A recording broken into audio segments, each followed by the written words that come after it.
Tabedam, this is your code. Take possession of it. As the representative said, we want to see you collaborating and cooperating and making sure that you make use of the court. Respect the judges. When you receive a paper from the court, don't say like challenge it. Come to the court and tell the court this is my reason. Don't refuse. People have a habit of burning government property down. This, I hope, will not happen here. Anybody attempting to burn court or police station while I'm teaching, we are not going to establish new player for you. But I can tell you that you will not come back to your people on their leave. We will make sure. Confusion is everywhere. Every society, government, got good and bad people. There are a lot of good people in the country, but there are a lot of bad ones too. Prophet Key is an example. He has spoiled the good name of Nima people, they spoiled the good name of people from Tabata district. In our society, nobody abuses woman cause. If you do it in the town and you are a man, the men discipline you. If you do it as a woman, the women discipline you. But unfortunately, we have one child from a mother who decided to live with abusing women. Today, we lack you, we will remain there until otherwise the time is completed. Then last week, his parents, people from the town came to me and gave me cola and white chicken. They say when somebody abuses an old lady like your mom, 90+ years old, they say, okay, we come to plead with your mom. I took it, but I told them from the key we sell his chain. They said, I don't want to keep it. That's the kind of person I am. And when she voted and came back to me, I thank God I was born an American. Today I saw 9 jurors sitting under my voice, 15 jurors sitting under my voice, 9 of them returning a verdict of not guilty against a powerful government that wanted to be destroyed. That day, I thank God I was born an American. Thank you. So, gentlemen, thank you very much. That's why any child Nima who go on the radio and say anything about me, I will not say anything to him. Because there's virtue in silence. Sometimes you go very out of emotion, you talk something. When you leader, you gotta take time to talk because words are bullet. When you speak there, don't come back. And so I can show you the errors. You hear me talking, it means then you're not car. We in a room, and I'm talking in our room. Other than that, anybody slam my ears, sir, I will leave it because their job is a package. You see the convoy I can't wait? And the good thing inside, you know the bad thing inside, they will cause you, they will cause your man, they will do. So it's a package and you're enjoying the convoy too, you're taking the man too, everything going together. You gotta be managing it. In no time, everybody now, they have Harvard ambition. You know, some people say they want to be speaker, they want to be deputy speaker, some want to be president. How can you be a minister in the government? So what have you seen? Are you not convinced that the woman will be re-elected as a bona fide United Party partisan? When this woman is re-elected, you have space in the government if you're doing well? Because if the government is re-elected, you got a job. So why you want to go fight for one district seat? That means something not right. And the president needs to hear this.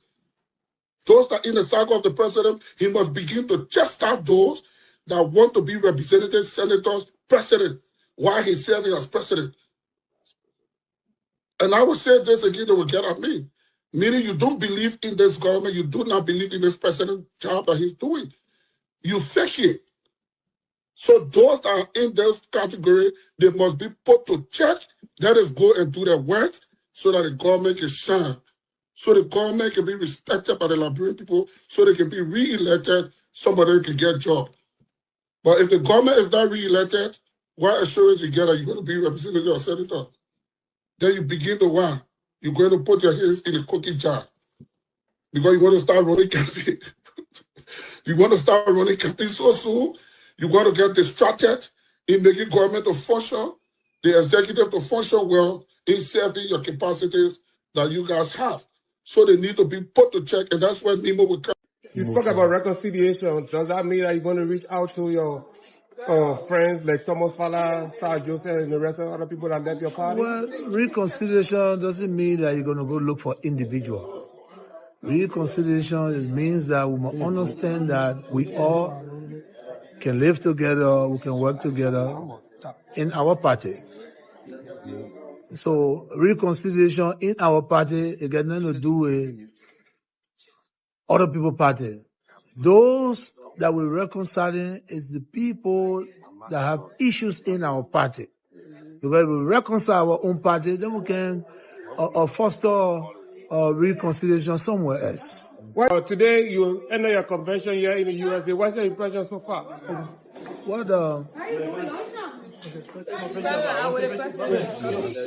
What we came to do, we are successful in it. I came to this convention. The court will go to the courthouse on that day. Oh, the day they take on the court, the President Boyka believe that a CDC headquarters you moving to, or you are recording, or you moving to go arrest for Natikofa, you making a mistake. He himself will not sit down rehab. I can tell you that for sure. He himself will never sit down rehab. I've been playing with you, Jesus. I'm telling you what I know you do. Boyka, Jesus, I want you to look in my face. This is a Carol's grade of 2005 and 2011. When I spoke of Liberia and we were now with a bike, I voluntarily decided that we will lead and help this PR arm of the CDC. Not only that, the militant brigade of the CDC, like Unity Party formed a militant brigade during the 2023 election. That militant brigade and battle cry men will reactivating everything, will stand up for our rights. This will be the last of it. I take full responsibility for any application in the court. Police will just move in. What police? Judas, the police, not me, the police. No, let me just tell you this. Judas, do you think the police want to take care of the entire Monrovia, in every quarter of Monrovia? Do you know the number of police? Do you know the number of police in Liberia? Judas, we shouldn't reach that level, but I can guarantee you that. So you want to bring war cranko, bring your damn war cranko. Don't be speaking your stinking about every day in this thing. Thank you. No, but the war cranko is not intended just for you. But the operating is mine. The operating is for me. Bring it. I know it's not coming. There's not a way to bring war cranko. You go through processes, legal processes. You don't talk about things on the floor when you see me. When you see me. Every time they don't see me, you must talk. Then when you talk, I'm just joking. Say you're joking, you think I'm quiet because I'm a preacher. Jesus turned the table upside down. I will turn your table upside down one day. That's why the biggest investment we had is up to $1 billion worth of drugs that they are facilitating and bringing in. But you see what we're doing? We're not doing drug business here. This is serious business. There's a lot of money. This is serious commitment.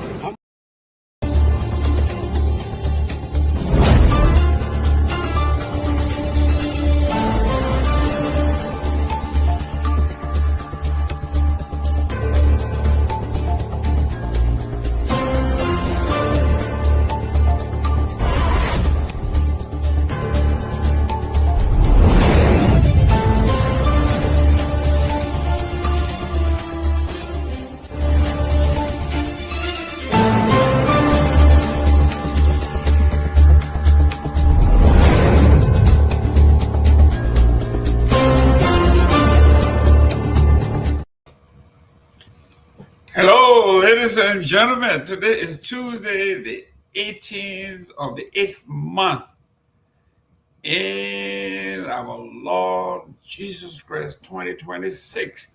Today is Tuesday, primary day in the USA. You know, every Tuesday we are voting somewhere, somehow in these United States.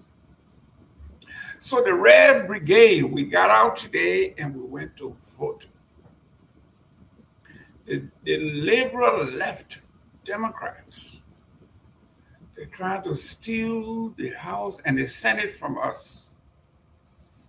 And we are determined that the House and the Senate will remain in the hands of us, the conservative Americans, Liberians, the Republicans. We are conservative.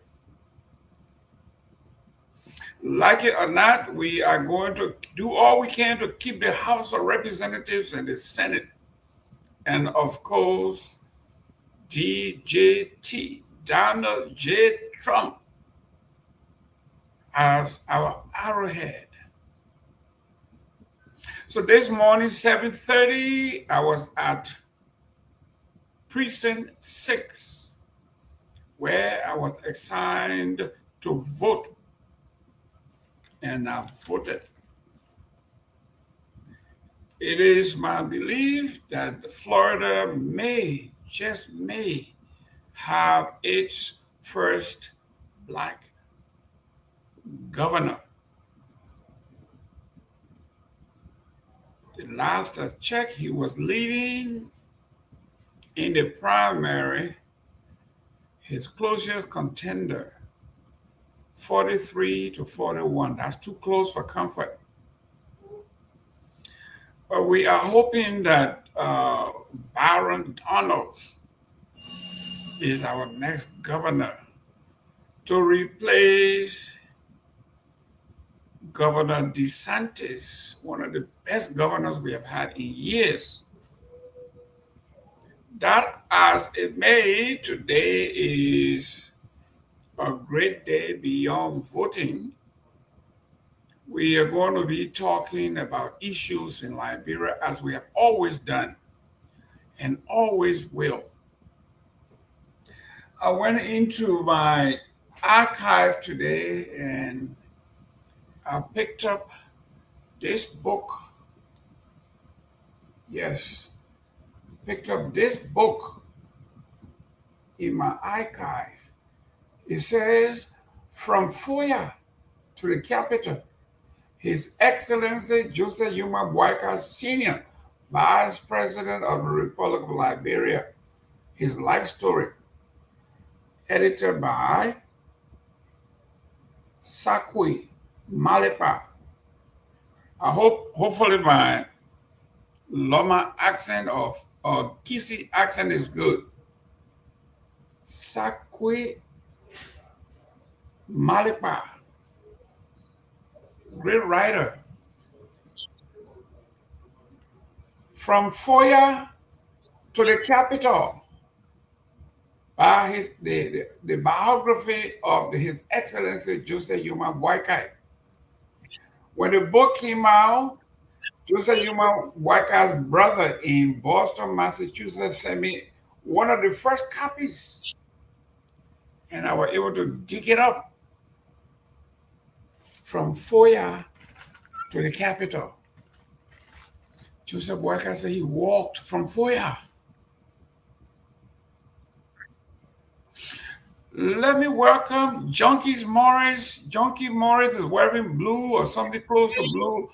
He is a laborer, a very laborer man in the United States. He would be called a Democrat. But I am here sitting pretty from Grand Bassa County, from District number 3, originally now Electoral District number 4, excuse me. We are conservative in our thinking, in our thoughts. Everything that we do, we are conservative. You know, to be conservative, it means you have something to conserve, something to keep, something to cherish, something to defend. So here I am defending the Bassa tradition. Strong in red, Donald J. Trump is my arrowhead. Junkies Mora, welcome to the show.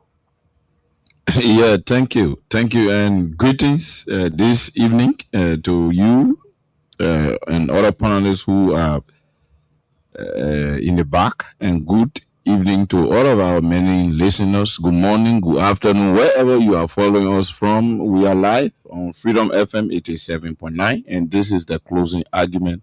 And like Mr. Jerome Gayman said, my name is Junkies Morris, and I'm here anchoring from Freedom FM 87.9. So welcome to the platform, and to all of our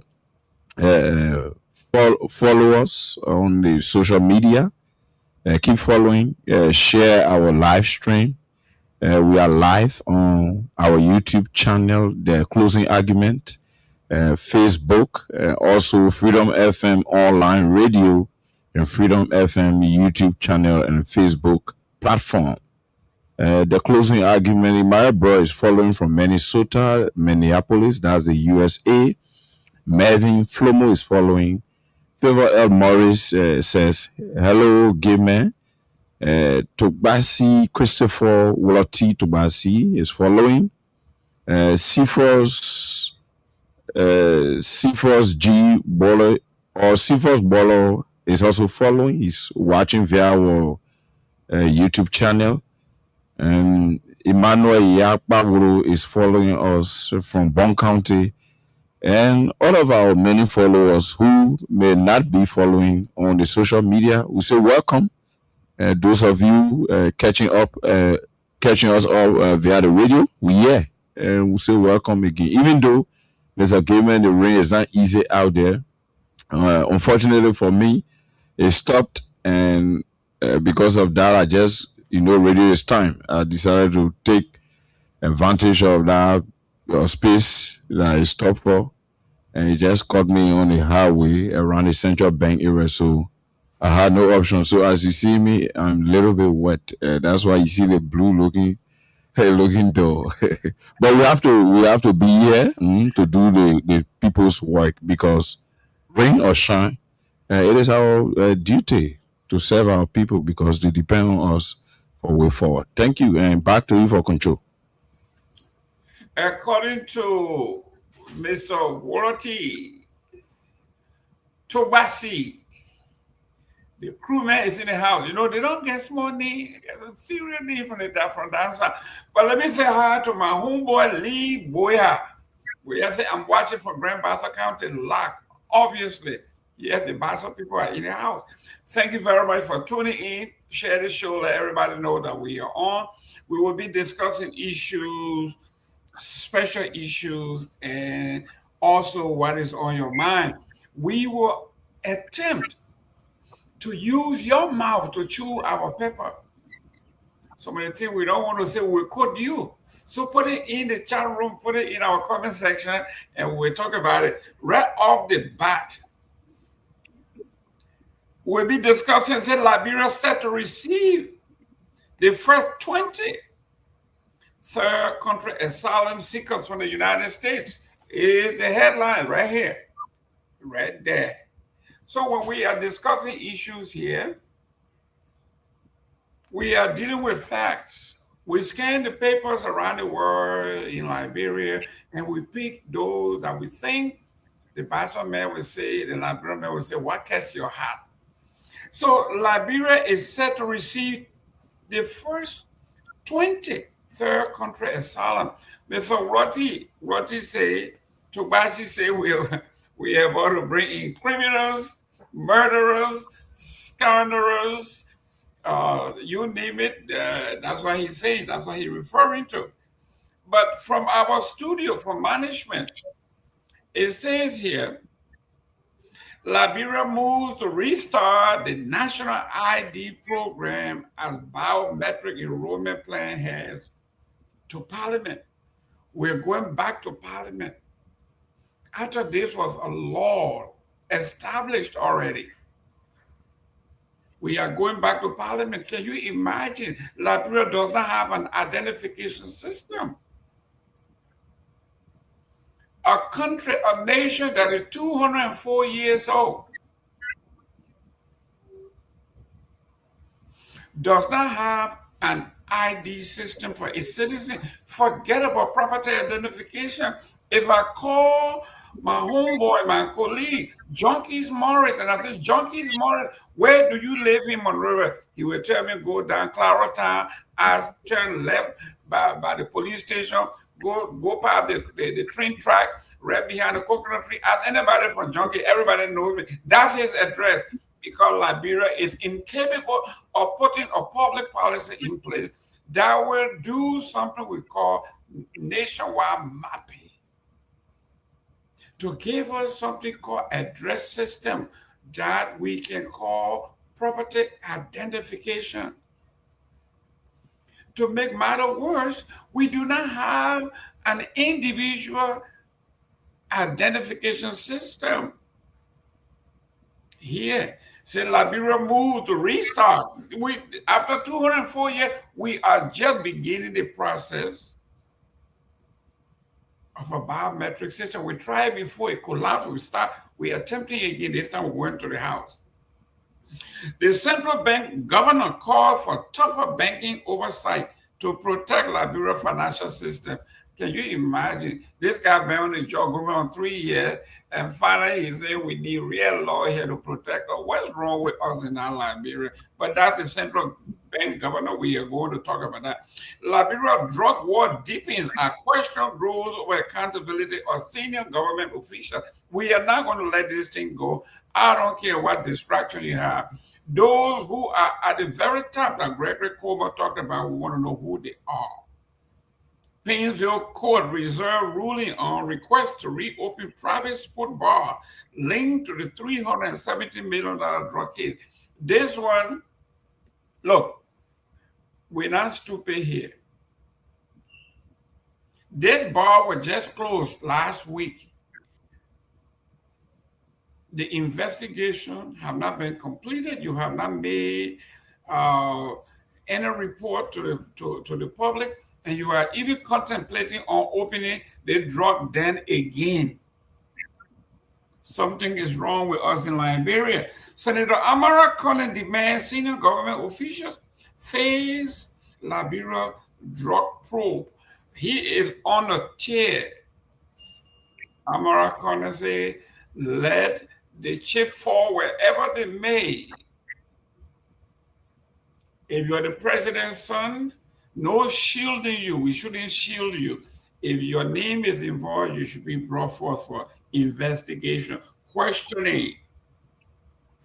Monrovia City co-host CDC J. Jefferson Chesson in contempt. Jefferson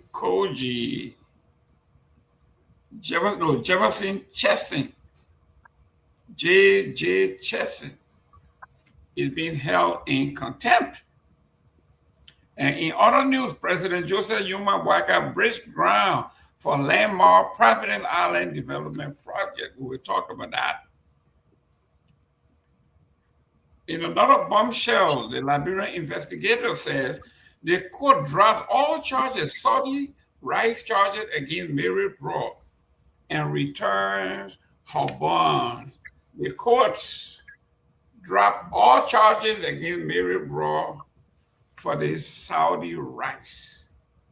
Finally, the teenager testifies that NSA agent Peter Bono Jala sexually assaulted him. The teen testified Peter Bono Jala and his co-associates graphically sexually abused him.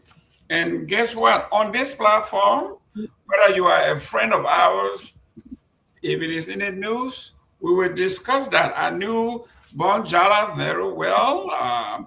We were acquaintances when he was living on Staten Island and I was living in Newark, New Jersey. During our party days, we used to party a lot. So I was shocked to find out with all the beautiful women in Liberia that there are men and men among us that are attracted to young children. Pedophilia. Yeah.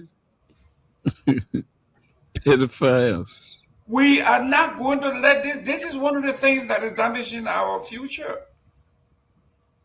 A country that suffers from a disease called abject poverty,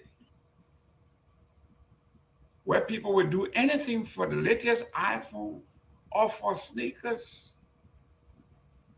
or just a daily bread. People are looking for school fees, looking for scholarships. And those in the hierarchy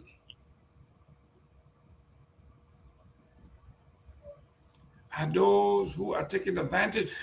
I was in Liberia in January, and the lady said, Mr. Gayman, when you were growing up here, your parents used to say, we have to protect our girls.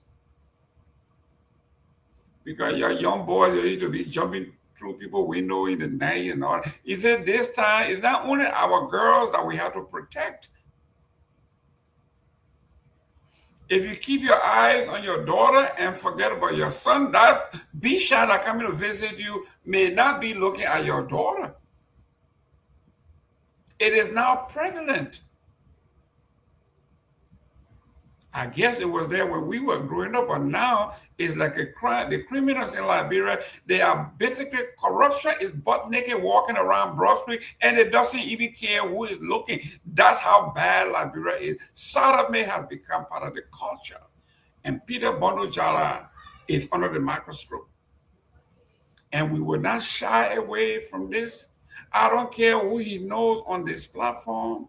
He is a friend of mine, an associate, not a real friend, because I'm from Bassa. And that the thing they do is a Monrovia thing. And junkies, or you in Monrovia, I gotta be afraid of you now. Your Monrovia, you do all kinds of things. With all those beautiful women over there. Mr. Gayman, I say, you know, I play ball, man. I play ball. Oh, okay, there you go. Yeah, we're more from Plebo, so yeah, we're not a Morel. That's what Totmo used to say. Yeah, that's the aggressive style of living is part of it. That's correct. President Totmo used to say there are two kinds of human beings in the Republic of Liberia, regular Liberian and Monrovia Liberian. He said Monrovia Liberian are different. So he said when he came in, he has to come in heavy-handed because the Monrovia people, they are funny.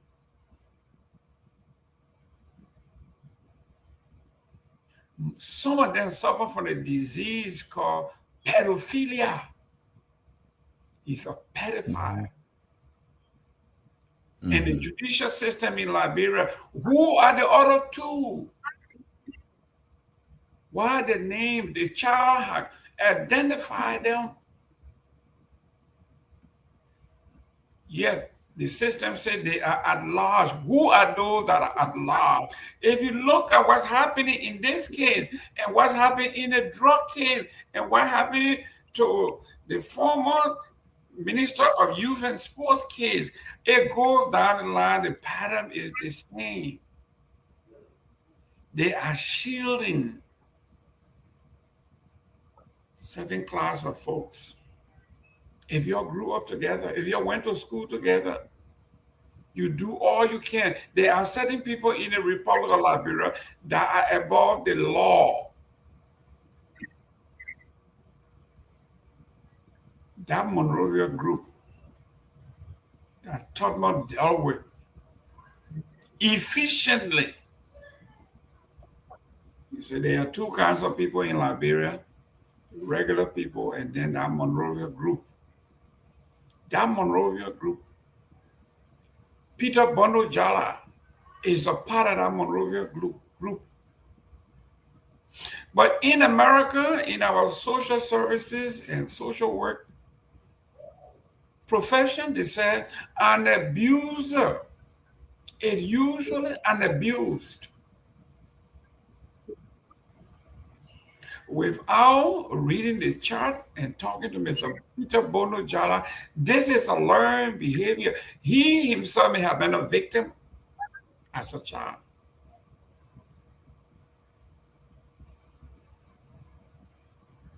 Ladies and gentlemen, share the show.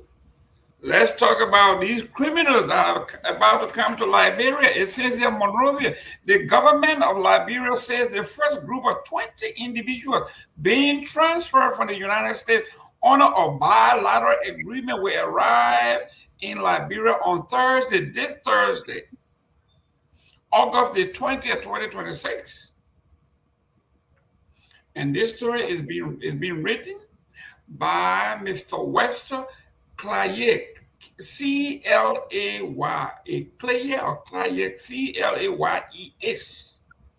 Information Minister Jerome M. Pierre confirmed Tuesday, today, August 18th, that preparation has been completed at the Rabat International Airport to receive the group, with arrangement also in place to accommodate and support them during their days in Liberia.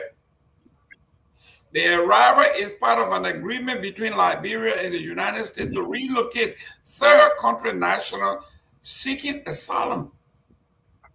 Pierre said the individuals will be received as guests of the Republic of Liberia, emphasizing that the country's long-standing tradition of providing refuge to people fleeing conflict, war, and persecution.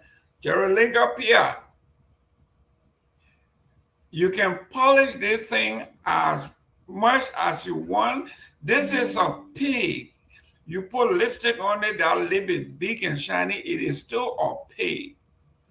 These people are not regular people from South Africa or Ghana that are running for president. These are criminals, will be in our midst.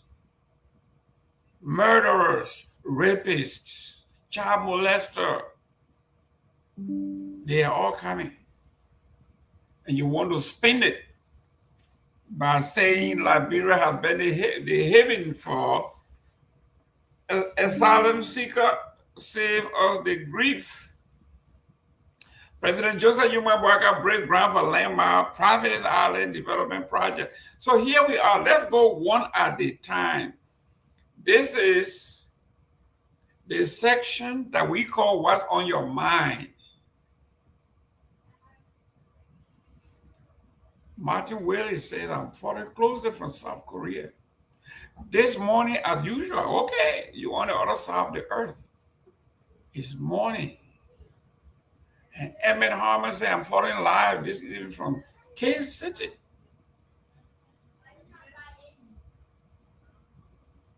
So, if Mr. Dahn is in the house, Mr. Dahn can come and give us an idea about trending issues. What is going on in the Republic of Liberia, trending as we speak? Because sometimes before we make our platform, our agenda, after we have done a lot of other things have happened in between. So if Mr. Dahn is available, he will come and tell us. But in the meantime, let me go to 87.9 Freedom FM. You know, I like the name of that station, Freedom. You are free to say anything you want to say under the law, as long as you don't come out here with vulgarity, but you can debate any issue. Our bandwidth is huge because we are intellectually capable, vibrant. So if you are in the United States and you are in the state that today is primarily, like we had today in Florida, vote red. Keep the United States red. Keep it red. You see, there's a USA. Then on the side here, you see here? You vote for the red that the president insulted a female journalist in office in the White House yesterday. Look, listen, I ain't talking about that. I'm talking about it. The guy is unhinged, man. Listen, you see that right there. They won't talk about Gavin Natalie. He got pissed off. But I like how my Begin John also messing with him. Begin said, focus on your job and start traveling with Natalie all over the place. Oh yeah, he got mad. He said, sit down. You're nasty, you're rude. Look at that. Look, America. Look, let me work out St. Tomalin. I know today he was going to be hot under the collar. He's going to come out here and say he's not blue, so he wore different. No, but honestly, it was a game. I'm independent though. Because me from you, right? Certain policy of Democrat, I can't stand it. Like for instance, why must they encourage men to play women's sport? I guess that one. The way God made you, God brought you on earth. You change your organ. You change your to woman thing. Change your leg woman thing to man thing. Hey, go play. What's that? What kind of trouble is that? Listen, man. Listen, if you go try for Lone Star and you can't make on Baroti, just change to the women's side. No. I use that one. And then number 2, they get this other group that can say they want defund the police. Yes. I mean, what other one for? Defund police for what? The extreme left. I can't stand them.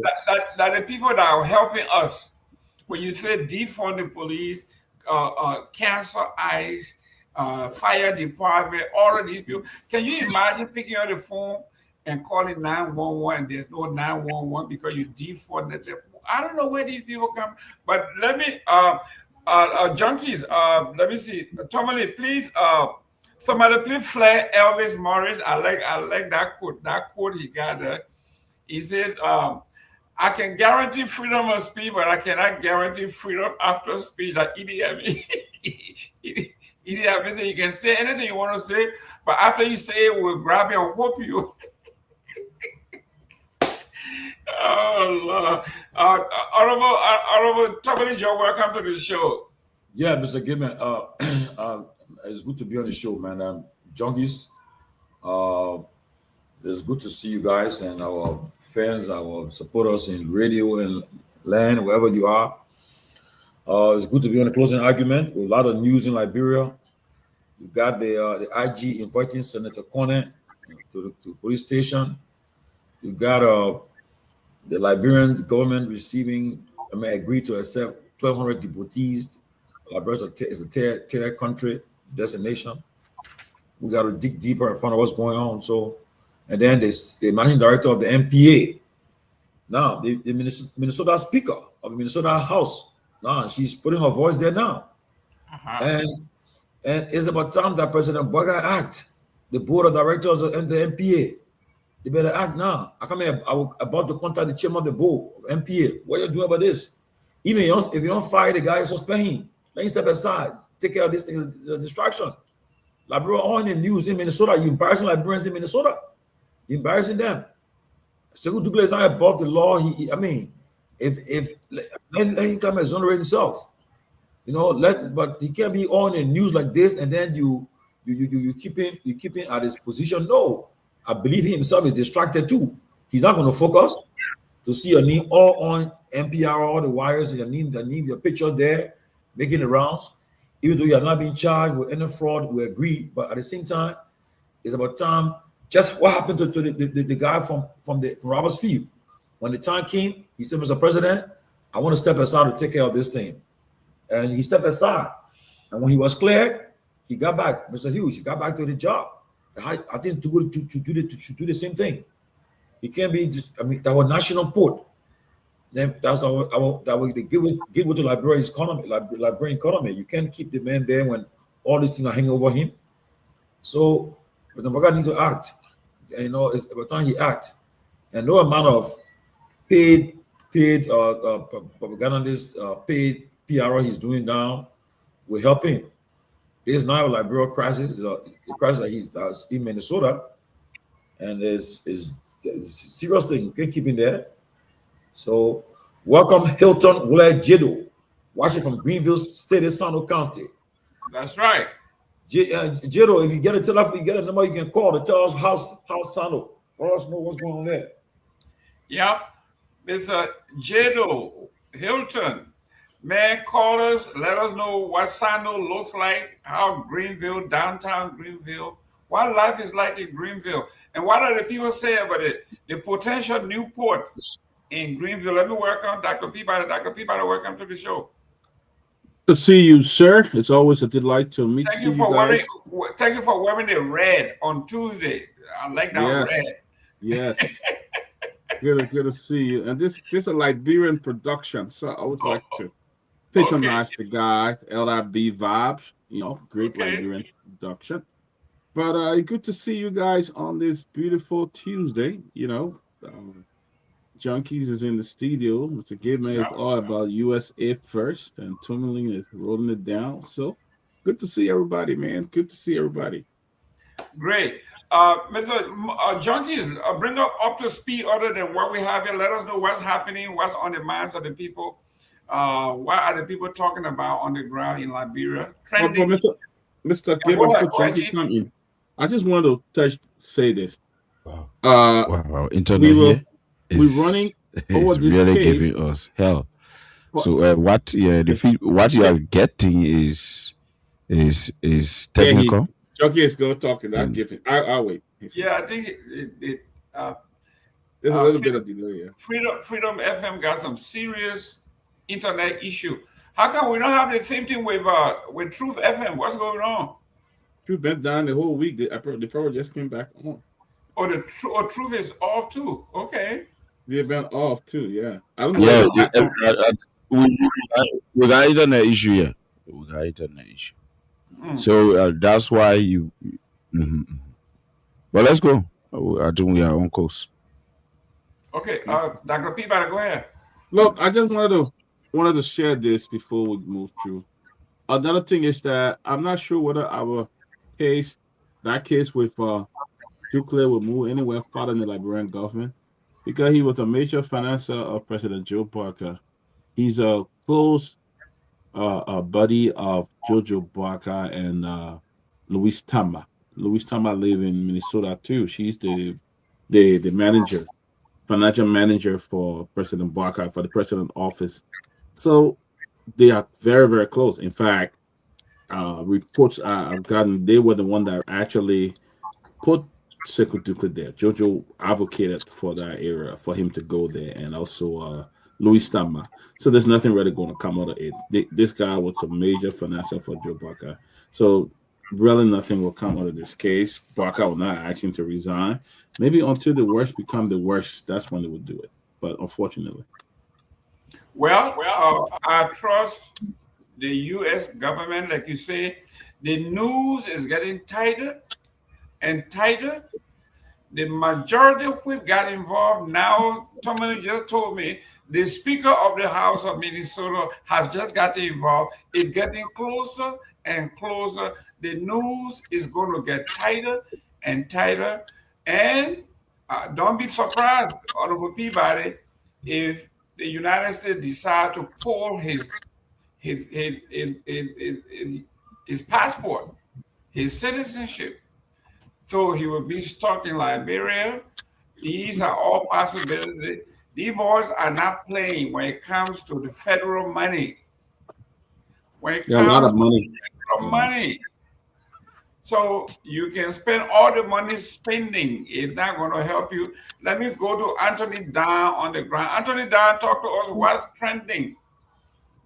Thank you, Mr. Gayman. I mean, like I said yesterday, in Liberia, are we already, Anthony? There are a whole lot of trending information in Liberia on a daily basis.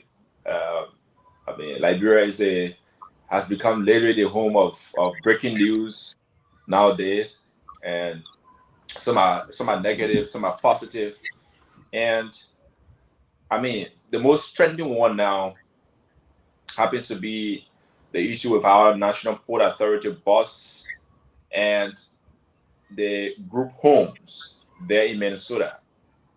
It has been in the news for a couple of days now, and it has drawn so much controversy about his workings while he as the boss of MPA, and simultaneously in Minnesota as well.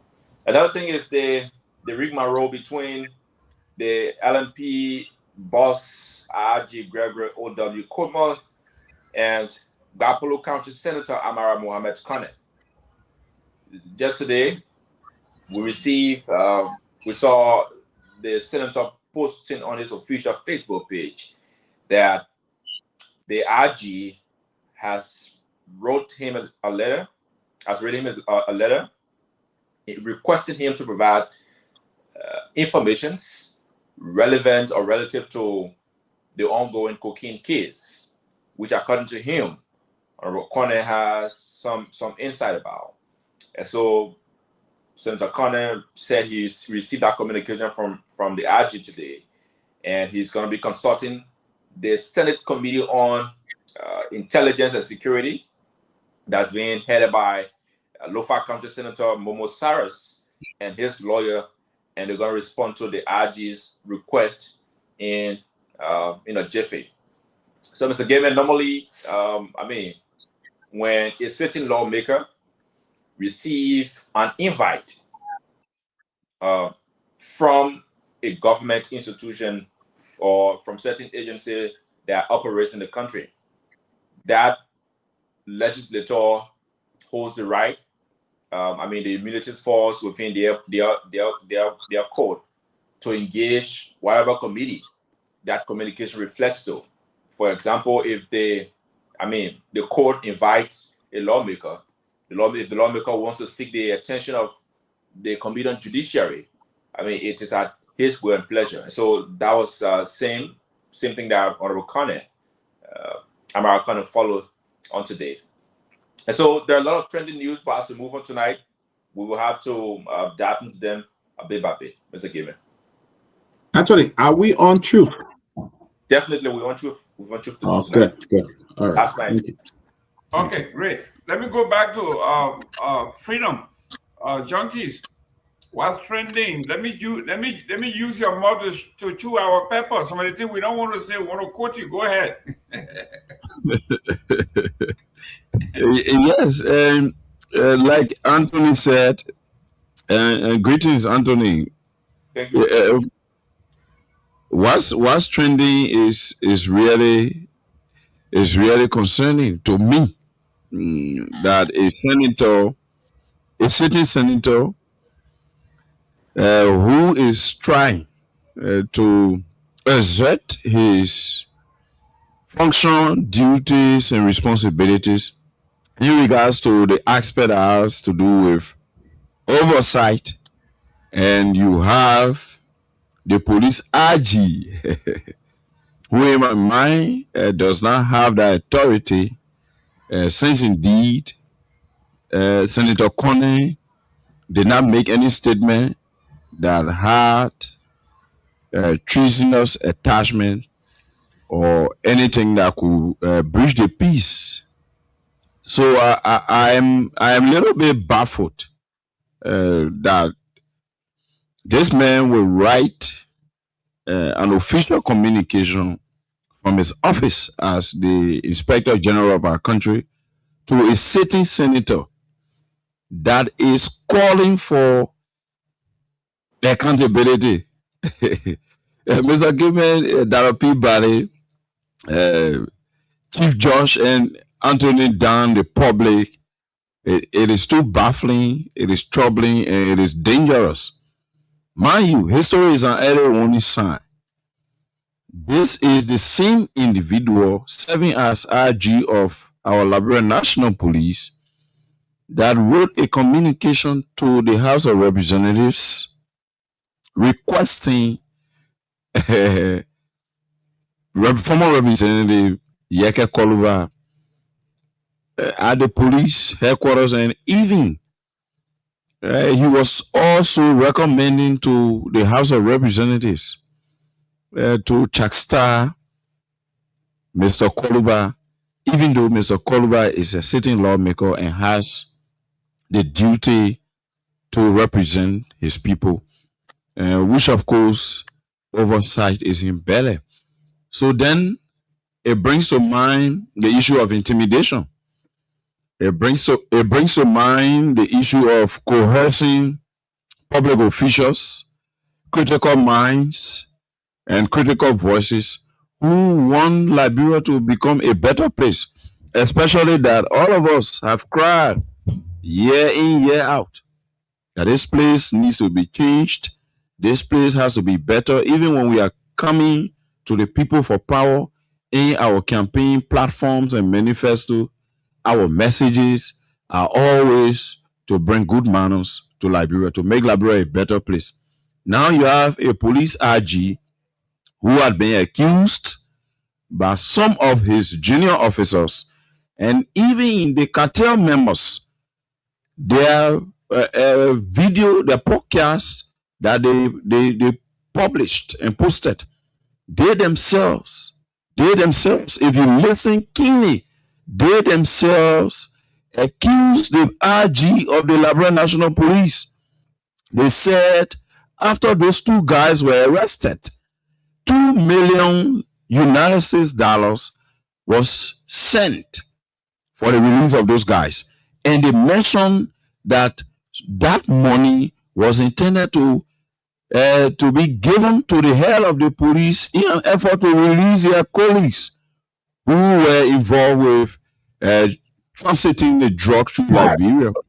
So if you will have this same individual that is being accused of receiving portion of the bra that carried Johnny Bola D and carried other people, and today, in fact, the head of the DA is out because he received a gift disregarding Article 90A of the Liberian Constitution and even the Code of Conduct, Section 10.1 to 10.4. So when you look at all of these things, they allow for other senior officials of government to be relinquished from their positions. So why is Gregory? In my mind, Gregory does not have the scruples. He does not have the spine to call Junkies Morris at the LMP headquarters to give him evidence on people that are being accused of being involved with this drug issue. The first thing, Gregory made a wild allegation against the media. Gregory was the same person. I said history is an early warning sign, so Gregory should understand that we are conversant with records. Maybe it happened before, but for now, we are on top of our game. You were the same person that questioned the media involvement. In fact, you said the media being so keen on getting a clue as to how this case is or how it is going to be handled. You started accusing members of the media of being cartel members, aiding and abetting cartel members in our country. You accused officials of government. You said officials of government and big hands in the government are involved. So why are you calling Mr. Kamara, who is a sitting senator from Bapolu County, and his responsibility is to protect the citizenry of this country, that they don't do drug? What is he saying? I'm confused because Gregory, but now Gregory should be out. Gregory should be under investigation. Gregory is supposed to be turned over to the NSA. That's why the Honorable Peabody, Honorable Gayman, welcome J. Victor Nagbe, the veteran there. That's why we continue to call on independent international investigators who have records in terms of investigating these kinds of cases to give Liberian people what they need to hear. But as it stands, Gregory does not have the spine. He lacks the scruples and standing to speak on this matter and to be writing communication to senators who are supposed to call him and be asking him as to the $2,000 that was being alleged about Johnny Bola Dean that he received. So, Mr. Kromah, and I want to say to the Senate as I close on this matter, well, you do not have to give credence to Mr. Kromah. If the president is, because as I'm seeing it, it seems that the president is trying to provide protection for Mr. Kromah.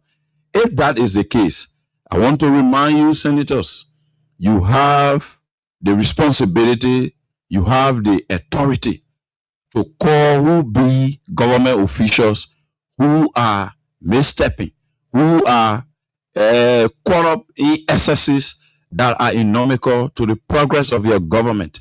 Because you as a senator, you are also part of the government, and you have the authority to call members of the executive to account for their responsibilities as officials of government.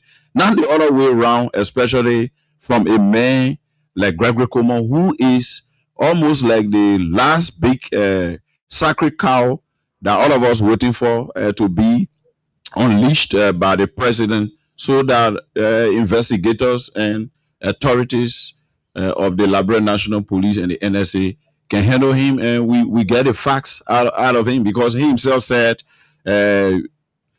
sirens, vehicles from the LMPU were involved with escorting the drug. So all of those claims and counterclaims coming from Gregory Kromah, he needs to step aside, and there should be no distraction tactics here to sway Liberians from calling on the president to relieve him of his position, because in my mind, he lacks all of the standing to remain at the Liberia National Police in the case as the boss at the FBI. Excuse me, that you the one wrote that we shouldn't talk for long. Yeah. Oh, it was true. He said 2 minutes max. It was Abu. It was Abu. It was true. So I conclude on the NPA boss. But now the president should relieve him of his position, because the president should understand and do unto others as you have them do unto you.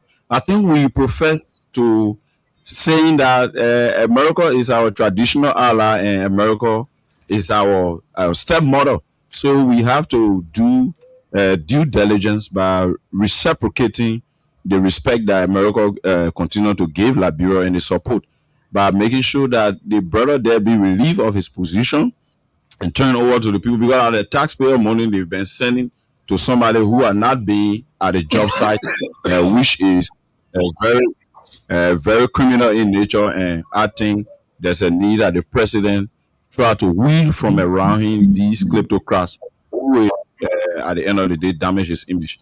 Back to you, Mr. Gayman. Thank you. That was under 1 minute. That's very good. Very short and succinct. In the meantime, I want to show you this. This was given to me on Joseph Walker's birthday, 2023, before the election, from his brother in Boston. That's the book right here, From Foya to the Capitol. And it was authored by Sakwi Malakpa. And in this book, Joseph Walker war from Foya to Monrovia. Hey. You believe what I didn't do? Hey, listen. When there were no road in Lofa, there were lions and elephants everywhere. This man said he was 9 years old. He walked from Foya all the way to Monrovia. But let me welcome Victor Nagbe. Victor, did you walk from Barabo to Monrovia? Yes, I did. Okay. I did, and it was it's shorter than from Monrovia to Foya to Lofa. But it's going to be with you all. Thank you very much for starting the show. I'll quickly chime in. I agree with everything Junkies are saying.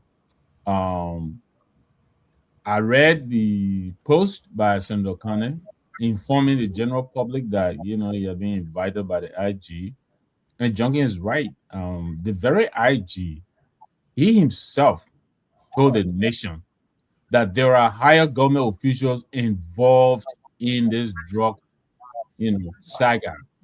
And then several months back, the then deputy director of the very LDA, Gwefopa, he repeated the same thing.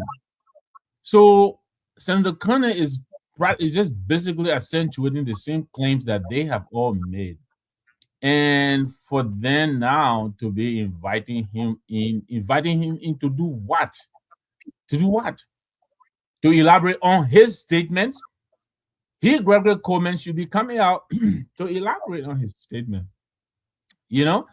But this is a shame, and it's a sad day in our country. This government, first of all, and I keep reminding my UP operatives, this is a split country, like it or not.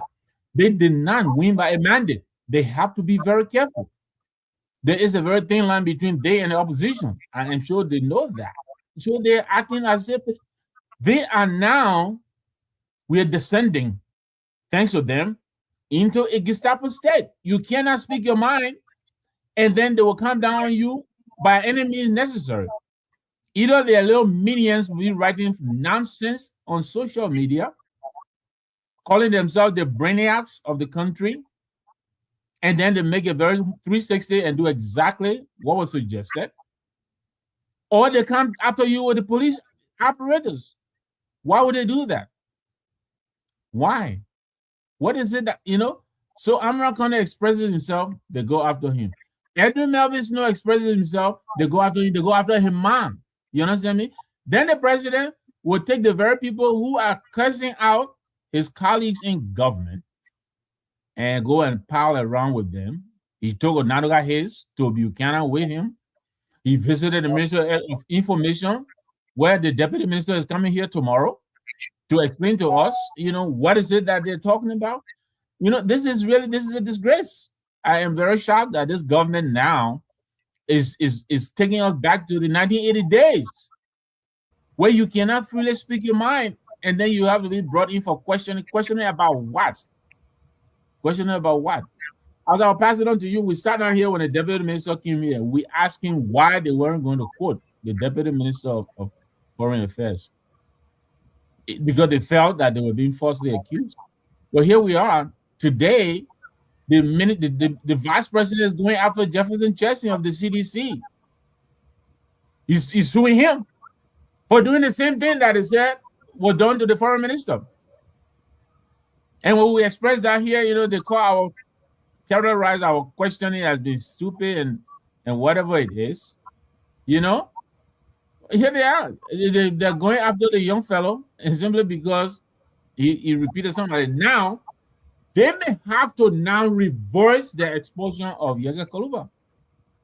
Because Sheikh Kuyate was on OKFM, he's on another platform again. He's just repeating the same thing. The very thing that Yega Kaluba said for which he was expelled, that Liberia actually aggressed the Guineans. We encroached from the information we're getting. But it's going to be with you. I know we'll deliberate more on this. I'm very happy to be here with you all tonight. Finally, let me just quickly, the CMC is joining. We're calling for the government to back off Senator Coney and others who are democratically expressing their mind. It's a democracy.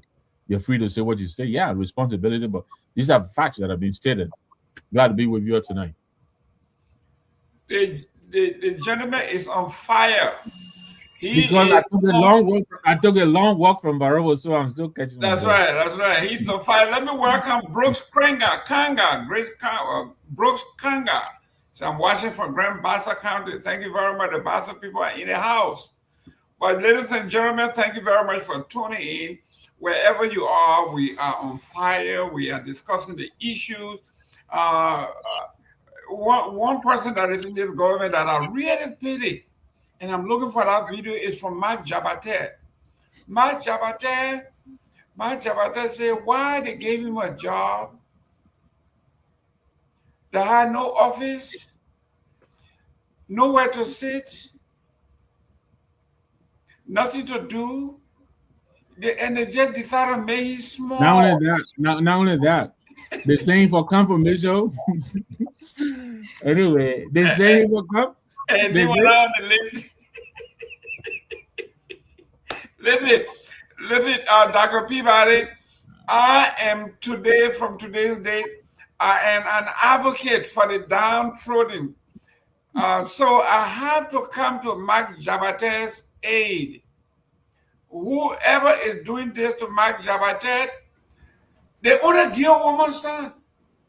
They want to give a woman's son. You're doing this to him. That's not fair. We all got to rise. We got to rise up in defense of Mark Jabate. Did he get a degree in social work and urban planning too? Listen, we're not on degree business yet, man. Your degree, we on my. He said, how you will feel?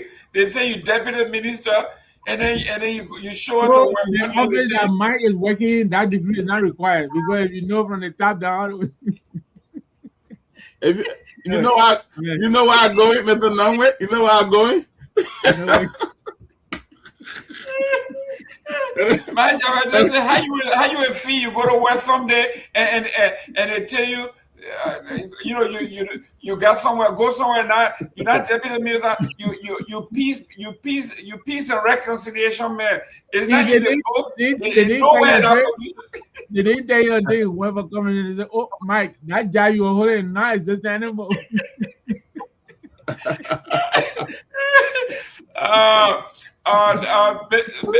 Mr. Anthony Dahn, I'm out here recruiting for people to join me in defense of Mark Jabate.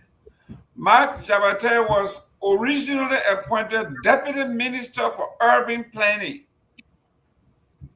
He went to work after 2 months. They told him, he said he went to work, somebody was in his seat. So he asked him, "Who are you?" The man asked him, "Who are you?" He said, "Mark Jabate." The man said, "Oh no, you. Who are you?" That was the man asked him, "Who are you?" Wow. So Mark Jabate said, "But you don't know who I am?" He said, call Reverend Martin and ask him who I am.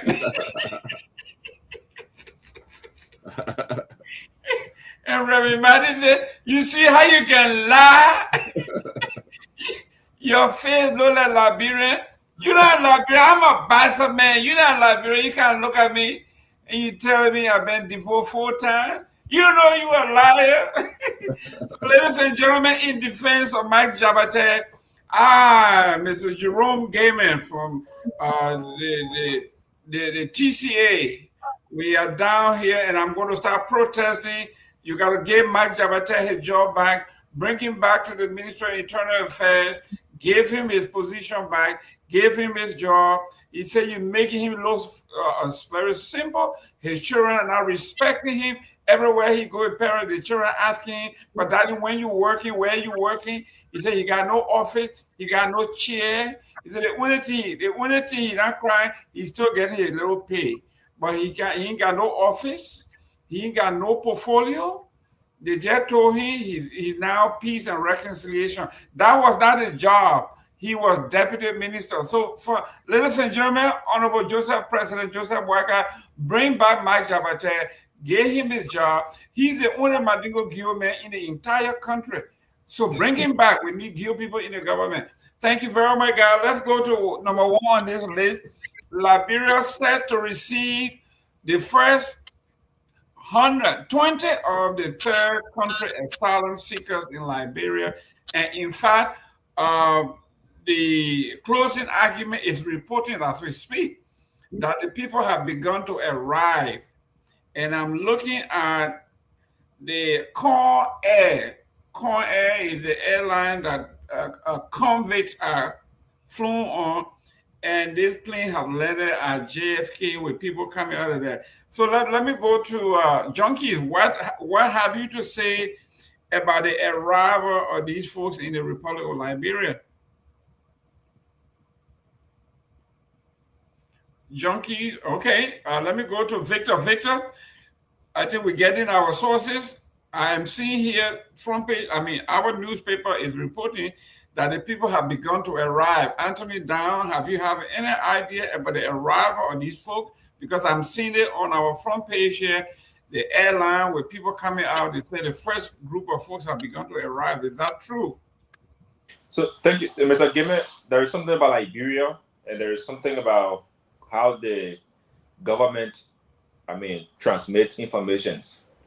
For a very typical example, when the president is about to leave the country, it is constitutional that he informs or he seeks the approval of the legislators, both at the Liberian Senate and at the House of Representatives.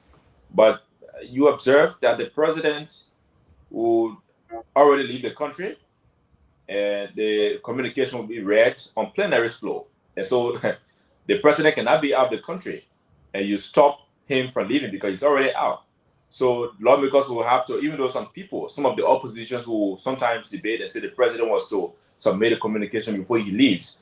But they will still have to vote and agree that the president can leave the country, even though the president is already out of the country. So that's a typical scenario, Mr. Gayman. Today, the information minister said 1,200 foreigners will be accepted by the Liberian government in the country from the USA. So when we report on the page, it simply tells you that these individuals have already started arriving before the information minister announced to the public that Liberia is accepting and the first batch will arrive. So when you say the first batch will arrive in Liberia now, you should already have that in the back of your mind that the first batch has already arrived and the second batch of people are already coming. They're on the way.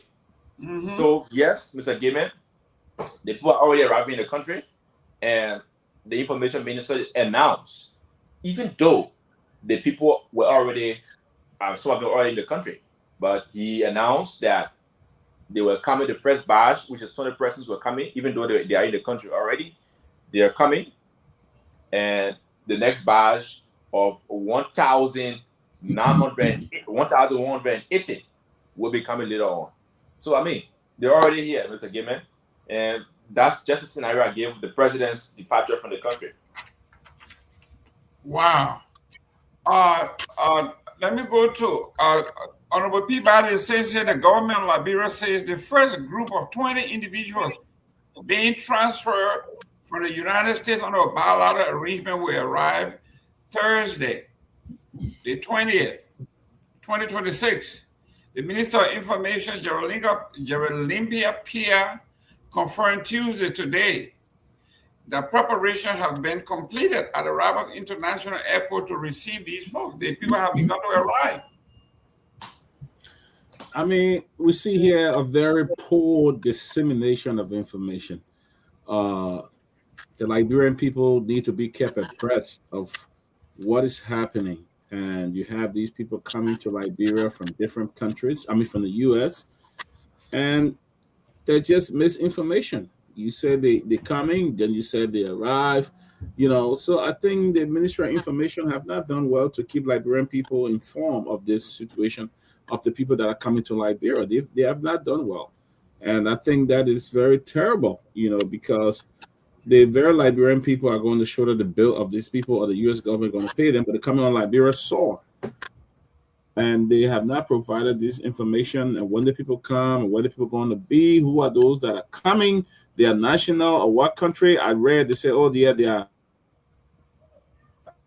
they'll be welcome, I guess, and they are free to travel and go where they need to go and stuff like that. But they have not provided actual information to Liberian people. I think this is despicable. I think it's totally unacceptable that they are hiding the information. Pretty much. What do you want? Why are you putting out there? You don't want to put out there what you feel is benefit you, but it appears that the right information is not being put out there, and which is very sad for the government. Wow. Honorable Victor Nagbe, we understood at one time it was just one guy named Gonzalez who were coming, and only one man we knew were coming, Gonzalez. That was all we knew, one guy. Today is almost 2,000 people. It's unbelievable what's going on. How did we go from one guy to 1,200? And how is this possible? Yeah, I mean, you're right. Initially, it was Abreu Garcia, but many of us, we thought, first of all, there were questions about why he was being deported and all of that, and we debated that.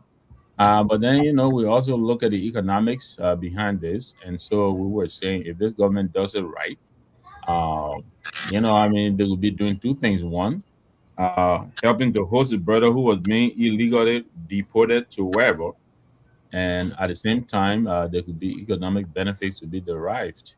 But again, with the way this government operates now, I'm not sure if I can still make this argument today.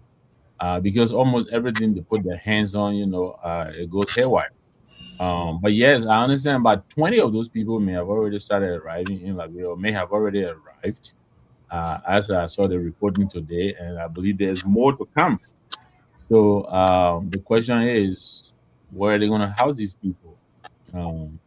Of course, the reporting was that they will come and they will be free to leave if they feel like it, but if they choose to stay in Liberia, I believe they will be giving residency or whatever it is. But I haven't really read up much on this, so I don't know the category of people who are coming. What are these people, are hardened criminals or who they are? I don't know. I don't have that information yet. But yeah, I started reporting. I myself, I'm still trying to figure it out. I tried to make a few calls. I never really got a response. But that is the situation apparently, that we have some detainees, probably convicts, being transported to Liberia. And the U.S. has a third country option for some of these things. You know better than I probably do. But yeah, that is our situation right now. Who? Let me go to, I don't know if Tomalin George is still on the phone with his sources, but Honorable George? Yeah, I'm here. I'm here. Oh, okay. There are two things we're going to be discussing before we go back to the agenda. This. Wait.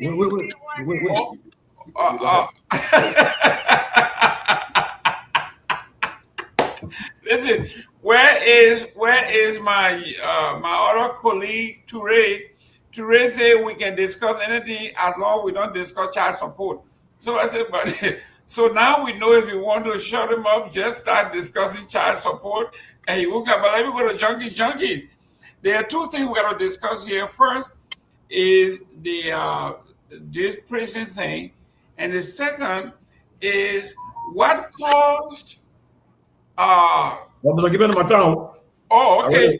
Let's talk about the prisoner thing, and number two, you have to address is Mr. Fadiga says that he wants to publicly apologize to President Weah for comment made in the past. He said, we are all human beings, and at some point, as you mature, you do self-reflection. And he found out that what he said in the heat of the campaign was unnecessary. He does not want his children growing up finding him to be somebody that despicable. So he wanted to apologize to the president and ask for forgiveness. Is it out of necessity? Is he seeing where this boat is headed and he want to jump off? Or what is going on at this point in time for someone who was so venomous against the former president to now come and say he has seen Jesus? Well, let me take the. I wonder Chief Tomalin can also add what the former superintendent of Monserratos talked about. You listen to Grispan? Grispan, okay. Yeah. Address all. Okay, so let me go to Fadiga one first. Okay, Fadiga, that comment, the comments he made against President Weah was just not appropriate. I don't care where our political discourse or disagreement can reach, to which evil or death on another person is just not part of the discourse. I don't think we should reach that far. Even my worst enemy, I don't think I got enemies there, but those who are maybe some people I disagree with vehemently or detest, I won't wish death upon them, not even illness upon them. I was telling somebody today, I said I'm a praying man. When I get in the morning, 2-3 o'clock to pray, I pray for, even though I'm not a fan of Trump, I pray for him because the Bible says we pray for our leaders. Even though I'm not a fan of the current president of Liberia, I pray for him too. Because that's what the Bible says. It teaches us to pray for our leaders, those who God has given us leaders. But with that set in mind, the calling, wishing death on helping to crash on President Weah was just not appropriate. And I would say this. It is confirmed that, but they won't say it in diplomacy. They won't say it. But one of the reasons why Fadiga didn't get a job in France as a press counselor because of that very comment. In fact, a senior official of government told me, they said, "But we can't talk it publicly." They said that's the reason why that job. And President Weah is very popular in France, and his people got right away and started to make sure that it didn't happen. So I think it took too long to apologize. He apologized ever since, But again, trust me, if that man seen President Weah today or tomorrow, Weah that I know, and he said, "The president, I want to say sorry," Weah would tell him, "My man, you shake your hand, move on." He's move on, just like that. But I think if the guy said he's getting mature, it's true. So as you grow older, you have to understand that there will come a time that you will have to face reality. And that thing continue hunting people continue to play those videos. You know, that's why people gotta be careful. Now you see what you say today can haunt you tomorrow. Be very careful what you say. That's why people don't understand. So tomorrow you know everybody. Yeah, I've lived on earth enough, follow Liberian politics since some of the time to this point to know that don't say yourself a politician. These guys, when the cameras are off, these guys sit behind the scene, they're knocking battles, they're talking, different talk. And you guys there fighting, making noise, and cussing each other up on social media. Where the guys are knocking glasses and celebrating together, having fun. So don't go and put a neck for somebody, insulting people because of that. Why would I want to insult Mr. Gayman or Mr. Nagbe or Peabody because a politician that I'm close with and they hit him hard? No, I better talk to them behind the scene, but they come publicly and start attacking you and just to burn the bridges. I can't do it. You know, one of the things you can just be mindful of. So, but I'm happy that he able to see the wisdom, see his conscience brought him to realize that it's time to apologize to the former president for that. Hope the former president will accept it in stride and good faith. I'm sure he would do. He would do a perfect key of all person who insulted his grandmother for 6 years.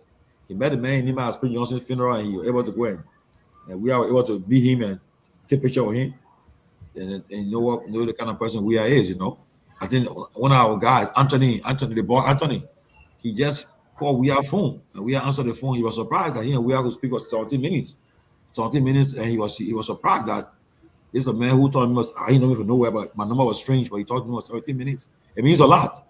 So it's up to now. He has apologized. I think President we have move on.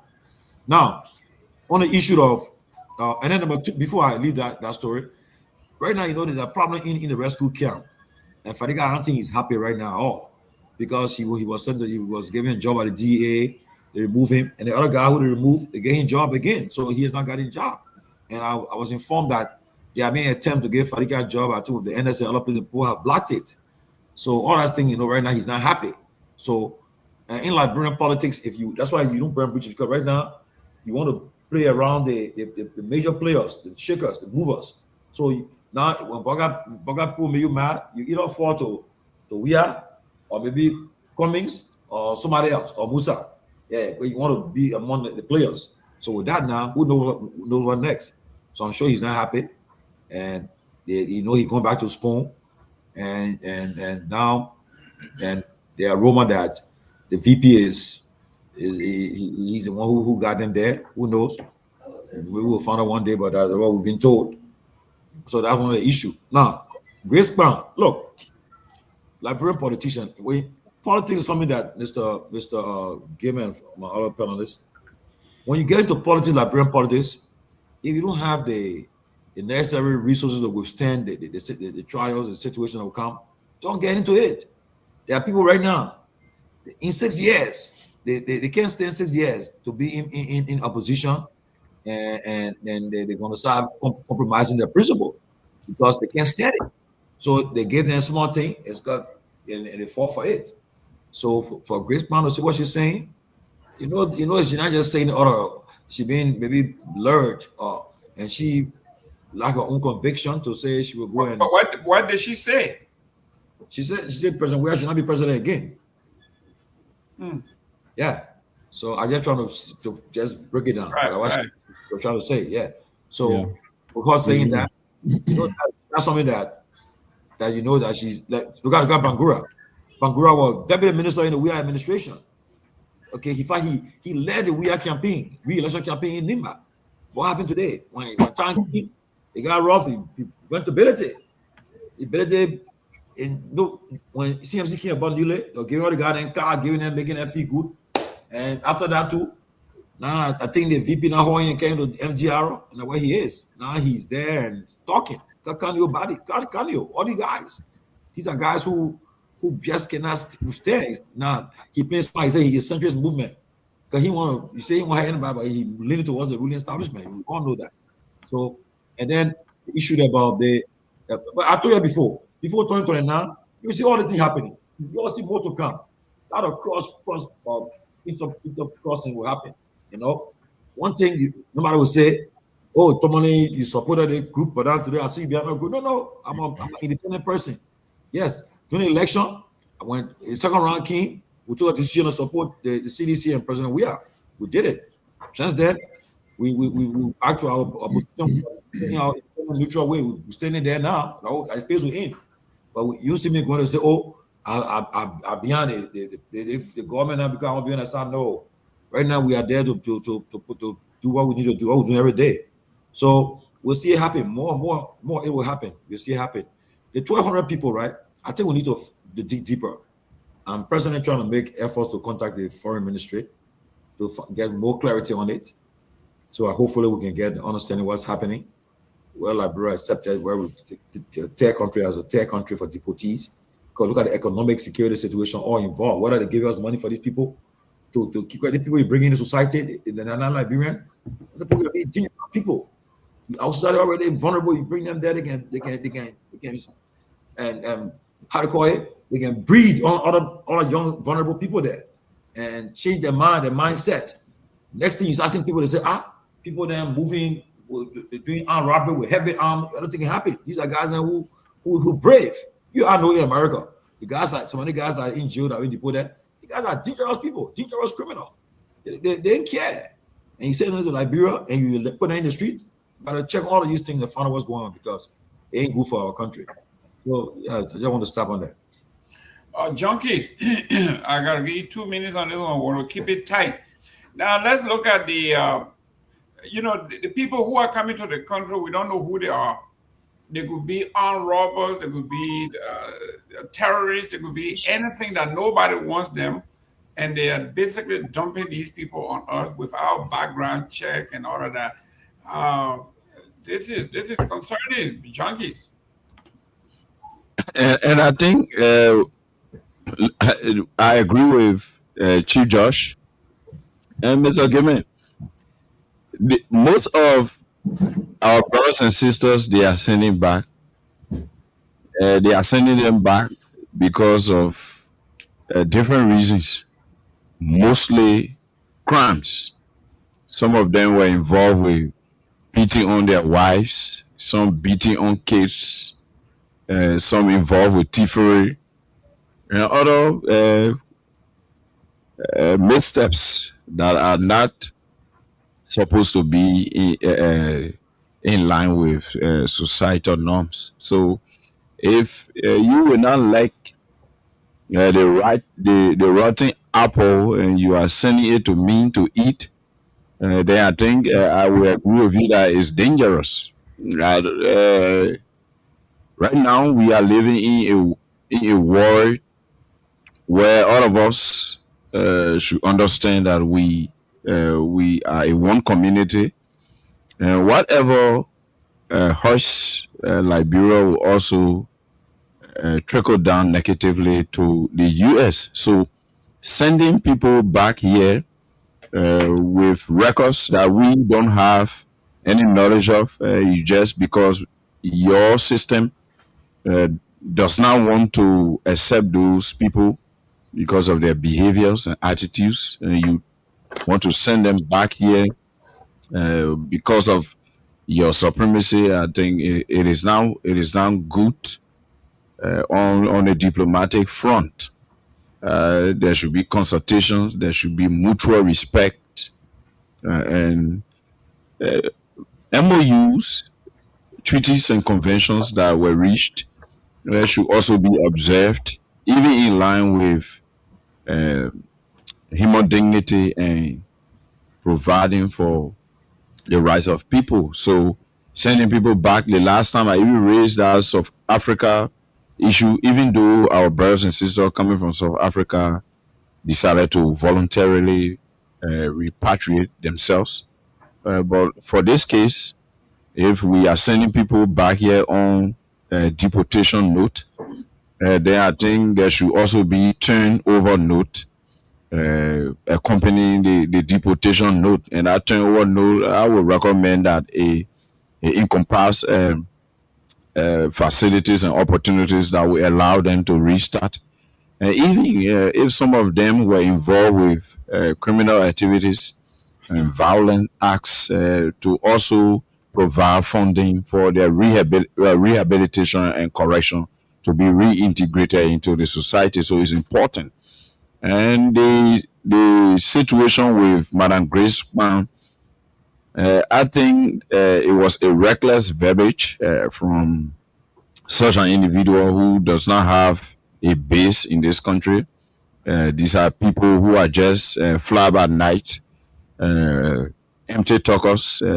With all due respect, she's a female. I think she would need to be respectful, because respect is reciprocal. So when you do the needful, I think you will get a response that will be in line with what you did. So to be very disrespectful to our political leader and somebody who led this country for 6 years, provided peace and security for our country and carry out development, to be very condescending in my mind. It was a reckless verbiage and misguided posture on the part of Madam Grace Kwan. And she needs to have a sense of atonement and at least realize that a come to Jesus meeting is required on her part, so that she metamorphose the aggression, the lack of love and respect, and even the unpatriotic posture they continue to show, passing all around the country, breaking people's homes in the name of claiming land, and you don't have any zingra anywhere around to pay. Yeah, doing nothing. Yeah, doing nothing. Just bringing people down and looking down on people, thinking that you're better than other people, and just being rude on people. I think she would need to apologize. It would be the best thing to do for her. If she does not do that, then she will have the wrath of those who are supporting Mr. Weah to the end. She will have to face the wrath, because such disrespect will not be countenanced anymore, because this is somebody who is very humble. His magnanimity and humility have even been realized by one Fatiga. So if Fatiga can realize, Yeah. if Fatiga can realize how Weah is down to earth and how Weah is a respectful leader, then who is Grace Kwan? A man of Fatiga, a vocal of Fatiga will say that. Yeah, I think Madam Grace Kwan is just being misled by her anger, her jealousy, envy, and disrespectful nature. So I want to say, Mr. Former President, those that respect you will respect you. The world respect you. Don't give credence to people like Grace Kwan, who you can show anything of Grace Kwan in the country, even though she served as superintendent. And you can show anything that Grace Kwan did here. The only thing, as I close, she's remembered of is you ERE. And maybe you want me to play the song, but anyway, no time. But you ERE. So I hope she understands that we are conversant with records, and we remember that. You ERE. So please go sit down, you ERE. Back to you, Mr. Gayman. That is Mr. I think what his name is Four. Mr. Four was Representative 4. Yeah, Edo 4. Yeah, Representative 4. Yeah, you EIE. Ladies and gentlemen, we got about 8 minutes. We'll be going to the line to give us 20 minutes of call from our folks in Radio Land before we go off the air with freedom. We did not do that last week because of the internet issue. So we will definitely do that this time around to hear our folks. Honorable Nagbe, you can close on this here. It said the court dropped all charges against Mary Brock and returned her bonds against this allegation of the Saudi rights charges that were levied against them. The court dropped all charges and returned her bond. This is something that we all had discussed here months back.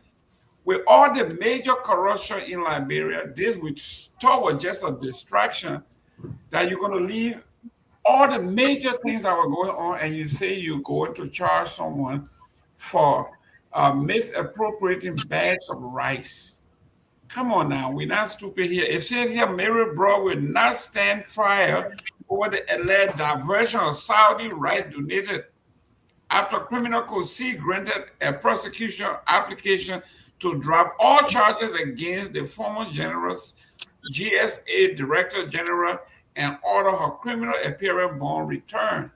Your take before we go to the call. I believe it was yesterday when I said this, and I'll repeat again. This government is depleted. They got nothing to offer us. Unfortunately, they were elected for 6 years, so we got to endure the duration of that term. In our country, the laws say you are presumed innocent until found guilty. But when they go after these people, they parade them and make them appear like they're already guilty. I mean, Mary Bro, I believe, Maxwell Cameron, I believe, Comfort Duncan Sawyer, a whole host of other people they paraded, took them to the South Beach and presented these people as though they were already guilty.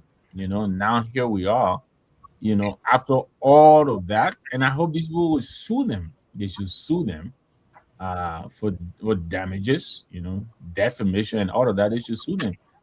And again, Yakuba should sue them and demand that he be reinstated. All of these are they may seem disconnected, but it's a totality of the failure of this government. They have absolutely no respect for the rule of law. There are established protocols for dealing with these kinds of matters. You understand me? But they took these people, I'm glad Mary Bro is being made whole. I hope she will turn around and sue them for millions. And I'm sure she will win that case. That's all I got to say about that. They just have to be careful. This is a divided country. They have to continue to remember this. They have to win us over, but they're making it very difficult for us to line up behind them. Look, they are the ruling government, and we want to give them the space because they're leading the country. A lot depends on what decisions they make, but they're making it very difficult for us to give them the chance because almost every so often they make one move, it's always in the wrong direction. And then we got to match backwards when the damage is already done. So yeah, I'm glad that they finally realized that they wronged this lady, and I'm sure several others associated with this case, and let them sue them. Let them sue them, and I hope the judge will have the cojones it requires to convict them, and tell them how to behave from the removal, illegal removal of tenure government officials all over the place. I can't point to one thing that this government has done right. I'm really being honest here, and I hope, the supporters here will come on and tell us, but it is very difficult. I'm just so disappointed, This is a government that came in with all of the aura, responsible government, experienced, educated, and you have a bunch of educated people in there, a lot of them, and they aren't left fools, How do you go and arrest somebody, without any particular investigation? You parade these people all in the street, they call the press and all of that, and embarrass the people. And here we are. After all of it, only to find out that they lied on the woman and all others associated with this case. But that's what I have to say about them.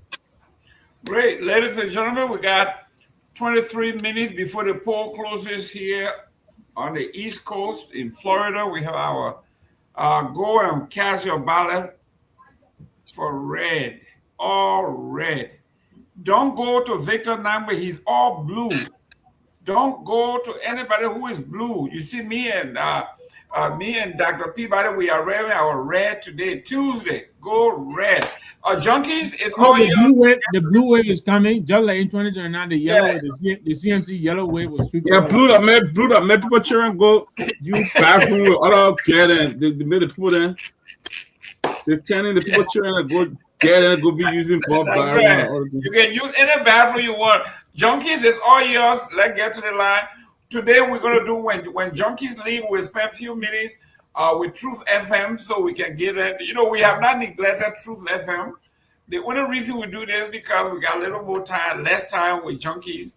So we do that. But yes, junkies, let's go to Freedom FM. You are free to call. But Johnny, I thought we had extra 30 minutes. We got extra 30 minutes now? Yeah, that's what I would do. Okay, Junkie, take it over. Let's go.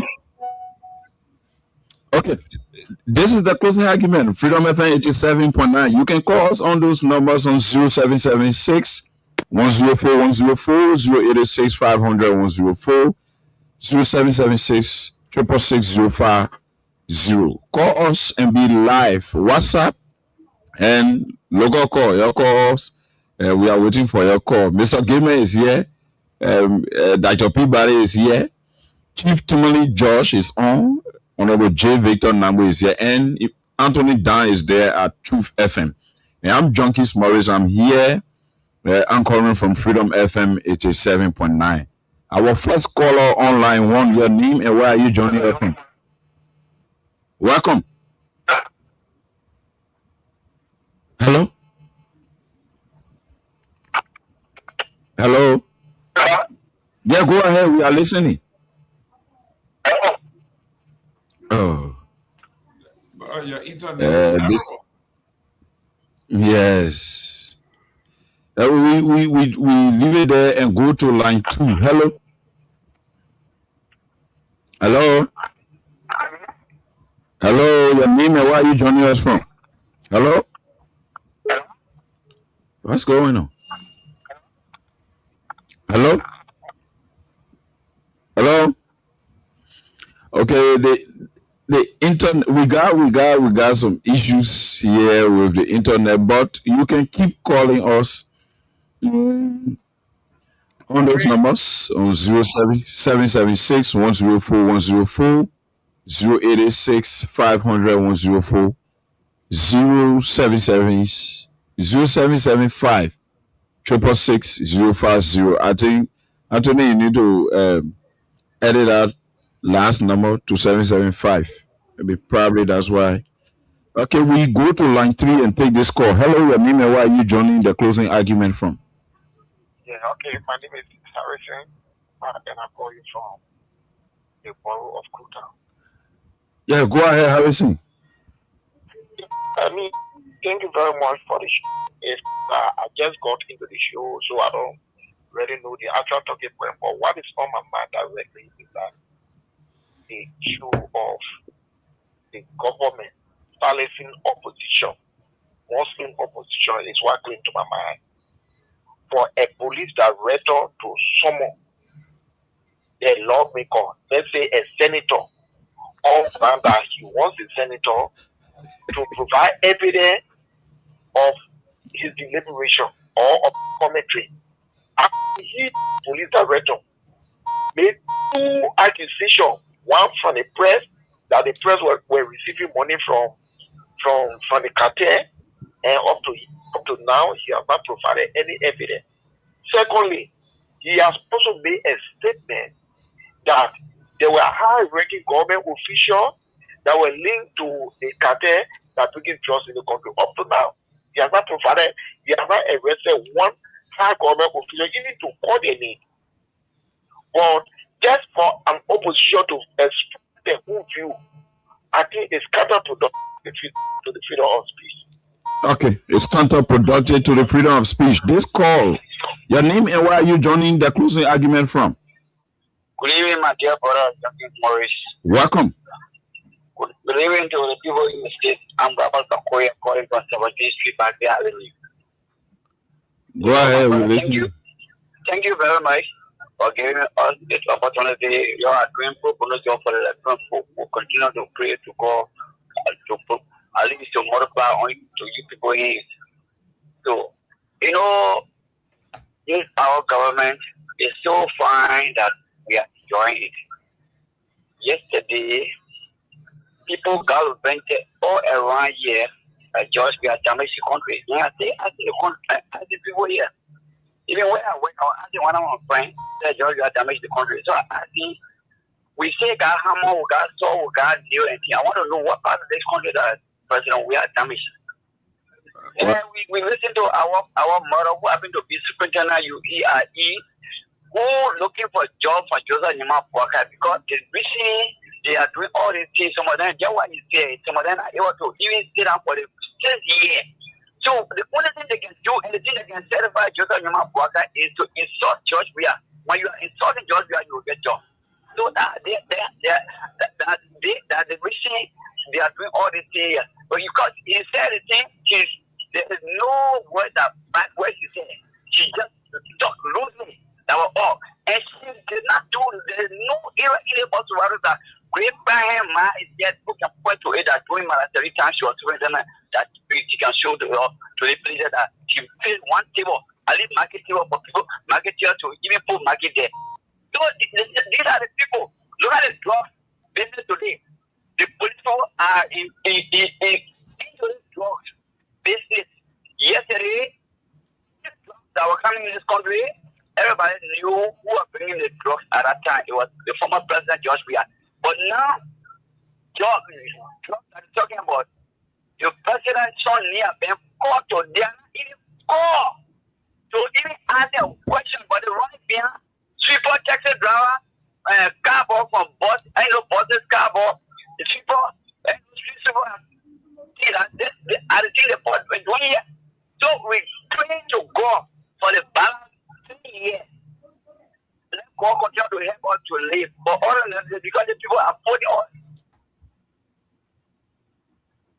People that know anything about leaders at all. Or other people just wanted to come to speak on this country. That's why everyone running here to about how the better person. But look at how the country is looking. We have fought this government is not even American government because now they try to tell us we shouldn't speak. Anything is on it. And sometimes I think that people can lead them. It also good for Amara who were here. Oh, they may want to lead the war room. They did everything. So Amara then who's supposed to call the police director and senator? Then the police director writing telling to give evidence for what something I don't know at all. Okay, thank you. So we'll leave you there. Our 104 776 104 number is giving problem. So we'll go to line 3 and take this call. Your name and where are you joining the closing argument from? Hello? Hello? Hello? Yeah, hello. Go ahead. We're listening.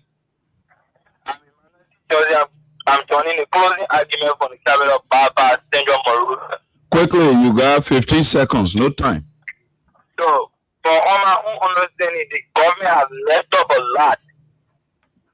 There's nothing they can do in the public that will even convince us to vote on it 2029.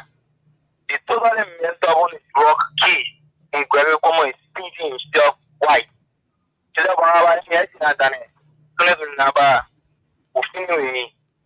2029 power will finish with him. This other call, your name and where are you joining us from? Hello? Yeah, how are you? Welcome, caller on line 1. This is the closing argument. We live on Freedom FM 87.9. Go ahead. I got a question to ask you, brother.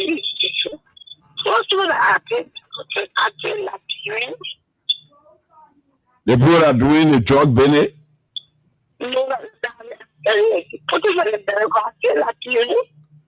Yeah, I love people. But better man, I don't know.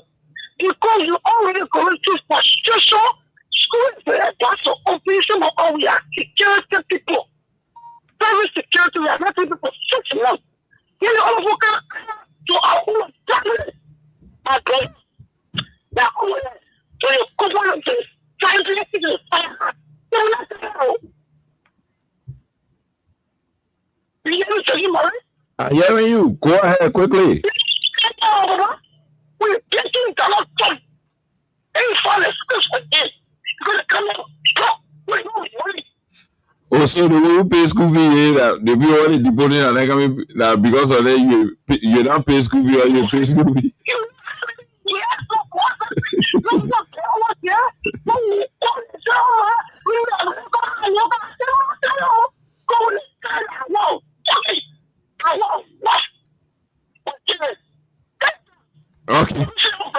Okay. Thank you. Thank you. So we'll leave it there. We'll leave it there, and go back to line 1. Call us on those numbers, particularly 0775 666 050 0775 Our orange number here had problem, but it's back on. Call us on any of those numbers: 0776 104 104, 086 500 104, 0775 666 050. This other call on line 3. Hello. Yeah, my name is Nyenwolo. I'm calling from Banana. Yeah, quickly, you got 12 seconds. Yeah, what is saying about the president? Because the time the president was getting the chair, he said that when he get the chair, that everything I will need at your will not give, for everything will be settled. But still, and I don't see anything. And also, he said that even the rule at your will of 50, that was him. But now he kind of see what he focusing on, he not focusing on the safety. What he said at your will or focusing on the local boy as now. We won't to get money. We get it. They won't continue looking other than nothing. Sure. Even just don't go to them when they want to, and they will charge you higher. They say that they can to want you other. So we start free. The way you say you will increase their fare. Yeah. Can you imagine? Over there, or they get a print off. So we start free. Even for the Uber, when they go in the US, you'll get that get there and fire again. So then you get for the money when you're going to float, then you get float everything was alone with you. Your problem calling out calls to the buck out the problem. Nowhere. You say you're going to wear available to everyone. Your awareness to the boy, he kind of say you may have possible for the new. Any over nothing that everything is this. So they want to focus on it. Okay, we'll leave it there and go to this other call online phone. Your name and where are you joining the closing argument from? Welcome. Hello, my name is Timothy. I'm joining you from Dopoh. Quickly, Timothy, you got 12 seconds. Yeah. 12 seconds. The government try to fully liberate people by chasing Zogo in the street and steal their fucking choice. Zogo get producers. Zogo get how they call import drugs. If you show you want to fight drugs to tell liberate fucking drugs, at least you chase the people that importing it. But you get the money behind Zogo over and I had to say the fucking drugs at the end of the day. The M1 drugs at the end of the country. The account of who bring the drugs or anything or deal for the whole drugs business. So we already understand their mission and everything they're doing, but we waiting for 2029 to tell them to pay them back for all the Google deeds they carry on in the country. Thank you.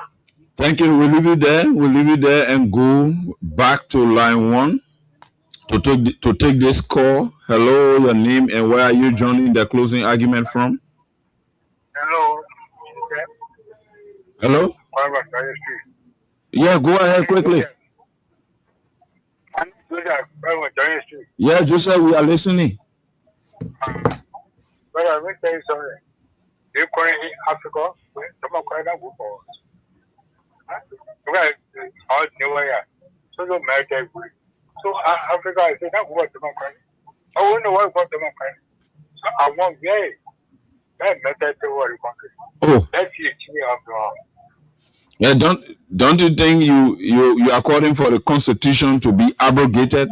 You think that crown? You think why you calling for that crown? No, that crown. I say I want method to worry crown. Okay, so we'll leave it there and go back to line 1. Hello, your name. Where are you joining the closing argument from? Hello, my name is Chitila. Running from Rashmi Valley. Quickly. Yeah, I just want to tap it. And the people they already feel so for we they just put ourselves together.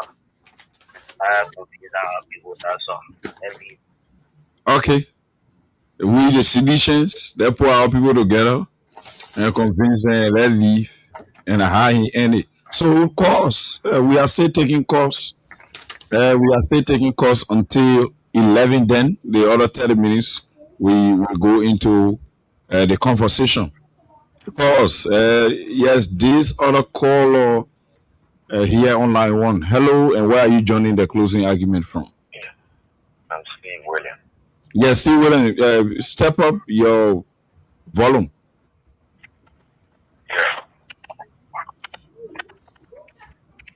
Yes, go ahead, Steve William. Don't sleep on the Liberian people. Yeah, it's a blessing. One, you all said something about the people coming from the United States. What is the reason? Man, deporting the people. Are you listening to the radio? Yeah. Mm-hmm. Okay, they say deporting them, but I thank God. Say thank God for you. Okay. Yeah, so you gotta know that Joseph Walker is with the moon and deporting at the Lorena. But that's no fight. If he gets no good news, Liberia doesn't know there's something more bigger than this. The guys are coming to destabilize this country. So I need John Morris to give you some of you interested. Okay, off now. Do you know since Waka came in power, there is full moon to shine? The moon never shines since Waka came in power. No sun is you, rainbow around the sun, all was morning here. Okay, every citizen now should look at the sunrise. So do before it until the sun sets. That it can destroy your country. Because somebody prophesied this country vision 2030 is coming. But the Congo people see the moon is going to the World War, Liberia is getting strong, and they use water to want to collect this country back. This is a good start. That's why they punishing these native boys in the government.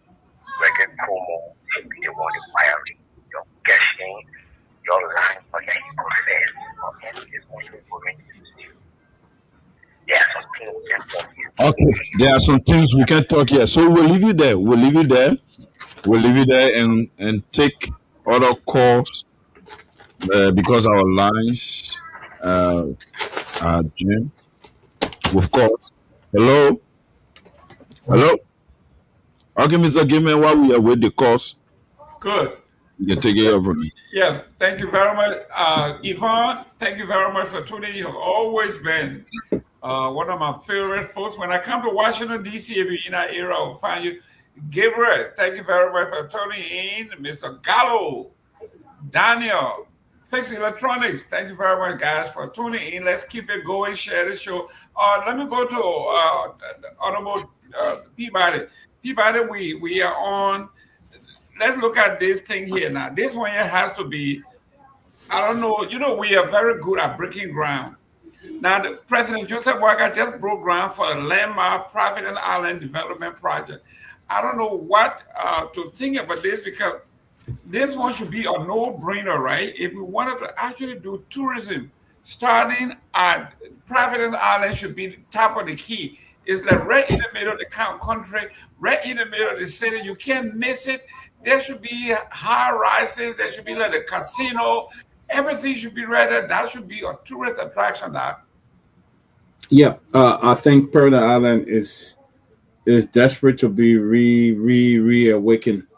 You know, the history, the location, all of that is very important, especially when it comes to the roots of African Americans and others in the U.S. and the Caribbean and other places.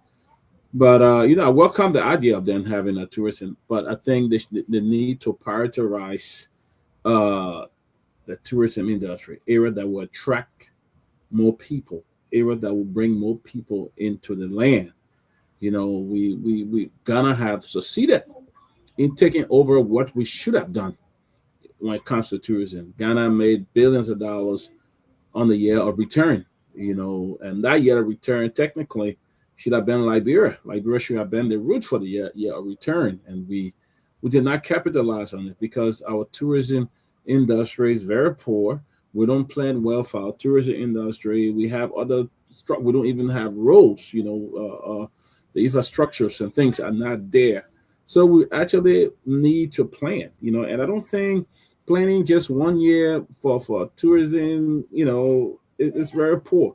We need to really work towards it, bring the real architect when it comes to tourism, work with them, and come up with a real structure so that Liberia can once more, especially the President Island, see where that place is located.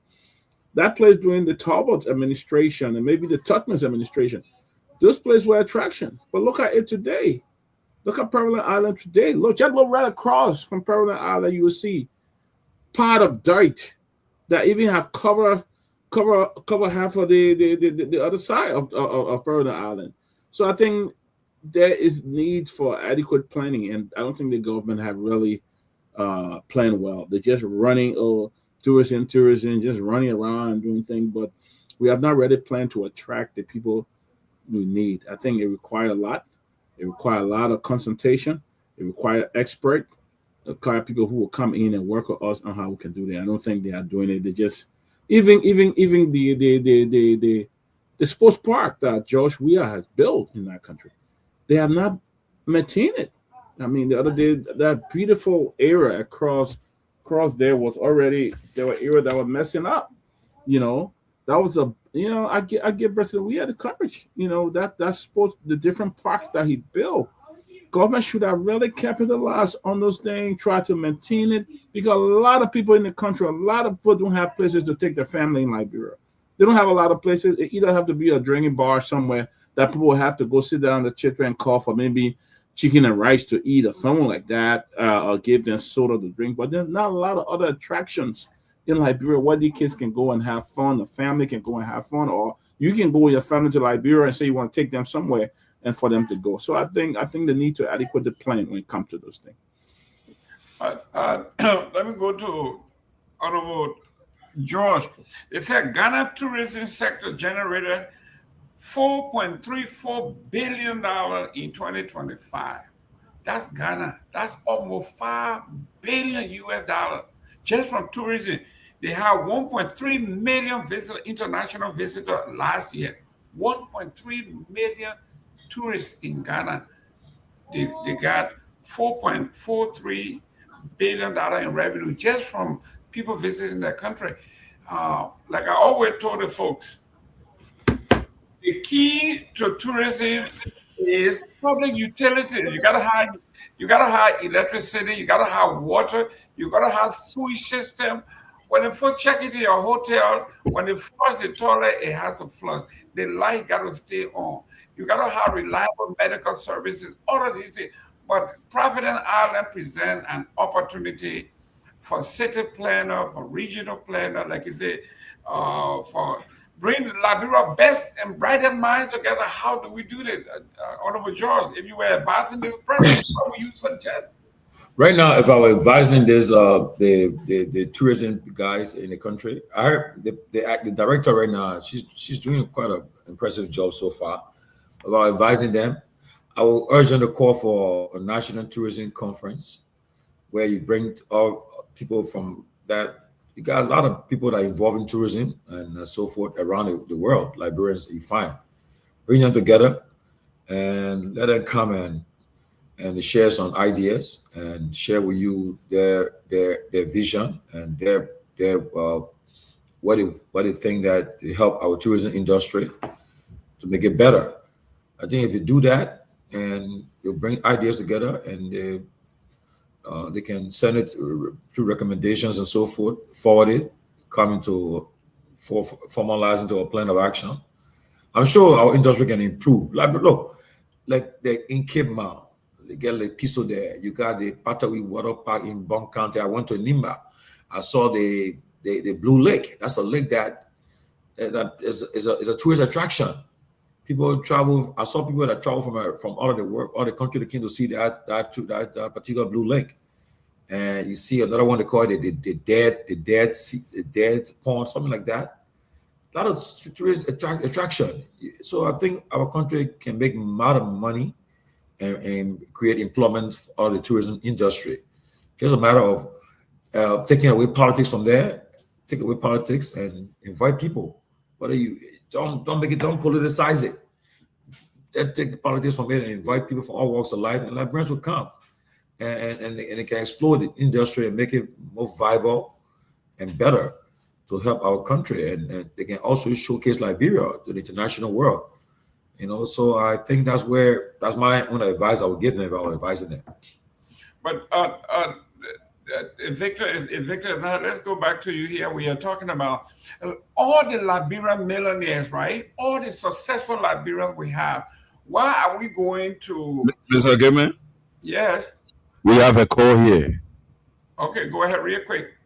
Welcome to the closing argument. We are live on Freedom FM 87.9. Your name and where are you joining us from? Thank you. Good afternoon to all Liberians. My name is Mariah Nelson, commonly known as Let the Children Play. Hi, Mr. Gayman. How you doing, man? Hello. Yes, hello. Listen to you. Thank God. All be the glory. Yeah. Can you all hear me? We are hearing you clear. Okay. Thank you, my son. Then your own children play. The meaning or they let the children play. Are the children playing? Or the children dying for hard time? Are the children parents able to send them to school? Mr. Gayman, thank you for this show. Every day we come here, we'll go all the time when we wake up from sleep. These people, they old man, he's the leader of that nation. So anything that go wrong, that he need will call. Old man Waka don't love Liberia, my people. They old man, they Sarah, you old man don't love this country. But the painful is that in Liberia, they're so educated children. Me was talking here, I said it to conflict in the market. I will call him, but I bought bring in the country. Every day I thought I said that God great from the war and fire. A country woman sending Bella board to conflict. That have we came here by God great.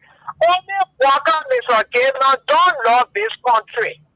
They shall you old men don't love this country. The only thing they old men give for to enriching himself, to see money here, and to leave money with his children in case of anything. But between me, you, and God, they old men don't love this country. Then they old men took over our country going down. Our people going down. We are going down and down every day on the international stage. Nothing they old men got to offer. They old men, they criminal for the time you are young, decided working in Liberia army. They in Liberia government, sorry to say.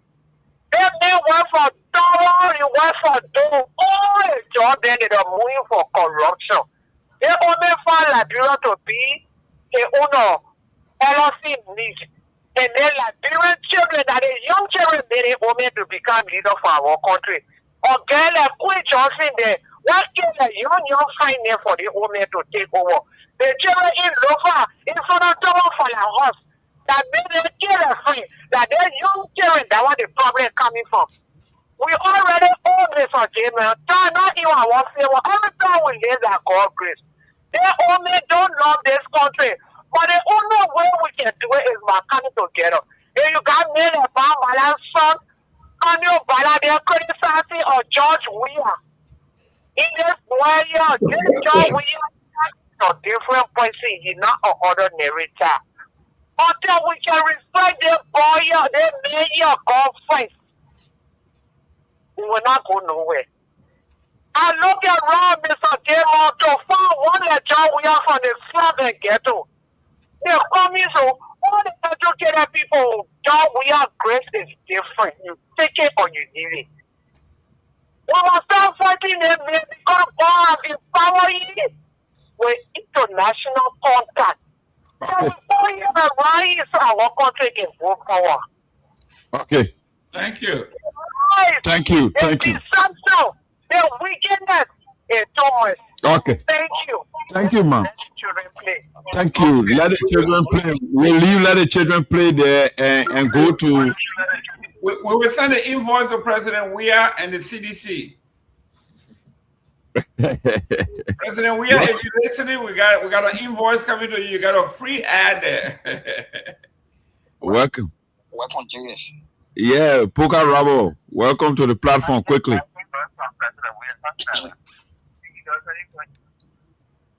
Hello, Jiggy.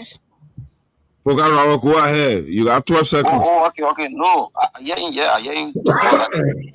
Thank you. My dear brother Jingis, and thanks to the panelists for the brilliant. My man, junkies, junkies. Yeah, junkies more. Yeah, junkies. My man, junkies. I will pay the fine anytime I see. Because I always miss me. Whatever I will learn it, name, my man. Junkies and Go ahead. No time. But to the point. Thanks to the panelists for the efforts. Always in the interest of our beloved country. You see, how our Oma spoke just now, she spoke with almost like somebody feeling almost like the breath of their own country concerning the way the old people carry our country. Seriously speaking, people see it from the other side, they see as they preaching politics. No. Internationally, you know how our country have been properly ridiculed. You already know. You see, it has been messy to our board or authority. You see the kind of fraud he has committed in America? You see the point reading the news saying he's from Liberia. You know where it's coming to?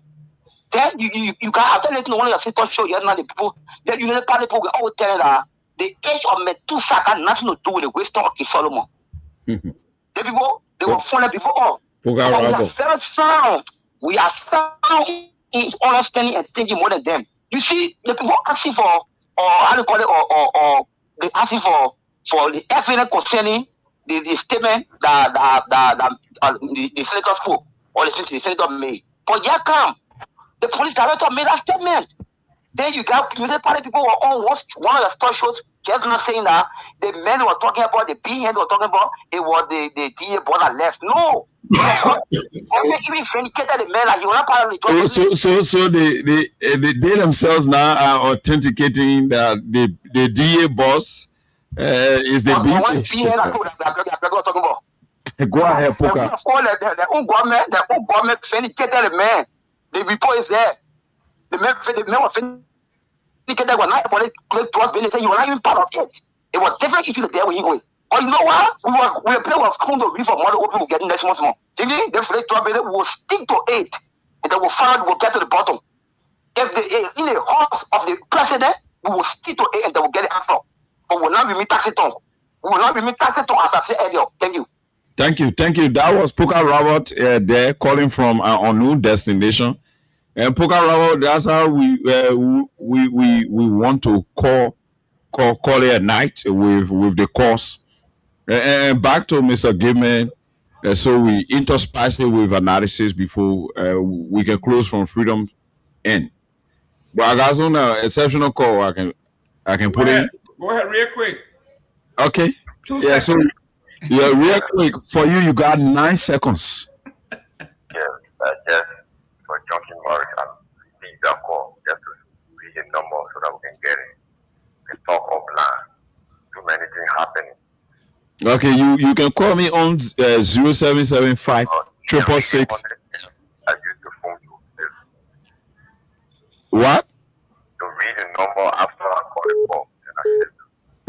Okay. Drop the line. So we squeeze you in. Hello, your name and where are you joining us from? Everybody, I'm talking to Joseph. Oh, you see, the kids. You see, Mr. Gayman, the kids where we are now, we are in big trouble. You just heard. Yeah. You just heard. Yeah. Well, so we're in big trouble. That's what we are saying. You got Idi Amin used to say, we guarantee you freedom of speech, but we don't guarantee if it's going to be free when you're done. So you have to be held responsible for what you say and how you say it. This platform, we try, it is a policy to exercise decorum, perfect decorum.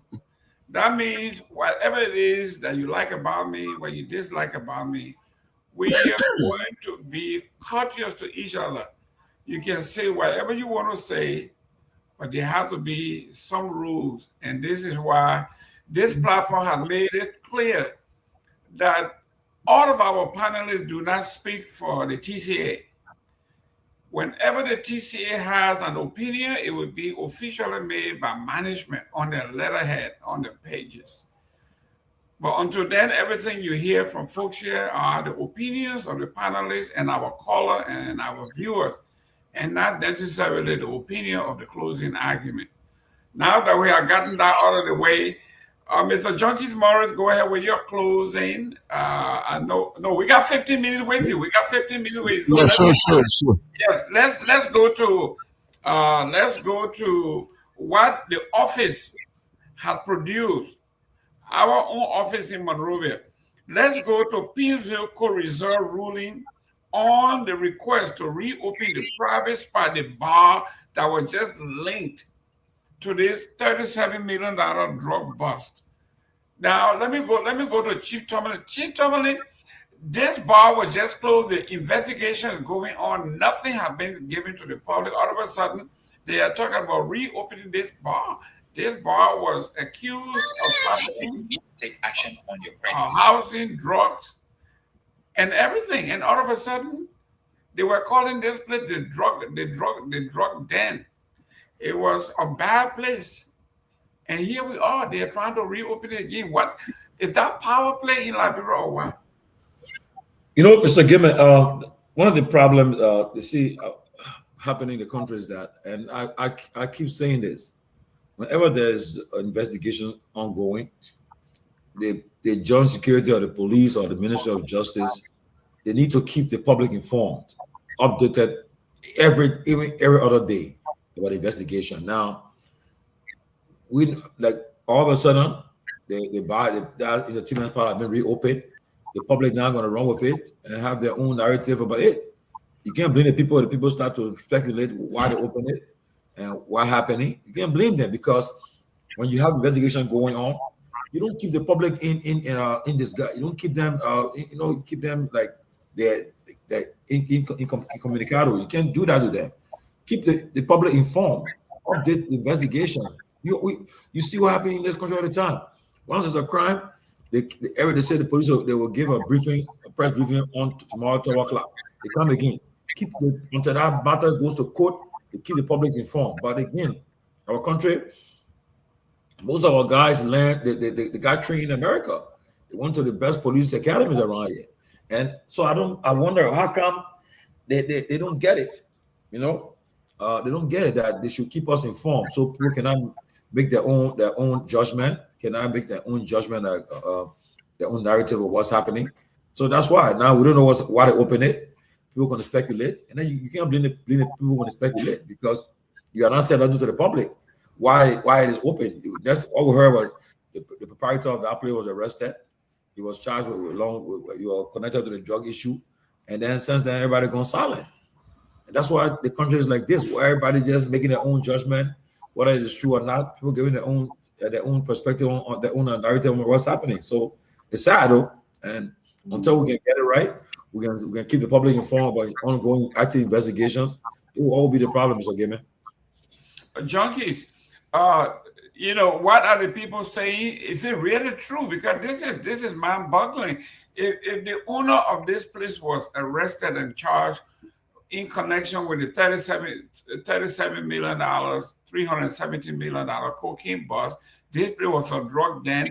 This place associated with trafficking in drugs. Why would you open it? Is this place that powerful?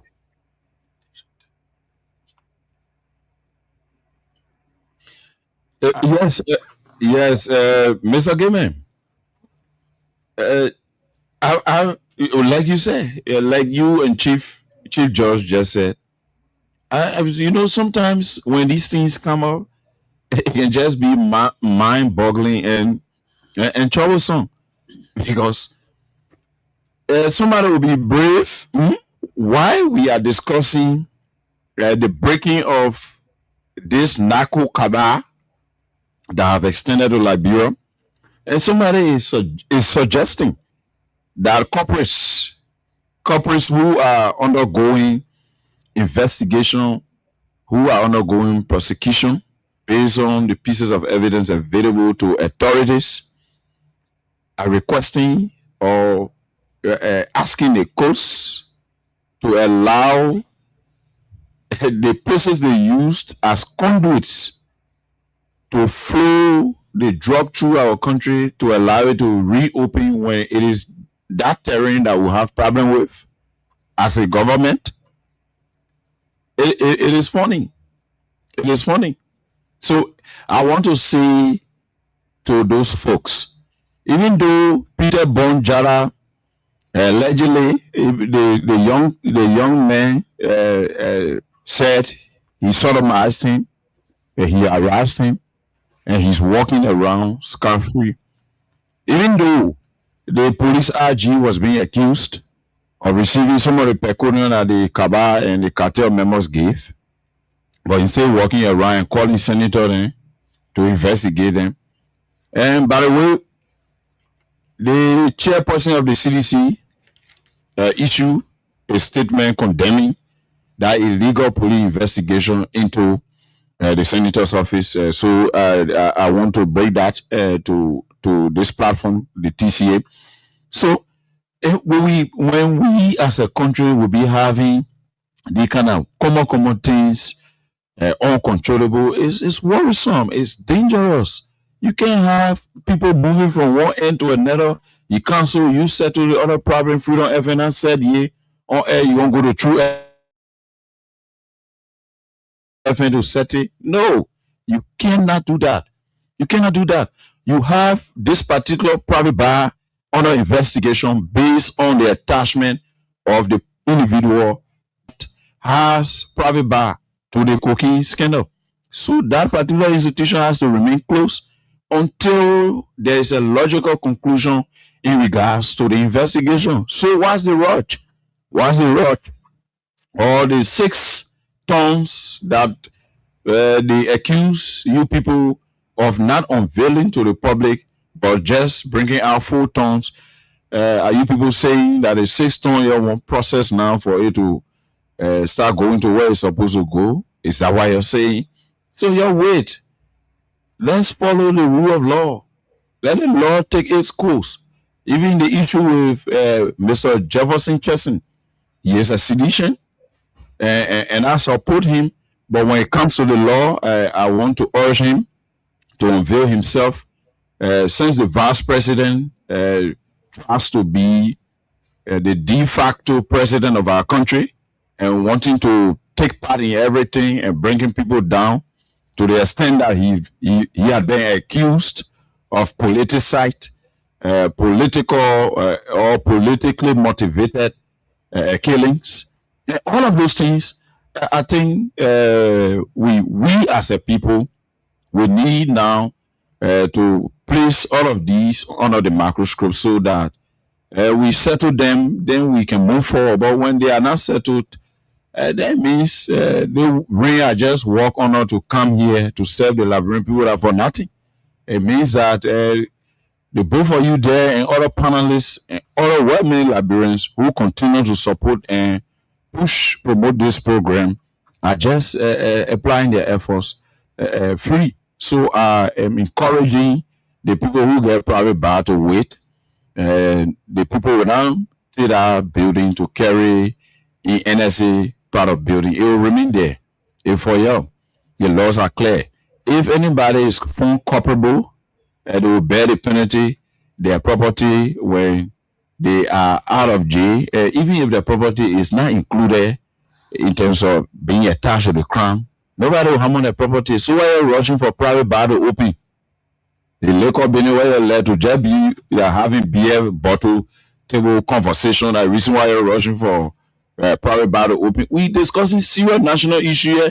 The thing that took all the leadership from power. That the same thing these people are involved with. Most of the authorities at the level of the security apparatus are being involved. We're discussing it. We need to have a genuine information and a clue that will allow peace in this country. Lives are being threatened. People are being impeached illegally. people are being summoned, even though the people who are summoning them don't have the authority. And all of these Janjaweed arrangements, we have to curb them. And the only way we can curb them, like Mr. Gayman always said, we need a come to Jesus meeting. We need a come to Jesus meeting. And the government needs to have a sense of atonement for us to move forward as a country. Yep, let me go to Honorable Tomalin George. We got a few minutes with we got about 7 minutes with this man. What are you hearing? We heard a lot of people putting this in the comment section that it has been alleged in Monrovia that the owner of the bar has absconded the country. He's not in the country anymore. How he got away, nobody know. Are you hearing anything? I know our audience, they are attuned to what's happening on the ground. We don't know this for fact, but they are saying that the owner of the bar has allegedly escaped the country. Well, what we gotta do now, we gotta do our due diligence by contacting those involved, the Ministry of Justice, the IG, and those involved with the investigation to find out for them what's the status of that particular man.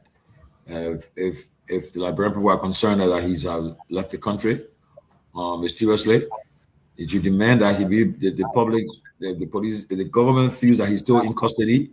Let them produce his living body. Let them show into the press, the public. Until that, people will continue to have this. They will continue to just speculate that he's left the country. Perhaps maybe he's in the country, he's still in custody, but again, because they're not keeping us updated, that's why people are speculating. So we'll try to see how we can check. Well, let's go to Monrovia City Court. Honorable George, we're talking about J.J. Chesson here being held in contempt. Is this because is this a distraction? Are they going after opposition? Why would they hold this man in contempt? I've not really followed that case, but I've just been seeing snippets of it. I understand he made some remark on the Spoon Talk. He said something, but I've not really followed it. But I don't know. But Junkies is he in custody now, or he's still at large? He's still at large. He's still at large. He's still at large. So what really he said that prompted this call for his arrest? Yeah, well, basically it's just political oppositionism. Yeah, because the same thing I was saying, the same thing.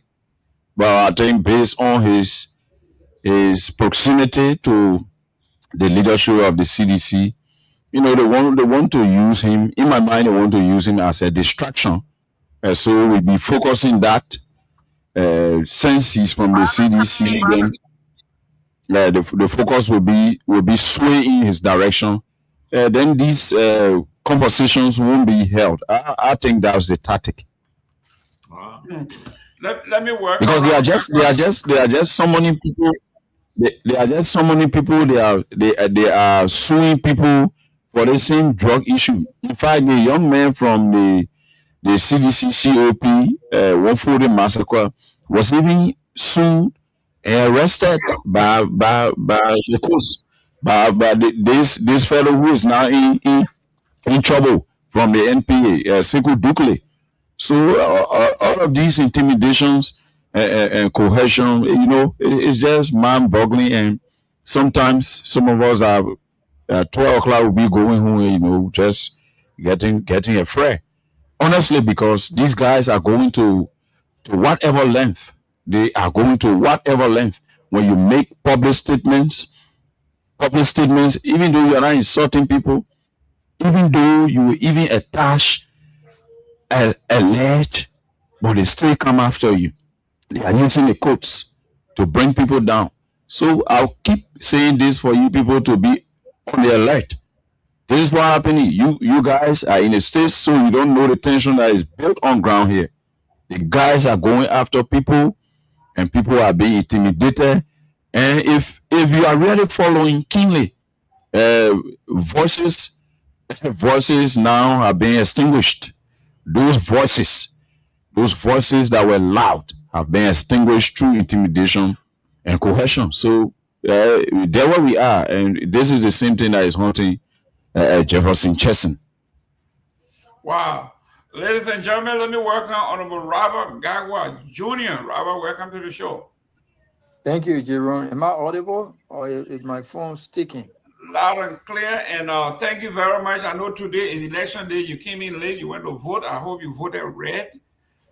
Thank you. Go red. Go ahead. I'm watching you. Man, listen, red. You guys are taking our country back. This country backwards, man. You see another liberal from Atlanta. Go ahead. Gas prices is high. Mr. Garguah, did you say our country backward? No, they're taking this country. That's my second country. My second country. I pay taxes here, so they're taking this country backwards. High taxes. The rich continue to get richer. The poor are getting poorer. Middle class, there's no middle class, even middle class under this Trump administration. But anyway, it's good to be on, man. It's great conversations. Good to be on. Good conversations, Mr. Jerome. Thank you. Yes, thank you very much for tuning in, guys. We appreciate our audience. I mean, you guys we are talking about constant and loyal. And I know most of you are Republican at heart. You are conservative. I see all the thumbs up. People have to go. They love it. So junkies, I know it's almost wow. It's late in your town there. It's raining. You got to get home. You are in the studio wet. I can see you may catch cold. So close and go home and change into something. So junkies, you have your own car there to park. No. I thought it's all the time. Most of the top journalists in Liberia car. You are equating the field here in Liberia to that of the US. Yeah, Morocco is janitor. Most of them are car. Most of them are Liberia saw car. Yes. Many of them, but basically. Having these opportunities, I don't really see it to be the issue. The character is what matters. Howbeit, let me close. Okay.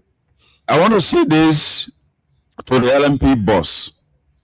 Liberia is enjoying a democratic space. You are an individual and a Liberian citizen. It is onus on you to balance your rights and responsibilities. You, as a citizen of this country, especially serving in such position, you have the responsibility to serve and protect.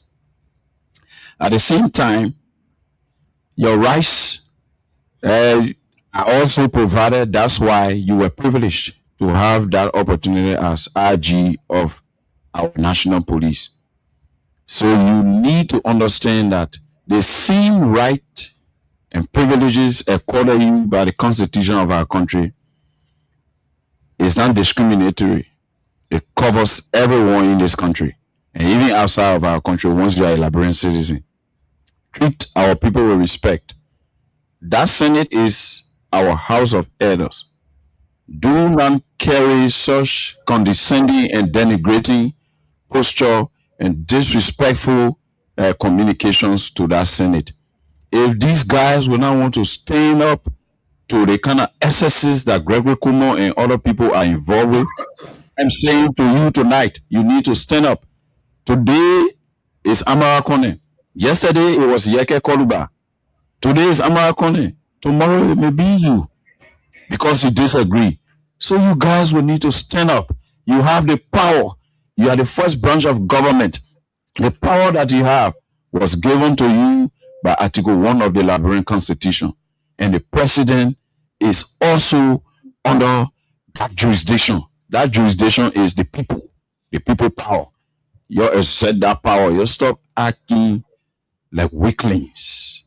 Good night. God bless Maryland County. God bless the closing argument, Freedom FM, and all of you, our panelists and our many followers. God bless Liberia. My name is Junkies Morris. Bye-bye from my end. Ladies and gentlemen, welcome to the show. We want to say thank you to all of our friends and followers by way of Freedom FM. We thank you very much for tuning in, for your contribution.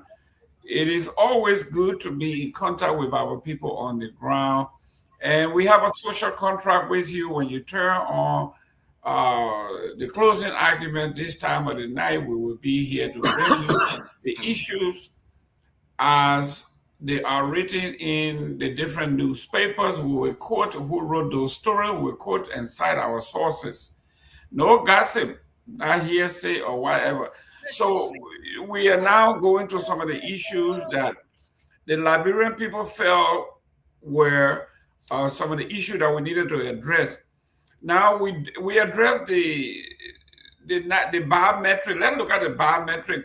Honorable George, in any country, there are two issues. I hate to say this, but in any civilized country, there are two cardinal issues that tells if the country is developing. One is property identification. I mean, homes that have address numbers. You can say, I'm going to visit Honorable George, you live 2575 GSA Road, and you go directly to his house. The second is the individual identification system. Do we have any means for George to go to vote and say, this is I, this is who I am? Liberia does not have either one of those systems. They are trying. Today, they are saying Liberia moved to restart the national ID program as biometric enrollment plan has to the parliament. They're gone back to the House of Representatives and the Senate. Why? But perhaps everybody trying to digitize and everything now, trying to make it easier. So perhaps they trying to speed up with other countries or with other countries, make things easier for processing. Because Mr. Gayman, you tell people come, you want to see everybody to come for you got something to share with everybody, loan or something like that. But you come with a proper identity. Some people don't have nothing, So like Factor is saying, decentralized. I agree with him. Trying to decentralize the process, which I agree 100%. I remember those days, Mr. Gayman, when I was working with the Immigration Bureau. When we get our pay, our check. If I know, I know even saw my own check because we also give it to somebody, the person will give you the money. For instance, you're making $200, you give it to somebody, the person will give you $180. And say because you want your money. So the person, they will do the cashing. And there was a whole cartel. They find administration people, they pay people all involved inside. They say they check, we'll come out of the order and we'll give you the money. So they will go through. So I know once they say payroll, they say, they pay on for 2 months. I just care that to somebody, person take the money, give you the money cash. You sign it, they're gone. How they cash it, it's up to them. But the idea, you finish getting your pay. So they're making, imagine if there are thousands of checks, they're making $200 on every check, you know what money they're getting?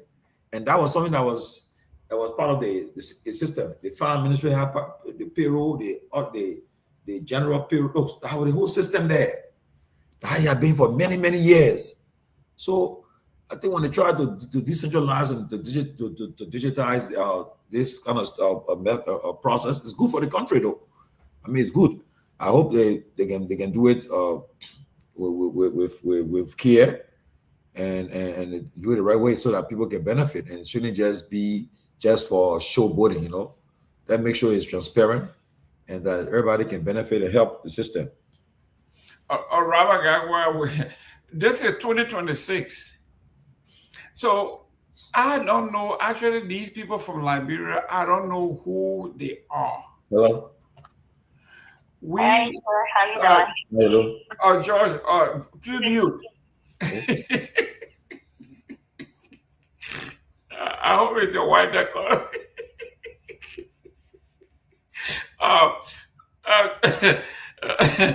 Oh Lord, Robert Garguah.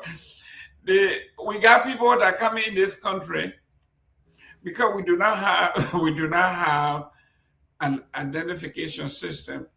They come in this country, and you look at the face of this gentleman, you know in his 50s, he tells you he's 31 or he's 32. And you know in this country, if this guy lives here, he is going to work until he dies. He would never collect benefits because he's 30 years behind. He's supposed to retire at 67, and he had deducted his age by about 20. So for him to qualify in this country for retirement, he will have to work to be 87 or 90 years old. He will never, because he's too young.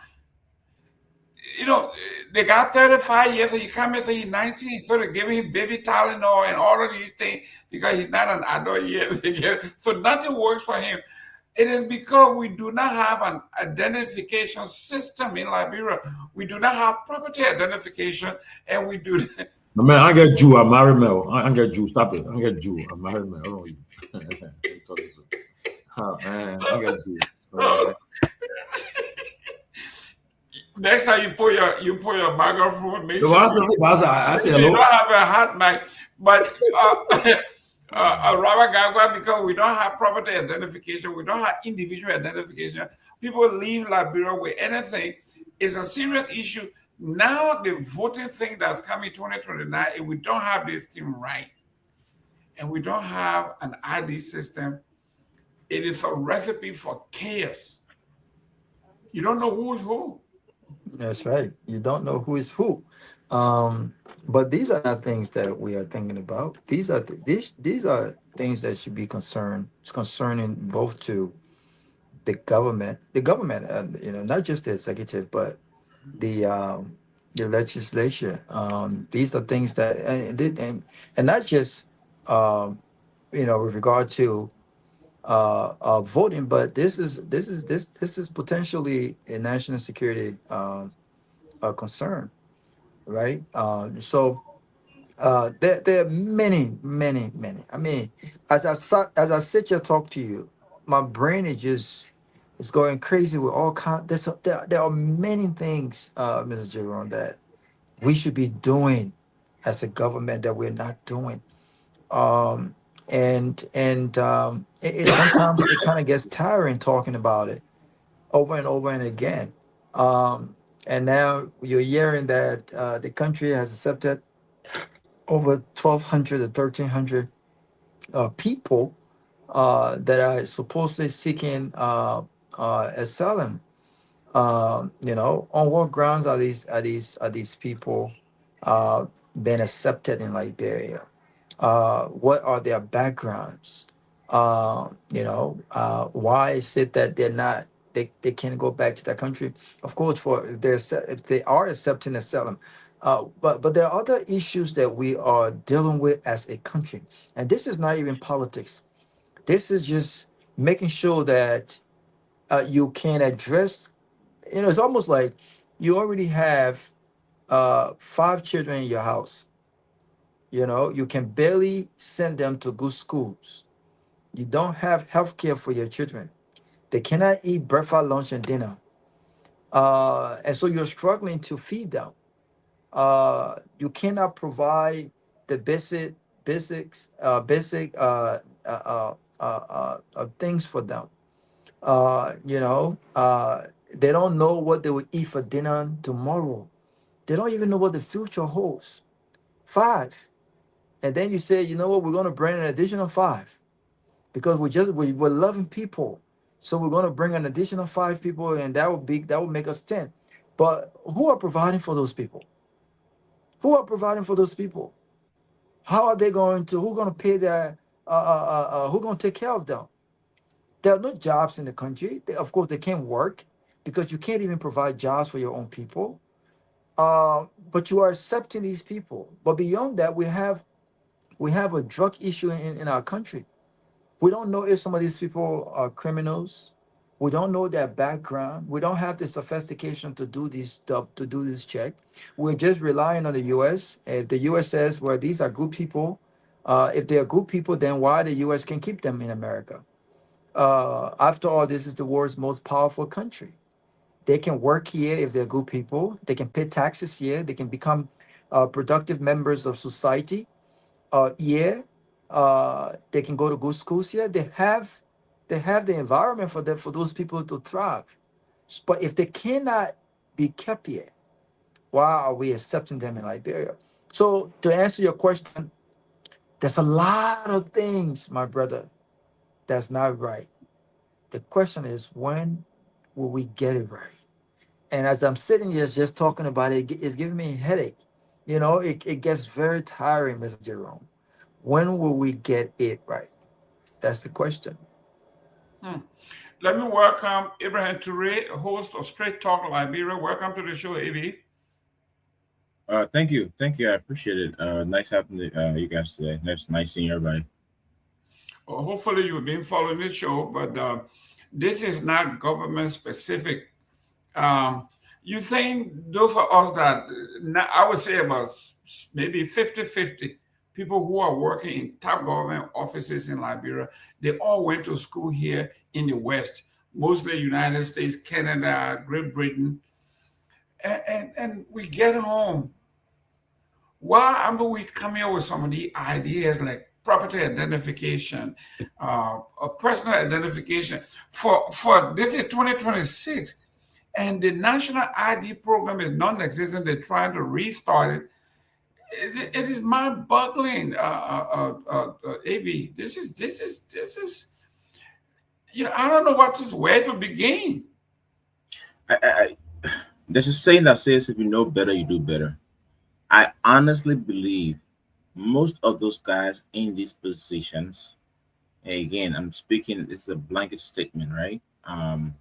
But I have the gut feeling that most of those guys in those positions, they are not there because they worked in that area, they have experience in that area, and now they have the chance to serve their country. Most of the guys like went to school, for example, got a degree in communications or maybe education, but they don't have the experience doing those jobs. So when you throw them, Liberia does not have a system, and I stand to be corrected, okay? But last time I checked, we don't have a system. For example, in America, you can have a PhD. When they call you to be a manager at this place, they will teach you how that job should be done over there. Most times when you go to Liberia with all the background, the portfolio, they expect you to know to come and even help the people that are there. And unfortunately, if you don't know any better, you're not going to help those people the way they're supposed to be helped. Now, another thing with Liberia is that Liberia, like I always say, in that Carlos Moneyman's voice, we have ethical leadership problem. Many of those guys in this area don't say, you know what? In as much as the job that I have is a position that I'm supposed to have oversight and manage, just administration and stuff like that. But I don't know this, so I should not take this job. Most of them say, "Oh well, you learn the job, my man." So we don't have the moral ground or ethics to say, you know what? Yes, I have limited education or limited experience in this thing, but I'm willing to give it a try. So because they're expecting you to be the boss, you gotta have all, most Liberian ministers and agencies and directors that people to get through to the rules and hopefully you learn from it. So you don't have this. For example, I told you guys I'm working on the planning Liberia, business Liberia. These are all the things I was bringing about. I'm trying to see how best, once this first project goes through, I'm trying to see how best I can number houses from Bamoma straight up to Dopoh, Monrovia, where it would be like something that I would take as my company to do that, because I'm trying to have a delivering, business in Liberia. But the only way I can do that business successfully unless with all the houses I've mapped and they're on Google. This is a personal initiative that I want to take. Most of the guys who are in this position are supposed to do this thing, they don't even have an idea. They're not even thinking outside the box, right? And when I did a few estimate to do that from Monrovia to from Mama, it'd be like pretty much a little over 30,000 just to do that. This is me. But if there's government doing that project, you have like $2-3 million to do it, and they're not going to do nothing. You know what I mean? So ethical leadership is one of the problems, and we're not sincere to ourselves, and deep by default, we're not sincere to Liberian people. Josh, We have this weekend. I will be in DC. I'm taking my daughter to Capitol. She will be interning, and she has a choice. Yeah, she has the choice to work with one of the senators, or since you want to do contract law, she will also have the option to be with DC United at the executive office to do all of the. What I'm saying that these people are preparing these kids already. When they graduate from law school, whatever, they will have some experience, hands-on experience as to what to do. Our Liberian people, they just go to school right after graduation, they eat book, and they just memorize it and go home. No corresponding experience as to how these things work. They just go sit in the office, and then you find out they know absolutely nothing. Because what's in the book, what you just read in a book, to have it applicable, it's a whole different idea. You don't have any internship. You didn't volunteer anywhere. You had no experience. All you have is a certificate on the wall that you have a PhD or master's, and then they give you the job, and all of a sudden now, where the tire meets the road, you can't perform. Yes, Mr. Gayman, that's something that I know most. I have a friend. His son was invited. I think he spent, almost a whole legislative session with a congressman from the state working in office, and that's one of the good things they do for the kids around here. They invite them as intern in the office of these lawmakers, and they'll help them how the system works. Yeah, how the system and how they do legislations and so forth. That's a good thing. So if you're proud of your daughter, very proud that she has such opportunity. She'll meet people that that somehow had never met before, and she'll meet lawmakers, she'll meet cabinet secretaries and so forth. Maybe maybe the president, or you may meet them one day in a setting. So be proud of her. I mean, hats off to you and the family for that. Yeah, but to give me, before I forget, let me just say this. From authoritative and confirmed source in the foreign ministry, the 1,200 people that was they confirmed it is true, but they're saying that they are not criminals. There are people who are denied asylum. That's what they're telling me. They were denied asylum. They are not criminals. They are not Abago Garcia either. The 1,200 people, they said they are not criminals. They were denied asylum. That's why Liberians will use a tech. But they promise that they will update me with more details about it by tomorrow. So I'm trying to inquire. So hopefully, we'll have more information on these 1,200 people that be sent to Liberia. It's confirmed. Liberian government is accepting them, but they are saying that like we saw on social media today, and that's why I always say people got to always keep the public informed, because people are already saying that dangerous criminals come. I said to dangerous criminals are bringing in the country. We don't have the resources to maintain them. But the clarification is these people that are coming are not criminals from the U.S., but rather they were denied asylum by the Trump administration, by immigration, and denied their asylum. So this Liberia has been used. They told the U.S. government that they can't go back to their country of origin because of fear of whatever the case. So Liberia has agreed to take these people in. So that's the clarification I just got from the foreign ministry, but from my source, an authoritative source from the foreign ministry.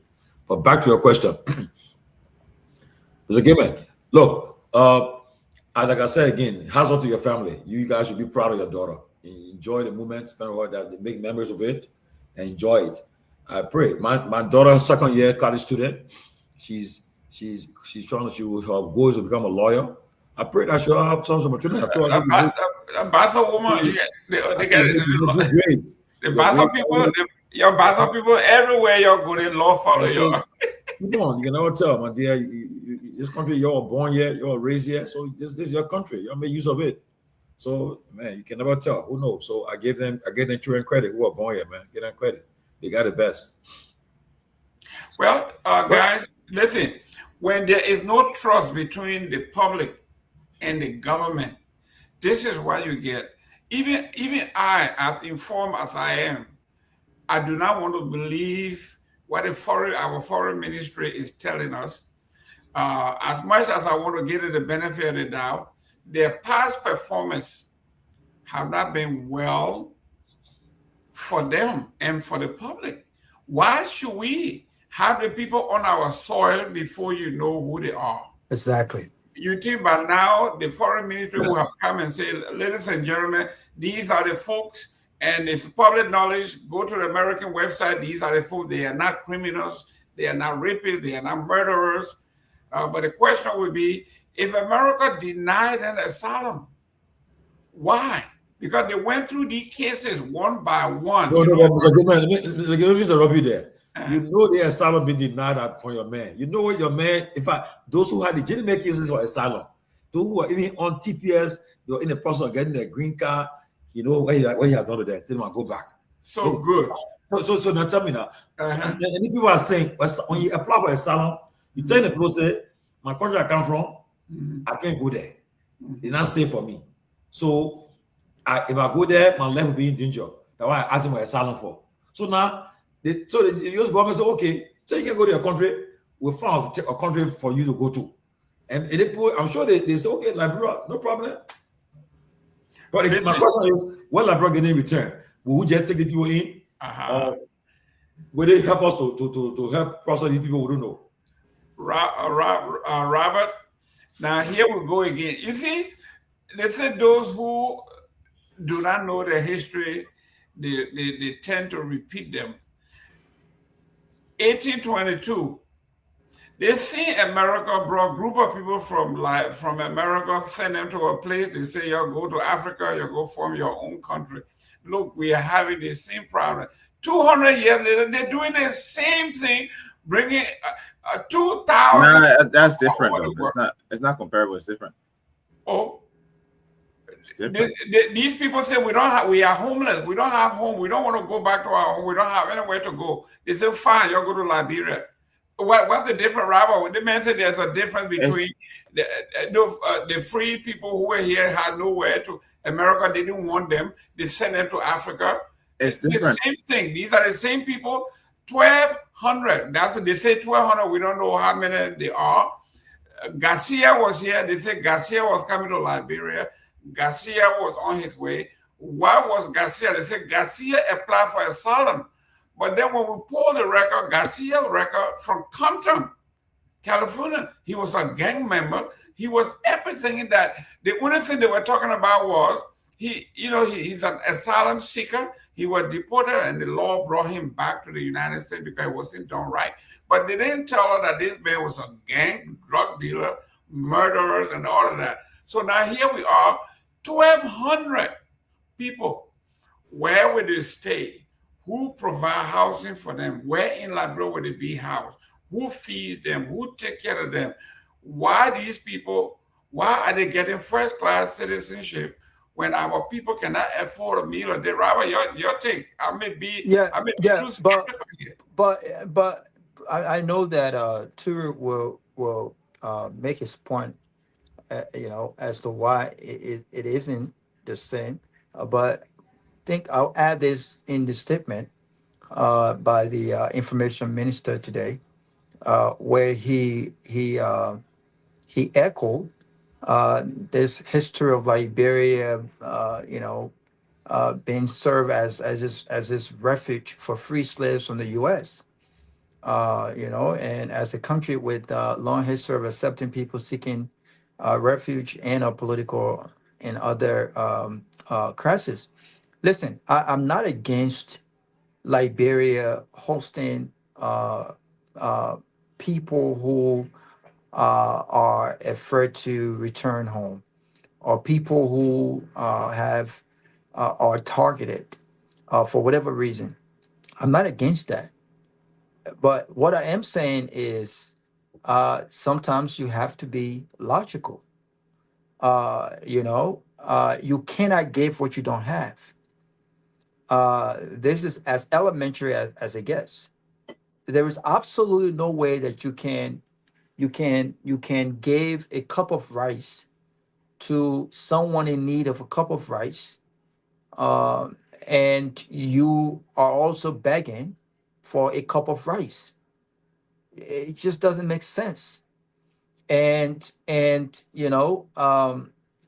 see a lot of contradiction here. In one part of the comment, they said this was not it was not a deal done with Washington D.C. that demanded compensation for taking deportees. But the government also added that they will receive support to help manage the program and strengthen its migration system. What is Liberia's migration system? You know, we have Liberians spread across parts of Africa. Liberians that were stranded in Algeria seeking greener pasture. Liberians that are in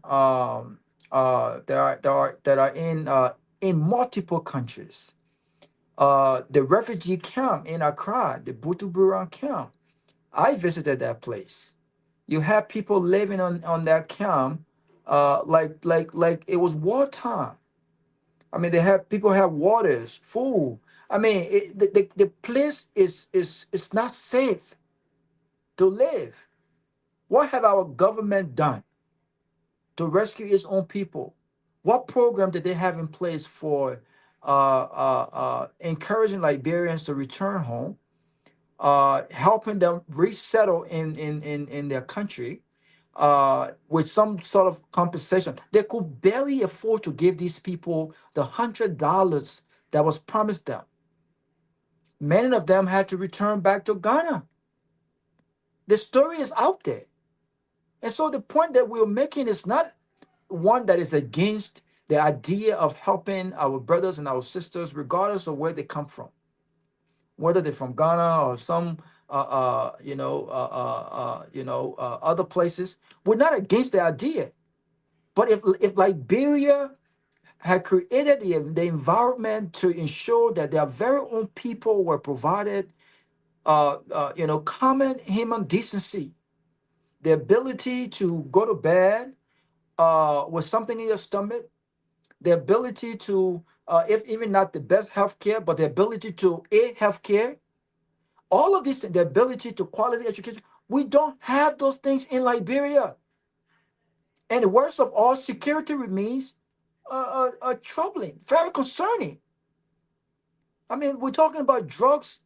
People are, sneaking drugs into the country. And we don't even have the sophistication to prevent that. The government is telling, well, these are not criminals. Well, how are we supposed to know that? How are we supposed to know that when this very government has not been transparent about a lot of different things, Turi? This government misrepresented something that should have been as easy as possible. They said that the villa in Lofa was the Mana River Union project. When pushed on this, the Mana River Union issued a statement rejecting that idea. We had the Deputy Minister of Information come here and lie. We had the press secretary put forth a totally different statement about this.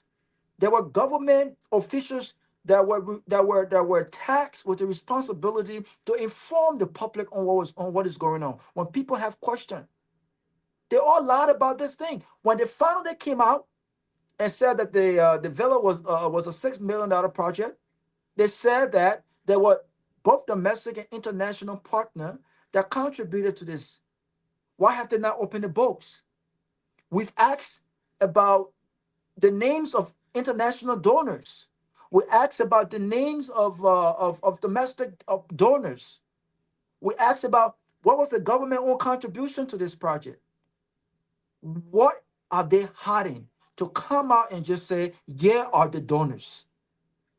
So would I be mad if I said that this $6 million could have been drug money? This could be drug money for all we know.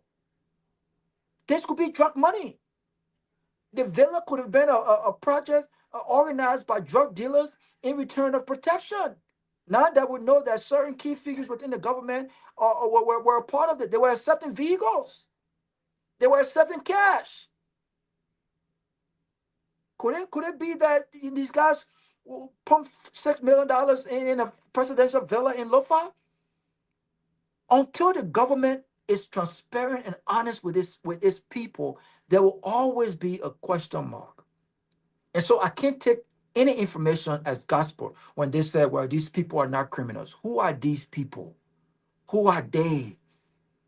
Is the government supporting them? If the government can support deportees from other countries under whatever program, why the government cannot support their own people stranded in other countries?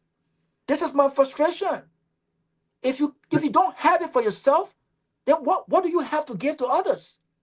If you can take care of your own children as a father, then what good of a father are you if you went out extending help to other children out there when your own kids don't have it?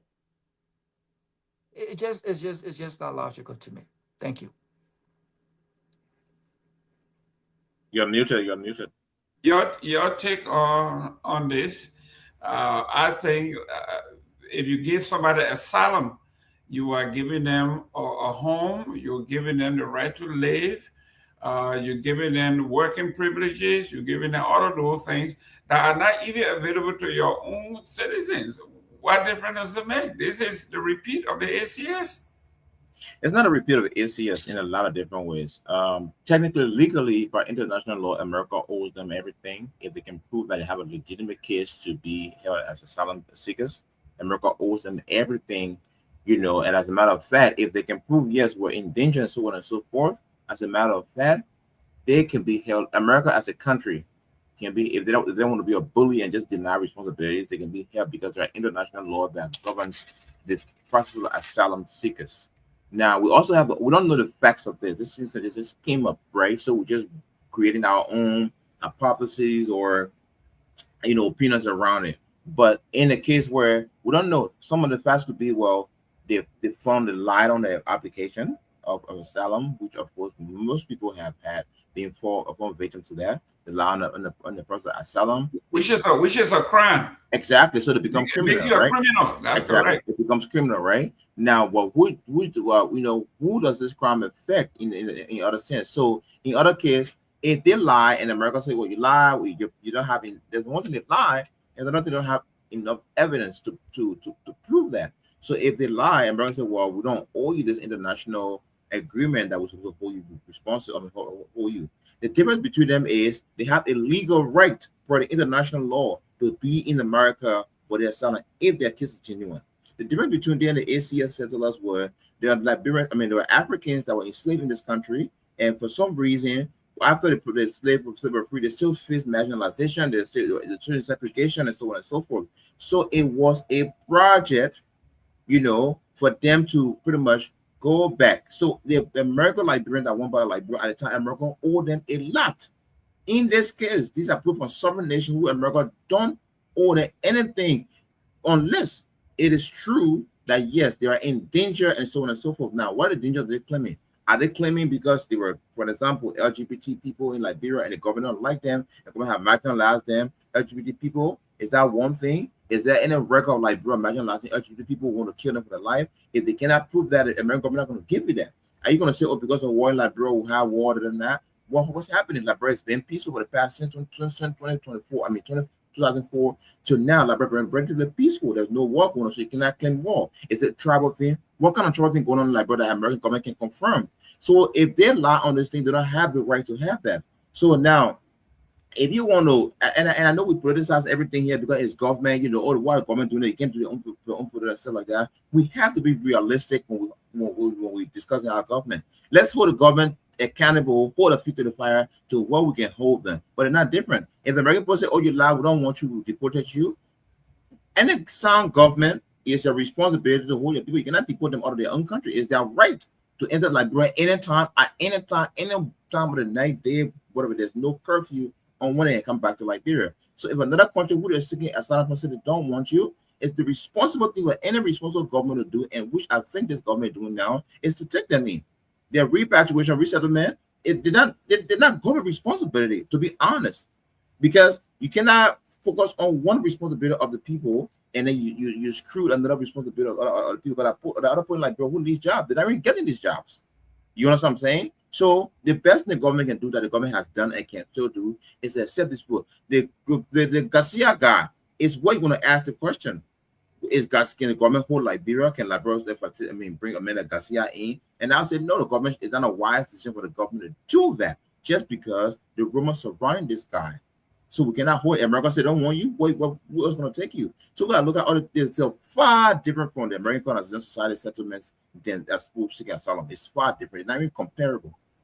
Okay. But let me clarify something. Again, the people that are missing Liberia are not Liberians though. They are trying to get a nationality. Hopefully we'll get it tomorrow. So they're not Liberians. From what I saw, yeah. From what I saw coming from the plane, it was a mixture of people, black, white, brown. But hopefully tomorrow we'll get the details of them. So that just changed the whole story. If they're not Liberians, then now we can have this conversation of why they're doing it. No, they were not Liberian. If they were Liberian, they won't be coming back in the country. Yeah, because when you say Papa asylum, when you have asylum, I mean you can come out of your country. So no. If you file for asylum and it's denied. No, listen. You turn the post my country not safe. Exactly. They're not like but at the end of the day, right? Liberia is a signatory to a lot of international law. You can also help. You can also help one nation for another. You can't deny other guys because. I'm not saying that Liberia. I mean, the government of Liberia they committed no crime by exactly. No. What we are saying here. What these people are going to receive are not being offered to Liberians. So we got a funnel from the government. My question I asked to my source. I said we need to know the details of the whole refugee status that the people that are coming. So give us. I mean, let Liberians know what were the agreements, whether we are being compensated for accepting these people to help process them in the system. How long? I mean, whether they're going to be regular citizen? I mean, that's what that question you need to ask. But listen, and also before you go, we got to also understand. Liberia just asked for a security council seat. Hold on. It matters. Stop. It matters. If you ask, no, man, come on, brother, stop. It doesn't matter. Let's not do this. Listen. It's a diplomatic thing. Liberia just asked for a seat at the Security Council where they get a non-permanent membership at there. So all these things, if you want to be a peacemaker or whatever it is, all these things comes with you setting the ground for people. You're more concerned about the political optics. I'm not talking about that. I'm not talking about the political optics of it's not an optic. Permanent seat. No, it's not an optics. It's a responsibility. It's the responsibility that I'm talking about. Yes. Yes. It's the responsibility that I'm talking about. And I'm glad you used the word responsibility. Okay. Right? And it's a responsibility. Okay. And in that responsibility, Liberia is first and foremost responsible for its own citizens. Okay. As a father, listen, I'm not saying Liberia cannot accept asylum seekers. That's not what I'm saying. You say not timely? I'm not saying Liberia cannot accept. What are you saying? Is it not timely? What I'm saying is irresponsible. How? I explained that earlier, but let me buttress what I said. It's irresponsible, right? As a parent, I just gave the analogy. You are a parent. You are struggling to even. No, it's different. Parent, it's very different. No, it's different. The Liberian government serves as the parent of Liberian citizens. They make decisions for us on security. They are there to ensure that we have quality healthcare. They are there to create the environment for jobs. They are there to protect us.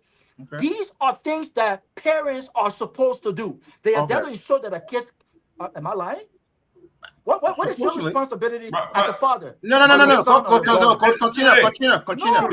Because I'm breaking it down for you. Okay. So if you're also part of the HOA and there's a sensitivity clause you sign to what HOA members are supposed to do, then anything else your neighbor does, for example, cleaning the yard, if it's also part of that. It doesn't matter who makes the dirt. Liberia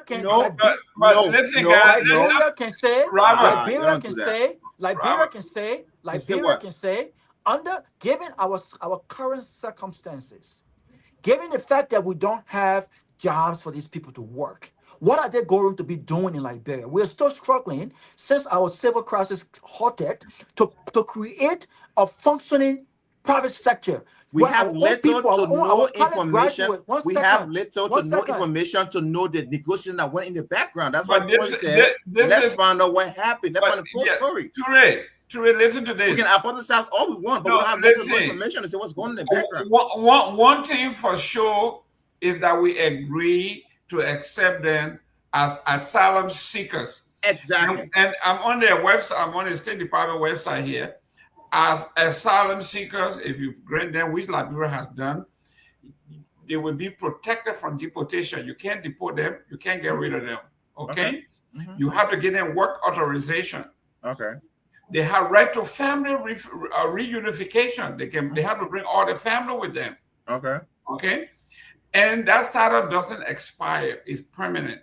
Right. The only thing, they may have some travel restriction, they cannot go back to their country, but they have all rights. Now here we are. What I saw today was some white people, Hispanic people, black people, all over the place. Now when we say in Liberia that white men cannot be citizens, okay, and as an asylum seeker, they which say is that's a very racist constitutional policy we have. But okay. Yes, we have that, but this is where we're going now. The white folks who are coming, who we are giving asylum to, should have pathway to citizenship. So how are we going to jive that? These are some of the things. First of all, I personally believe that whole constitution that says a white person cannot be citizen in Liberia is very racist. We stand no moral ground. Any race cannot be citizen of Liberia. When we are stuffing ourselves in foreign countries here, we come from Liberia, everything comes from America. Everybody here agrees. That has to be abolished. That has to be abolished. Yeah, my but point I'm trying to make to you, my circumstances that created that at the time does not exist. It's gone. That time is over with. There was time at the time. It's no longer that happening no more. Okay, it was a revenge, a reactionary policy to put in place and stay in place. It should be abolished. Number one. Number two, yes, they have access to all those things. Have legals until that citizenship club is gone back to be repealed or maybe amended. Yes, they cannot be citizens, but they can be permanent legal residents of Liberia until that thing is changed. That's agreeable, right? If you are playing the big league with the big boys, this is to whom much is given, much is required, much is expected. Liberia is a signatory to the whole asylum clause. That's why when a person leaves from Liberia and go to America, once they can prove their case is genuine, America has no other responsibility but to accept them legally. Okay? So Liberia is playing the big boys league now on a peace council. One of the attributes of peace is your ability to work with other neighbors, other countries, and network with them. We don't understand what's happening in the background. We don't understand the circumstances that come with this thing until our funding is inconclusive. We cannot come and say, oh, the government can't do that when we don't have all the facts. They will just be all causing noise for something we don't have all the facts. Let me go to Tomalin. We have here, this could be an opportunity to open the racist law that we have, right? Because the law here, at least according to the United States here, if you give somebody granted asylum, they are entitled to all of those things, including pathway to citizenship. Now, if we agree to this term, this may be an opportunity for other folks to come and say, listen, if you give these white guys, these few guys to get a citizenship, you might well give it to us. Because when I spoke to the Lebanese Association in Liberia in last January when I was there, the gentleman said, as of now, they have 3 generations in Liberia. They don't have permanent residency. There's no such thing. Every year they have to renew. There's no permanent residency. So it's a triple-edged sword for them. They can't be permanent resident. They can't own property. They can't invest. They can't do anything. Now this one here may be an opening. Even Jetty was our show all the time. Jetty said, he told me, he said, even Kodasco, whatever day he said, look, I have billions of dollars invested in this country, but I'm not allowed citizenship. That's wrong. It's racist. I mean, I have a problem with that. Now, this you just said something that we need maybe a legal person will interpret for us. Now, if we say that the granting people asylum, our laws, what are our laws on asylum says that when we grant people asylum, they have the way they also lead to the path with the citizenship. If that's the case, then the Constitution of Liberia says that you can't certain people can be citizen. I'm confused right there. You got to clarify that. Yeah. That if you say these people who are refugees, who are asylees, if you grant them citizenship, if you get asylum, now you say we want to follow now. What our law says that when you grant people asylum in our country, what it leads to citizenship or pathway to citizenship, you got to find out. If that's the case, then what makes it different from the man who is in who's in the country, who's an entrepreneur, investor, who's been there for almost a whole lifetime? You say he can't be citizen because he wasn't born there. So we gotta make sure that we ask somebody to come and help us when get a clarification, find out, give us an understanding about that whole issue because it's important. At the Robert Garguah, I went to one of the most expensive foreign car dealership in Liberia. They have, it's a Lebanese guy. They have they operate all the Mercedes Benzes and all that. They had this huge shop. They had everything. And I was talking to him. He said, Mr. Gayman, Sam, I'm glad that you are the U.S. Embassy. He said, I want you to let him know. So you see my work permit? Every year I have to go and renew it as long as I've been. And my father been here for you say over 40 years. You think they would give you a permit for 10 years? They say, no, every year we have to renew this. For 40 years they've been doing this. No permanent residence, every year you have to renew. So why aren't we thinking maybe Mr. Dix can come on here and talk to us? He said we cannot circumvent the Constitution. The other, listen, Mr. Dix, now can bring your kid myself over here. These guys are just bent on stopping the white people from becoming citizens. I don't know what's wrong with that. Now I'm gonna send and throw a monkey wrench in your debate. Did I bring all the asylees over there? You got no choice. 1,200 of them. And that's why they're telling us there may be 5,000 who know because I don't trust these people. These people are coming in waves. Now tell me, Robert Garguah, an immigrant from Venezuela, from Colombia, from Brazil, that come with special kind of skills, right? If they come with these kinds of skills, don't that put them in an upper echelon of society? Listen, the man come, he's an engineer, he's a lawyer, he's a scientist, he's a geologist. When he comes to the Liberia with that kind of skill, legitimately, if it's checked out, these people have been catapulted into a different class over those who are in Liberia. Yeah, but that's the fear, and I think we can sit here now after many years and say, well, this is a racist clause, right? But I think that's misinformation. We understand now that I think becoming citizenship of another country should not be based on the color of one's skin. I don't think that's fair, right? But you have to understand historically the mindset of our framers at the time, right? And this clause was a protectionist shield by free slaves and free black immigrants from the United States and the Caribbean, right? They had to protect themselves from their slave masters. And so when you look at where we are now in 2026, even though some of those circumstances no longer exist, there are glimpses of things that are happening in the country where foreigners, particularly white foreigners, are still seen as superior in Liberia, and they are still living better lives in Liberia than the Liberian citizens are. They are respected. They commit crimes in Liberia. They are more than likely to go to court and influence the system against Liberian citizens. So there are a lot of things that are happening. I think that we must address. But the most important of all of these things that are happening is this disparity in the ability for Liberian citizens to work and take care of themselves. And I think this is what we're talking about. The Liberian government have not created, and this is not unique to Joseph Boakai, Generally, we have failed our citizens. We have not, people don't, there are college graduates, young men and women that are graduating college in multiple different degrees, engineers, becoming doctors, nurses. They can barely find jobs. These degrees are becoming a symbol of nothing, other than saying, "Well, I have degrees and I can speak big vocabulary." They have nothing.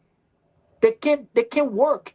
The motivation of higher education is the ability to be able to go out there and work and become productive citizens. Not only that, the government cannot provide care and safety for its own people. We're still struggling. The peace and security in Liberia remains fragile. We're struggling. I don't need any more facts to sit here and say that Liberia struggles when it comes to security, when it comes to peace. Anything could pop off in that country and we're right back to square one. Anything could pop off.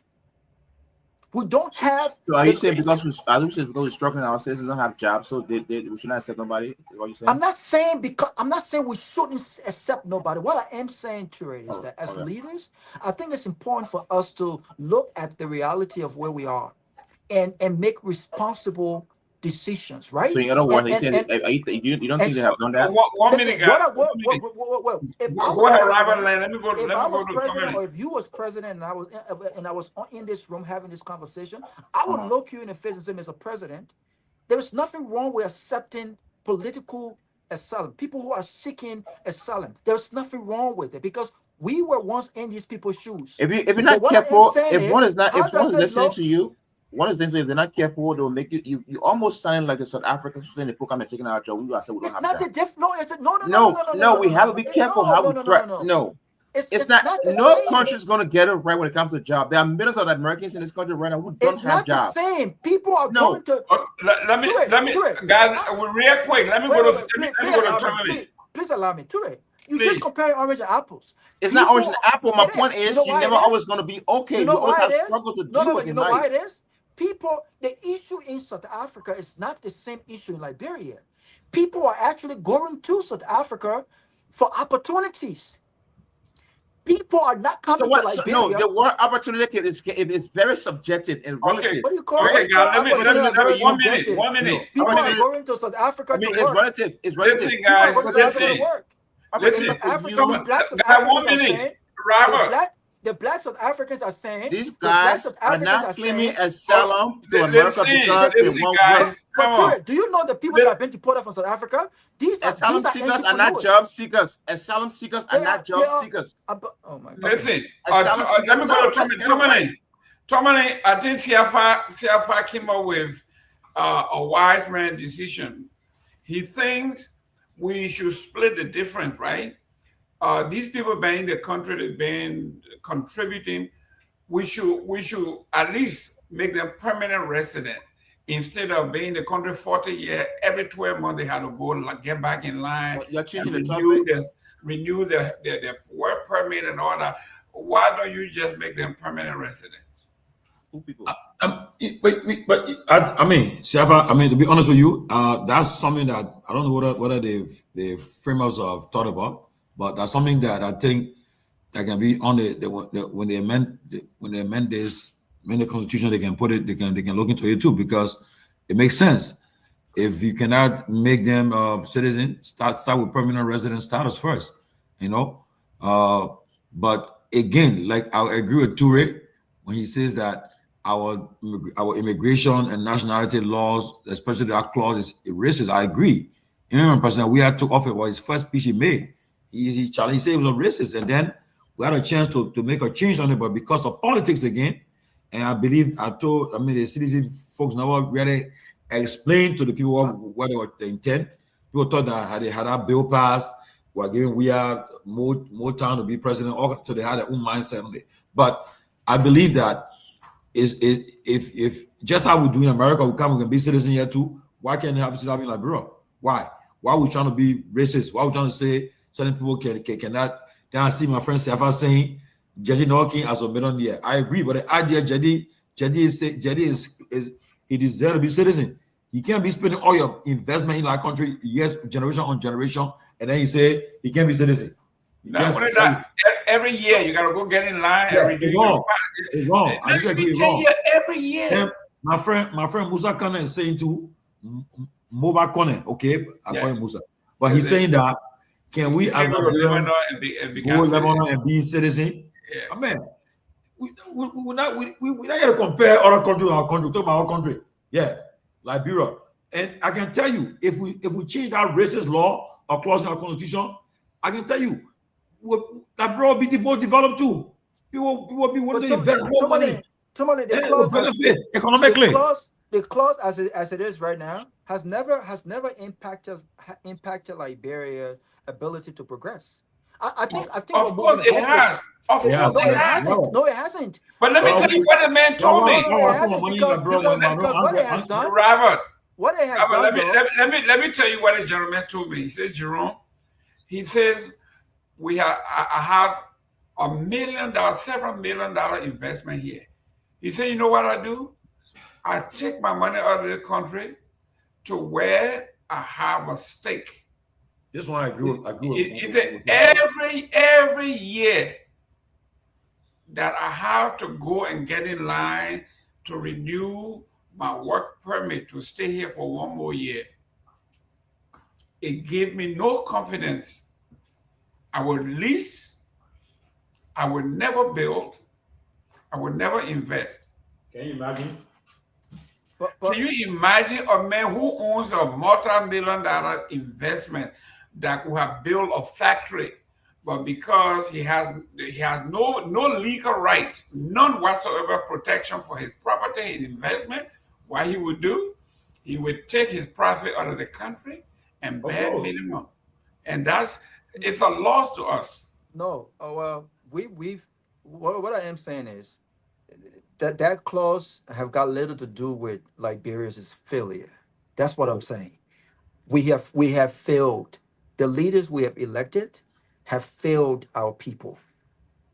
That clause have got nothing to do with why Liberia does not have a functioning private sector right now.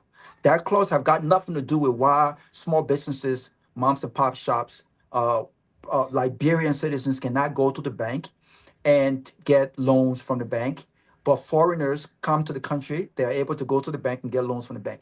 That clause have got little to do with that.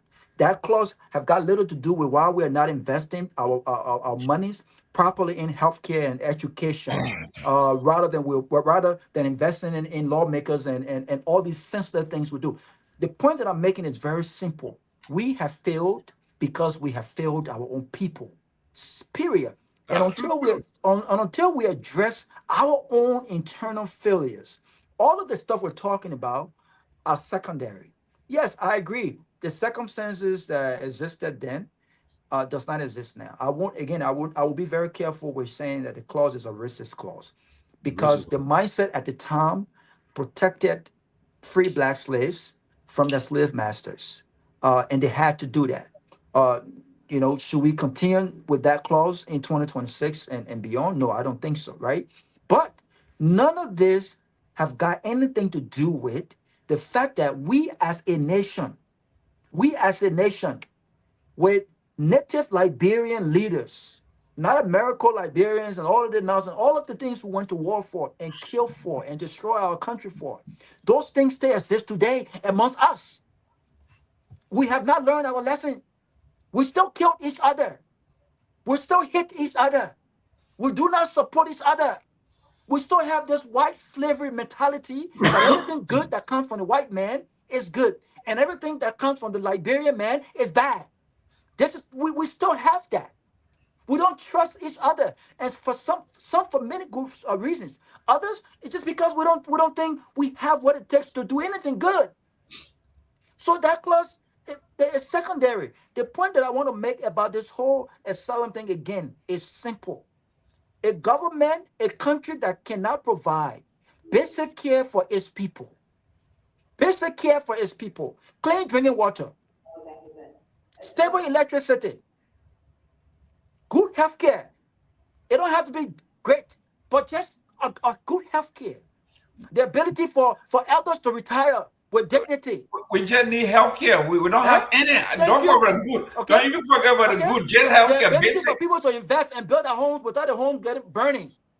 Simple things.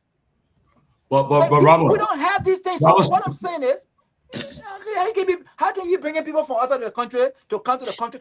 These people are not coming. There are few people who are coming to invest because they know how to maneuver. People like Jetty. Jetty did not come to Liberia as a multi-millionaire. He's a multi-millionaire now. So why? And he has been given the opportunity by having politicians in his pockets. Do you know what that man had to do to get where he's at right now? The regular Liberian people don't have that kind of stuff. Why don't we just create an environment where it's just fair, open? Everyone will never be rich. But at least... But take for example, right in America, just last week, our brother Winfred ran. Liberian voted against him. Thank you. Liberian voted against him. Thank you. Exactly. My big boss here, he one of those say he want a better win. That's correct. If the man don't, but listen, but maybe I hope that Mr. Jerome has other good reasons why he would not support Winfred. But all of the reasons I've heard. What reason, Mr. Jerome? All of the reasons I heard has nothing to do with the policy, has nothing to do with whether or not he's the best fit. These people are actually voting for. They voted for the Asian lady over this man. We hit each other. We have internal issues that we have to address. I don't have to. They shouldn't vote for the man because he's Liberian. But Jesus Christ, in a city and in a state where it's predominantly Liberian, and you still have not had one Liberian at the council seat level or the state legislative level. Every year you don't have, because the man don't come around, he don't go to the park, he don't drink beer with us. Really? Are those things very important? The man too proud. The man take for example, Robert. I remember in Liberia during the election, I was eating a social security restaurant. I met a lady there. I won't call her name, embarrassed lady. She was initially for coming, so we're talking there. She said because coming went somewhere. And he never went around. I know you got an issue too. He never went around and said people here. He said, "Oh, that was she changed her vote." I said, "Oh, Jehovah." She said, she said. So I was seeing my big brother Zach was seeing her there. She said, the man came and went. I said, "Hey, some people." I think Mr. Comey, I think he been learning Liberian culture, learning the system. Because he left the country many years ago. Okay, then for instance. As a politician, when you go to whether you go to a church or to any kind of social gathering, when you get there, when the time you get from your seat, you move around, meet people and talk to them, get to know them and so forth. Did this guy try Robert in Liberia? There's a guy called what the guy name? Hey man, hey man, the man on Broad Street. What are you doing? You from America? What man name? Hey man, he was president. TQ Harris. Yes. The man stood on Broad Street that time. Everybody can't get in for the guy shaking. Hello, I'm TQ Harris. You're doing it. Look, it's not being front of the man. Go on Broad Street. As get from the car, he said, he go to you, shake your hand. Hi, I'm TQ Harris. I'm not president of Liberia. So the man trying to get to the people too. Being front of the man. So look, our country. I don't know where we are cursed or what happened to our country, but look, all the way Liberians we are suffering. 20 years we're suffering still. Look, and tell me, at this day and age, the time and age, like for Easter, right? I have no problem with old age. But when the war is moving, look at our friends, everybody moving. Well, Liberians, they want to say, we're forcing the old man who should be enjoying her grandchildren now, they want forcing Papi there. They're pushing him to run for re-election. That'd be frank. I mean, the question is, nobody else can run. You want to push the old man until he give up in office? But the country with God. We have had great candidates running for president, but they always put it in the back. Councilor Bromsky, Alexander Cummings, you name it, Kehleboe Gongloe, all the people that ran before. But when the result is coming, they put it away in the back. Now, our election commission want to read the results, they're going to election. every time they call this guy name, what he needs, the ambassador to Japan, Appleton. I mean, you could tell people knew it was fun. It was sunny, just fascinating because when they call his name, everybody would laugh. When the other brand say, this play, Joseph M. Gima, Joseph Boyka, we are George. Then when it comes to the end, say, Appleton, Wadi, I said, everybody laughing because they knew this guy. No, they will help him during the campaign, but all of a sudden, he popped up as third place. And then you want for the believe that election was credible? Come on, give me a break. Nah, I don't know, man. I'm not gonna sit here and say election was not credible. It was a credible election, and you believe that Appleton was in a third place? That's whatever a third place, not third place. Man, I beg you. That was the election commission said. No, listen. I think we have. Forget him. No, it's not about forgetting. We have. There may have been some other missteps, like every election, in American election. There may have been some missteps, but it doesn't mean it's not correct. No, Appleton beat all people around. You can't comments to 1%. We cannot create a system to work, and when the system to work, and it's not working out, it's not correct. Well, then Appleton heard what I meant before. No, no, and you don't run nowhere. You sound like Donald Trump. You created a system that's supposed to work. You put people there. All Trump agree. Right? You sound like him. You sound like Trump. You sound like Trump. You said it's not credible. Trump can organize elections. Are you saying Joseph Boyka is not a legitimate president? That's what I'm saying. But I say election was not credible at all. It was not credible, but it was the election which should have made him president, though. But I maintain the result was not credible. No. They other what you saying Joseph Boyka is not a legitimate president. Let me. I know. Anytime you say something about Joseph Boyka, this guy is. No, it's not. No. There are many times I criticize President Boyka for certain things, right? But at the end of the day, it's not everything that happens. Once you hear Boyka anything, it's bad. When you hear Joey anything, it's bad. No, we are here. Pushing opinion every day. So people to believe. Okay, guys. 1 minute. Your name, where you calling from? Hey, Mr. Gayman. My name is Real. I'm calling from Arizona. Go ahead. I just want to answer on the citizenship thing in Liberia, where my brother told me to judge angry about our laws and want to compare our laws to that of the United States. Do you know when the black people started voting in the United States here? Do you know when? So what? Do you know when? Do you know when? Yeah, let me tell you now. Do you know when women started voting here? You cannot leave from Liberia and go to Lebanon and even be a permanent resident there. Okay? Then we'll have Lebanese people, Indian people in our country want to become citizens. Those same people that are complaining, the George Haddad, since 1980 that I know, George Haddad filed a bill purchasing car for the government. These people had a resident card in our pocket, a diplomatic passport with them and their children. I travel with some Lebanese children that carrying diplomatic passports. That's why they're successful, of course. They can't lecture you guys and say, they're not giving us citizenship, but all the lucrative businesses in the country, the purchasing of cars, all the government or contracts are in our pocket. Then they're complaining that Liberia is not giving them anything. If I were living here in the United States, just with green card, and the Trump government is giving my family contract every year, I won't even complain. I won't even complain of becoming citizen. So these people, some of them marry our sisters, and their children carrying Liberian passport. They are citizens. Okay, I have some of my cousins that marry Liberian people, and those kids they are citizens of Liberia because they are using Liberian passport. So Josh Haddad and what the other guy named Jetty, they should start lecturing you guys. Josh Haddad is using the diplomatic passport to travel around the world. A point of correction. A point of correction. A child born to a Lebanese is not a Liberian citizen. Let's get that clear. When the child turns 18, the child has to declare.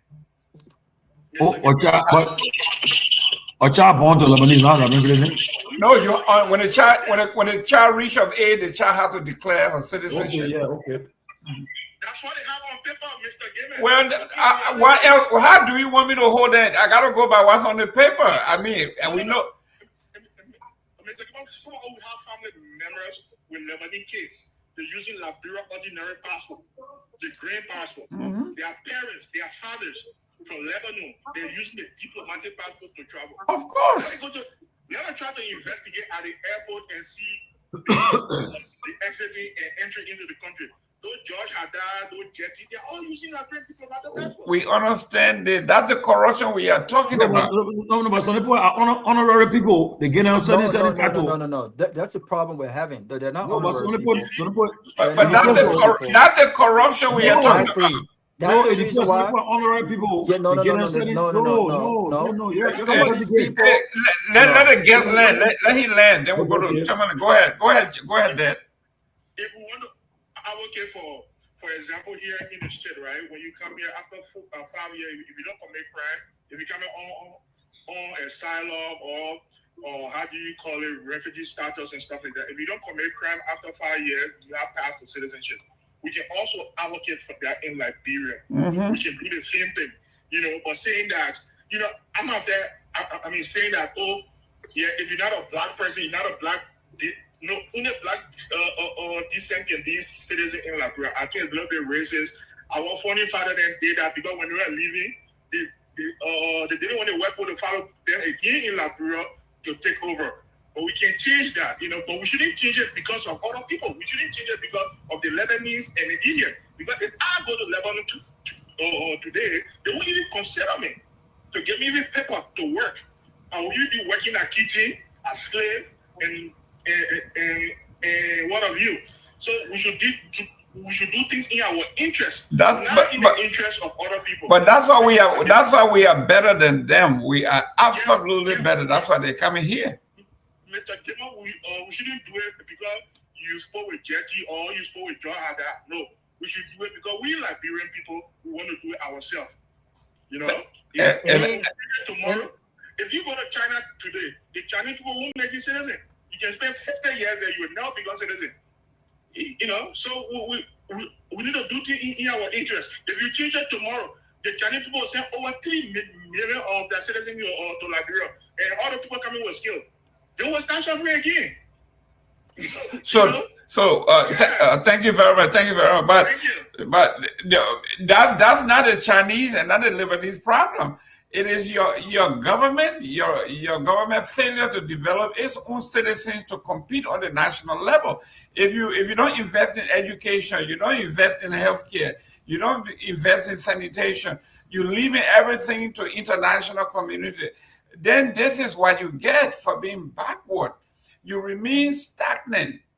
You are not moving any forward because, look, if the president is dedicating toilet and asking international community to come and do this and do that, the police IG said here that we do not even have the capacity to do DNA. We have to add Rwanda, Ghana. I mean, what a nation is this?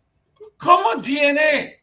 So a country that is incapable of taking care of its own people is a country that cannot convince me of the ability, international laws or not, to take care of 1,200 citizens of other countries only because of international laws. It just doesn't make sense to me. It does not make sense to me. And So why does it not make sense, Araba? You can't take care of your own people, Tomalin.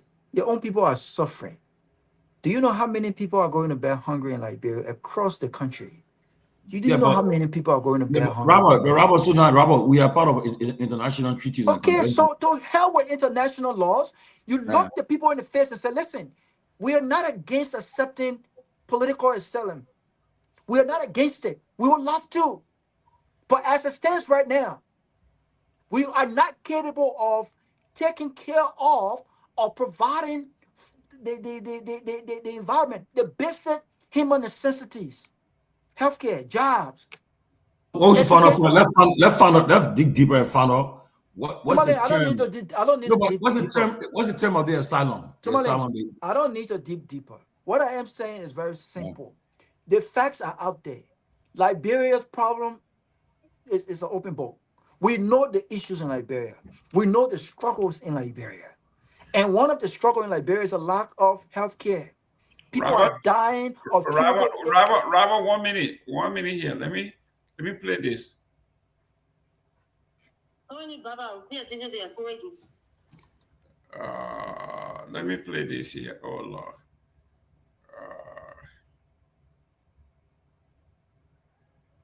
Let me play. Okay, 1 minute. In Europe and the United States, it ultimately comes down to a contest of what is governance. Who is governed? Which countries are governed well? And if so many of these countries around the world are incapable of governing themselves, then it's time for us to put the imperial hat back on to say, we're going to govern those countries if you're incapable of governing yourselves, because enough is enough. We're done being invaded. Because our own national security risk. Exactly. Security interests are at stake. You can say that about pretty much all of Africa. They're incapable of governing themselves and benefiting their citizens, because the governments there are all about looting and pillaging and lining their pockets and going shopping in Paris instead of actually hold making on a their country second. Hold on. better. People on the left are going to watch this. They're going to say, wait a minute, Eric Prince is talking about being a colonialist again. Absolutely. Republican talking point. No, but it's not Republican talking point. Let me. No. But Mr. Jerome, I think we heard enough. That's why I keep saying we're acting like Mr. Jerome. We are acting like this is brand new. I don't need a Republican talking point to understand the struggle, the reality that is in Liberia. We see these realities, government after the other. We see them all the time. The question is, as we speak right now, how many people have died of curable illnesses in Liberia just because they went to JFK, but JFK did not have enough bed? Bang. The other day there was a guy, or a friend of mine who made a Facebook post, and he took his employee to JFK, and they said that the JFK was only taking cash. JFK could not even accept mobile money, and unless that person paid the cash, they couldn't cater to his employee. Of course. People are Tomalin, dying. People are dying. Please flag that last comment that asylum seeker will be fully sponsored. There you go. There you go. We're talking about the ACS, and the same thing here. The asylum seeker will be fully sponsored by the United States of America through the IOM program. There you go. Okay, but the government is telling us that International Organization of Migration. Yes. Listen. We need to do better as a country. Mr. Jerome, we seriously need to do better as a country. The richest countries in the world. Your name and where you calling from? Jerome, this is Mr. Nyenwolo calling from there. John Nyenwolo, go ahead. Yeah, speaking on this topic of letting, asylees come. These people are not asylees. These people left their country to come to America for whatever reasons it was. They jump over everybody else. They came to America. For them to be shipping them to our country, that's an abuse of human rights. These people didn't ask to go to Liberia. There's a reason why even the Liberians leave their country to come to America. You can't send the people to a country where the people can't even provide for their own selves. Exactly. A country that can't even deal with the population we got. That is against human rights. And Africa needs to stop this nonsense of letting these white people without their trash can. America is big enough to send them to Central America. They got plenty of space there. And build houses for them, let them stay there while they wait. The people came to America to ask for asylum. You can't take them and send them to a different country as if they didn't know how to go to the other country. Who wants to come to Liberia for asylum? You know why they used to come to Liberia first? Because Liberia was prospering. Now Liberia is in the trash can. You think who wants to come there? To send the people there is an abuse to their human rights.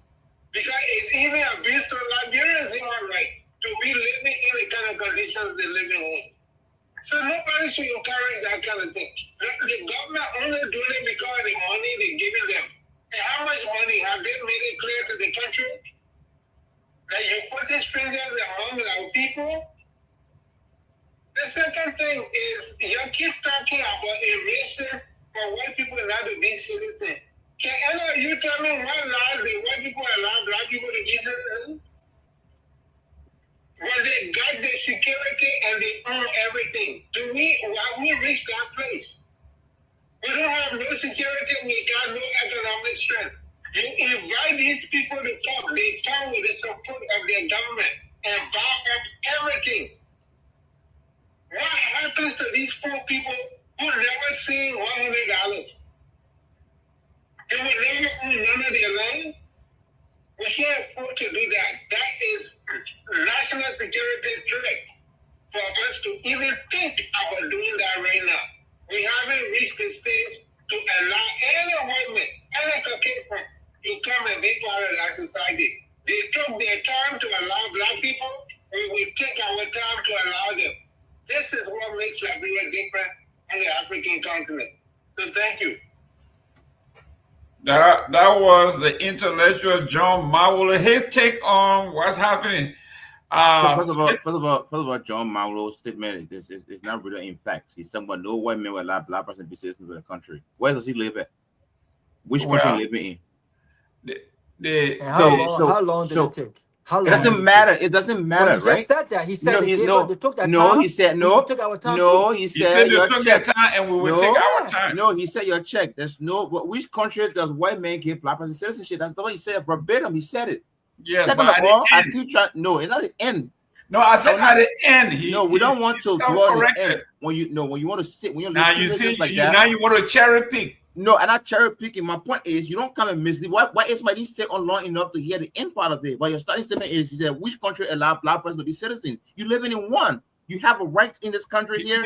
Instantaneously, like they're doing now. You have right in this country now. Let me tell you something, right? Let me tell you something. Like I said earlier, we don't know the facts surrounding this case.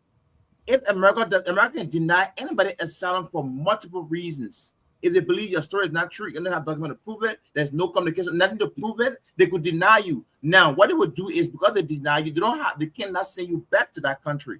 They just don't believe your kids. So they'll find other countries that they can send you to or that are willing to hold you until whatever it is you got going on is settled. So if America said, well, we're going to hold you because you lied, like I said, we don't notify the kids. But if there can be people that America feel that they lied to them and they don't want to send them back because they don't have all the facts as well, they can send it somewhere else. So if Liberia comes and say, want to take this thing and let's take it. Let's wait. Let the government give up. Now, if you want to say the government is not credible because there are a lot of other issues before, then I stand with you. Because the minister came here the other day, he said how the communication, the mute your phone, please. He said how mute your phone is given because it is private. But at the end of the day, well, let me finish my thought. Finish your thought. Let's go. So at the end of the day, the minister came in and said the Guineans were moving. It just taking a couple of time. They would then need future to move back. And I had a problem with that statement. We can hold your accountable say, well, you lied to us the Guineans were moving, but we just realized the Guineans are redeploying. We can hold your accountable to stuff like that. But we can't sit here, something that's inconclusive. We don't have all the facts, and we want to bash our government. We don't know what's going on. It's unfair. Okay. Chief, go ahead, make the correction. Hey, listen, Mr. Pewee, if you want to quote me correctly, I never said anything. I never asked any question of which country. I'm not a fool. I live in a country. I live in several countries. There are white countries and black people are citizens. I said, when last did they allow black people to be citizens? But when you say when last, like English is speaking, when you say when last, no. You know, no, when you say when last. Let him finish it. Years after, before they even recognize the people there as human beings, it was 40 years after, before they allow black people to be citizens here. So what are you talking about? So when you come security, we don't have the financial capability. It is dangerous, very dangerous for our people to allow them. I disagree, man. I disagree. Security No, I agree with him. I agree with No, him. man. Obviously, you agree. No, man, we can't say that. But I didn't think they were going to do it, but it would be too late. No. When you come on a platform like this and you say when last did they allow, in other words, everybody understand here, when you say when last did it happen, it means it's never happened. Or you cannot recall when it happened. Asking in history, right? No. When Said, did we as No, he said when last. right? No, he said when last did it happen. He said it's on tip. He said when last did it happen. When you say when last, you're saying it's never happened. You don't remember when it happened. But it's happening now. It has happened. You're living in one. This is very deceitful. It's not. But let's address the issue that he's talking about, right? These folks are coming, like we saw here, right, with the full support of an organization that will supply them with the necessary wealth that we don't have. This will give them a leg up on everybody. They can start businesses. They can build homes, things that we are not privy to. Isn't that giving them a leg up on the citizens of the country? When TV started in America, when people came to America, at the time when people came to America, they were giving them packets, giving them to start. You don't think African Americans were having the same concerns they have it now? Oh, so you want to compare what happened here? Yes, I will compare it. No, I will compare it. I will. You know why? Oh my God. You know why? You know why I'll compare it? You know why I'll compare it? Because you're discussing government and policies. But Let's look at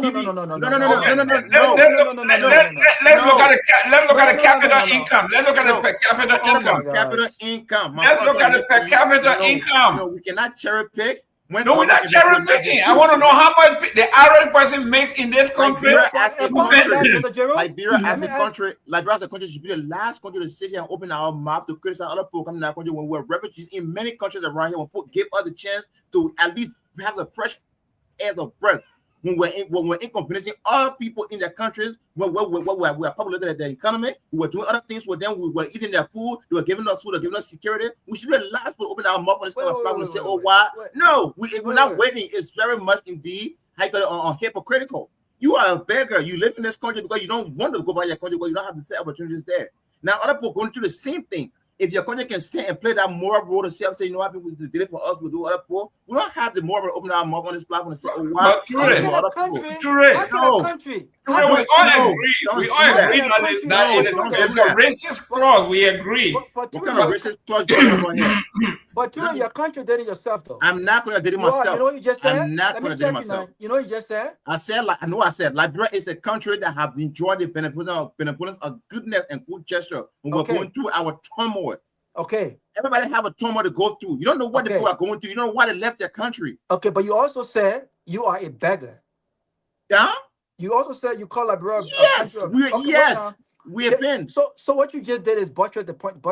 You know, I didn't buttress any point. Let me tell you why. I categorically told you that we don't have no moral rights to condemn other people coming to our country when we, a couple of years back, were the one begging Ghana, Nigeria. You know what it did for us as Liberians? Want to sit there and criticize other people want to go through their own stuff? I don't think you understand what's happening here. We understand.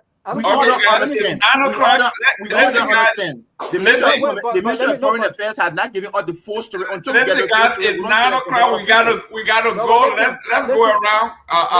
Garguah, do this with your round and close. Yeah, I think this is a very important discussion, and perhaps we probably need to bring historians and lawyers to come and kind of post some give us some legal and historic perspective on what we're discussing. But one thing I would agree with Ture on in all of this conversation is that Liberia is a country of beggars. I concur with you on that note. And this idea that we came here, we ate people food. No, Liberians refugees did not come here and eat people food. There's a reason why not only Liberian refugees, but refugees. Money, they came and gave some other package. No. What this country? What this country? Don't interrupt me now. What this country did for refugees and people from countries like ours, Ethiopia, Somalia, and other countries. What this country did for these refugees was provide an environment for them to provide for themselves. That's what this country did, and that's what this country continues to do. So no, we don't come here to eat people's food. We don't come here. People come here. People come here. I didn't say we come and eat people's food. Wait now, but let me say my own. Let me say my own. But don't change what I'm saying. Food. Yes. We came here, we ate the people food. We get it. People get us security. Blah blah blah blah blah. What we came here for, that we did not have in our country, number one was peace. You don't know what they're going through. You don't know. This case is inconclusive to make that statement. We did not have peace in Liberia, and in many other countries where peace was, where they have peace, they lack opportunities. Not only did we not have peace in Liberia, we didn't have opportunities, and we still don't have opportunities. So we're not against other countries. People who are struggling in other countries to come to Liberia. You are politicizing it and making it look bad because you were once a beggar in other politics. You are politicizing it. You're in the brief God said to back in the Israel. We have been logical. We have been logical. No, the logic don't make sense though. And the logic, and that's fine. That's your opinion. The logic of this is every single thing that existed many years ago, for which Liberians left Liberia to go to Ghana, the Ivory Coast, and subsequently come to this country, continue to exist now, even though there are no bullets. There are still marginalization of poor Liberians by native Liberians who are now in power. That government has failed to provide for their citizens basic human necessities. We talk about this: job, healthcare, quality education. Massive corruption continues to handle our progress. It happens everywhere. Right? It's worse in Liberia. Listen, doesn't matter. Listen, corruption is in this country. But if they give you $100 million to do a road construction, they will spend $80 million on that road construction. They'll eat 20. You know how we don't know they're eating 20? Because majority of the reason for which the money was given was used for that purpose. In Liberia, 80% is used on ourselves, and government gives us the peanut. We're not saying corruption is everywhere. We're saying that it's massive in Liberia. So to the point we can see that it's very massive. But let me close so you can close, my brother. You keep interrupting me. No one is against people going to Liberia. No one is against people going to Liberia. What we are against is the fact that you cannot even provide security for your own country. Mr. Jerome mentioned the police IG said it took months to get a simple DNA done. We had to send that DNA to Kenya. Months. In 2026, my brother, we do not have the capability and the sophistication to conduct a DNA. So you can figure out if a young girl says she was molested or raped or violated by a powerful Liberian. It's difficult to even investigate the case to figure out if that is true. You have to go to Ghana. You have to go to Kenya. You don't have health care. Your own citizens can't get jobs. There are remittances coming from this country. Gentlemen, we got to close. Okay? It's after 9. And we're talking about Liberia. The black people in this country that don't work, they are beggars. They are beggars because they have refused to work. If that's so disrespectful. No, that's so disrespectful. No, stop. That is so disrespectful to the black people in this country. Okay, guys. Somebody tell me we gotta go. It's after 9. These guys will be here all night. That is so disrespectful to the black people in this country. Guys, listen. Ture, go ahead. You got 1 minute. I will first of all say, it's very disrespectful to the black people in this country. We come and say that you're here because they don't want to work because they're lazy. You don't know the circumstances. My point I'm trying to make to you here is this: Liberia, as Liberians, who have no moral ground to sit here and criticize other people who seek asylum in our country when we were 30 years ago, when the same one running other poor country when we destabilized our own country. We don't have a foreign invader. We did it to ourselves. We went out of our country, went else out. Something that you benefit from today. You want to sit on this point and say, oh, well, and my point I'm trying to make to you is this: unless there is some kind of mass corruption in this thing that's going on and we get the fact, then yes, let's speak to that corruption. But we don't have no point, we don't have no information. Even say we don't support planning in plane coming, and we don't have all the facts around it. We don't know the agreements. We don't know the agreements. Okay, guys. No, we don't know the agreements. Okay. So you don't know the agreements that government went through. You don't know what's going on. You are a non-permanent member on the UN Council, Security Council. All these things ought to buttress security. When we talk about security, not just war fighting. All the things buttress security. You have ROM working in the country actively. ROM also coordinating this movement. You don't know what's happening. We sit on this platform. In as much as we want to politicize everything, everything cannot be politics. Let's see what the government is going on. Let's see what is happening. Then we'll come back on the same platform and say, well, this is what you did wrong. Until then, we cannot come and say, oh, because we don't have water, we don't get security, so no person can come in the country. We don't know what the fear they believe in the country for. Okay, guys. Tomalin, take us home. Tomorrow, Tomalin George is going to give an update on this whole thing here. So you got that whole our horses. Tomalin, take us home. I don't want no update. Yes, I call it. Also, that's what Teresa, I agree in a sense that they'll wait tomorrow and what happens. They get the details about this asylum. The 1,200 people that are coming to the country. We ask all the questions: what are the nationalities? What are the terms of this asylum agreement from the Liberian government, the U.S. government? They will get all the facts tomorrow, and then we can come and debate and discuss it and find out whether it's our interest or not. We'll find out tomorrow. So let's get it organized tomorrow. So I hope everybody can go and do deeper. Everybody can go to their chat and get their own stuff together too, and find out what's happening. So I agree. And then tomorrow, I want to confirm tomorrow the minister, deputy information will be. Minister will be here. That's correct. So let's come tomorrow.